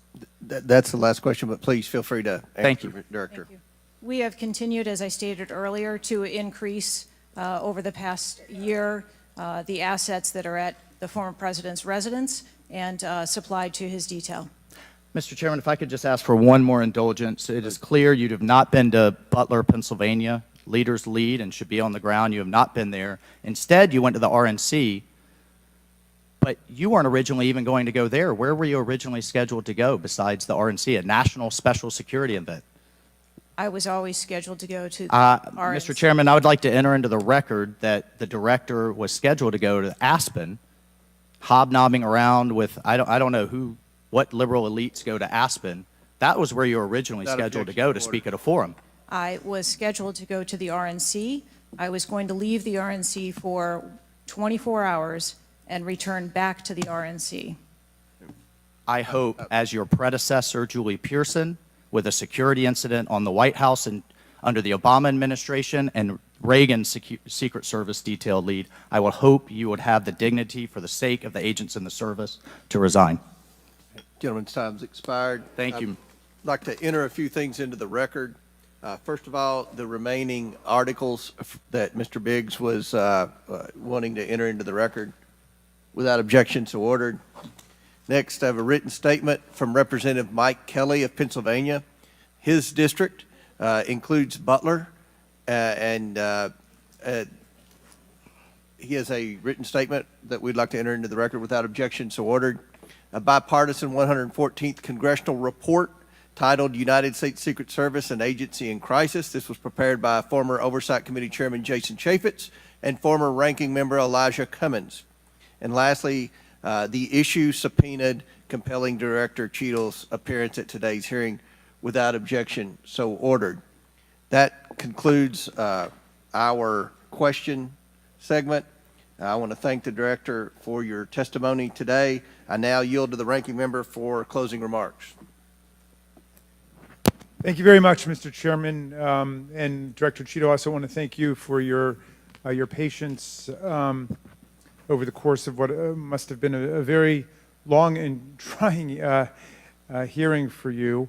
It has been an unusually encouraging hearing and an unusually depressing hearing. And what's encouraging, Mr. Chairman, is that we came together to issue a strong statement deploring and categorically denouncing political violence in America.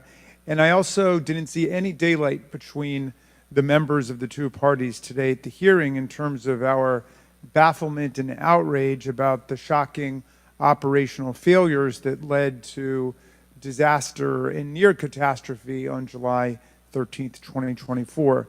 What is depressing is the extraordinary communications gap between the director of the Secret Service and Congress. And I add to the director's terrible, horrible, no good, very bad day.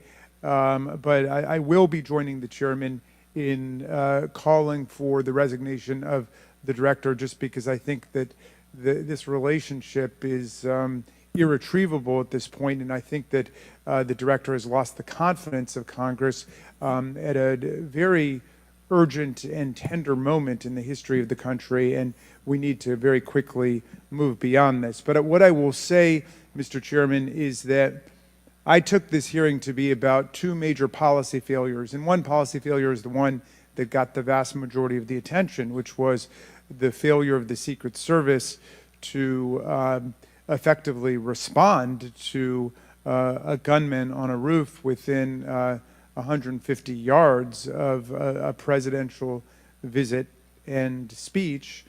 But the other failure is on the part of Congress, because the mass shooting that took place in Butler, Pennsylvania, is replicated all over the country every day. And in fact, as I said, Mr. Chairman, it happened that evening in Alabama, in Birmingham, Alabama, where there was a mass shooting where more people even were killed and wounded than were killed and wounded in Butler, Pennsylvania. So it's true, the president, the former president, and a handful of people who get the Secret Service protection are the only people in America we thought were safe from an AR-15 attack. It's clear that they're not safe either, and we've got to get to the bottom of that. But we also have to get to the bottom of the larger problem, which is that the whole country is living like this, in fear and in terror of assault weapon attacks in movie theaters, churches, synagogues, mosques, supermarkets, Walmarts, any place where an audience or a public gathers. And the worst was in Las Vegas, where a gunman got up on a roof and then just mowed down 60 people below him and wounded hundreds and hundreds of other people. So we've got to deal with that problem. Yes, we've got to move as swiftly as we can to deal with the problems of the Secret Service, but the broader problem is still there. And I just wish to the heavens that our colleagues that could get together on the question of presidential security against an AR-15 attack could get together on the question of public security against an AR-15 attack, because all of us are vulnerable. All of our families are in danger by this, and the rest of the world doesn't live this way. And we have to look to see how uniquely strange it is that we allow 20-year-olds to access AR-15s, weapons of mass destruction, and show up in public places to endanger other people. And I hope, Mr. Chairman, we can work together on that with the same spirit of bipartisan commitment to the public safety that was exemplified here today. And I yield back to you. Ranking member yields back. I'll deliver my closing remarks. Director Cheadle, I subpoenaed you to appear today to get answers for the American people about the failures that led to the assassination attempt of President Donald J. Trump. Unfortunately, you refused to answer today. And this committee is not known for its model of bipartisanship, but I think today we came together unanimously in our disappointment for your lack of answers. You've stated that the FBI will investigate and give a report, and you estimate 60 days. We've been waiting for months and months for lots of different bits of information from the FBI. We have no confidence in the FBI. The majority of this committee has no confidence in the FBI. I sincerely hoped that the hearing today would give not just Congress confidence in the Secret Service, but the American people would have confidence in the Secret Service. We don't have confidence, not just in Congress, but I don't believe the American people tonight when they go to bed are going to have confidence that the Secret Service is the best it can be at protecting President Biden, at protecting the First Lady, at protecting President Trump, at protecting their families. That's what the primary role for the Secret Service should be. And some people have said and speculated, well, there needs to be more money and more employees. As I stated early on, $3.1 billion, I believe next year it's going to be $3.2 billion budget, over 8,000 employees. If the Secret Service is spread too thin in doing things like inspecting counterfeit, which is what the Secret Service was created to do, was to inspect counterfeit money and things like that with the Treasury. If it's spread too thin, then we need to come together in Congress, and I think we can do that in a bipartisan way to narrow the focus of the Secret Service, to protect the leaders of our country, to protect our elections by protecting our candidates. And I don't believe we have any confidence that you can do that as the leader of the FBI. I sincerely hope that we would adjourn this committee hearing and have confidence not just in the Secret Service, but in you as director of the Secret Service. But we do not. Taking responsibility requires a lot of things. It's provide transparency. It means answering simple questions. It means providing a specific timeline of July 13th to this committee and the American people. I mean, it's been 9 days. There were people that were demanding that we have a hearing the next day or 2 days following the shooting. And I said, no, we need to give the Secret Service ample time to be able to answer those questions. 9 days. 9 days.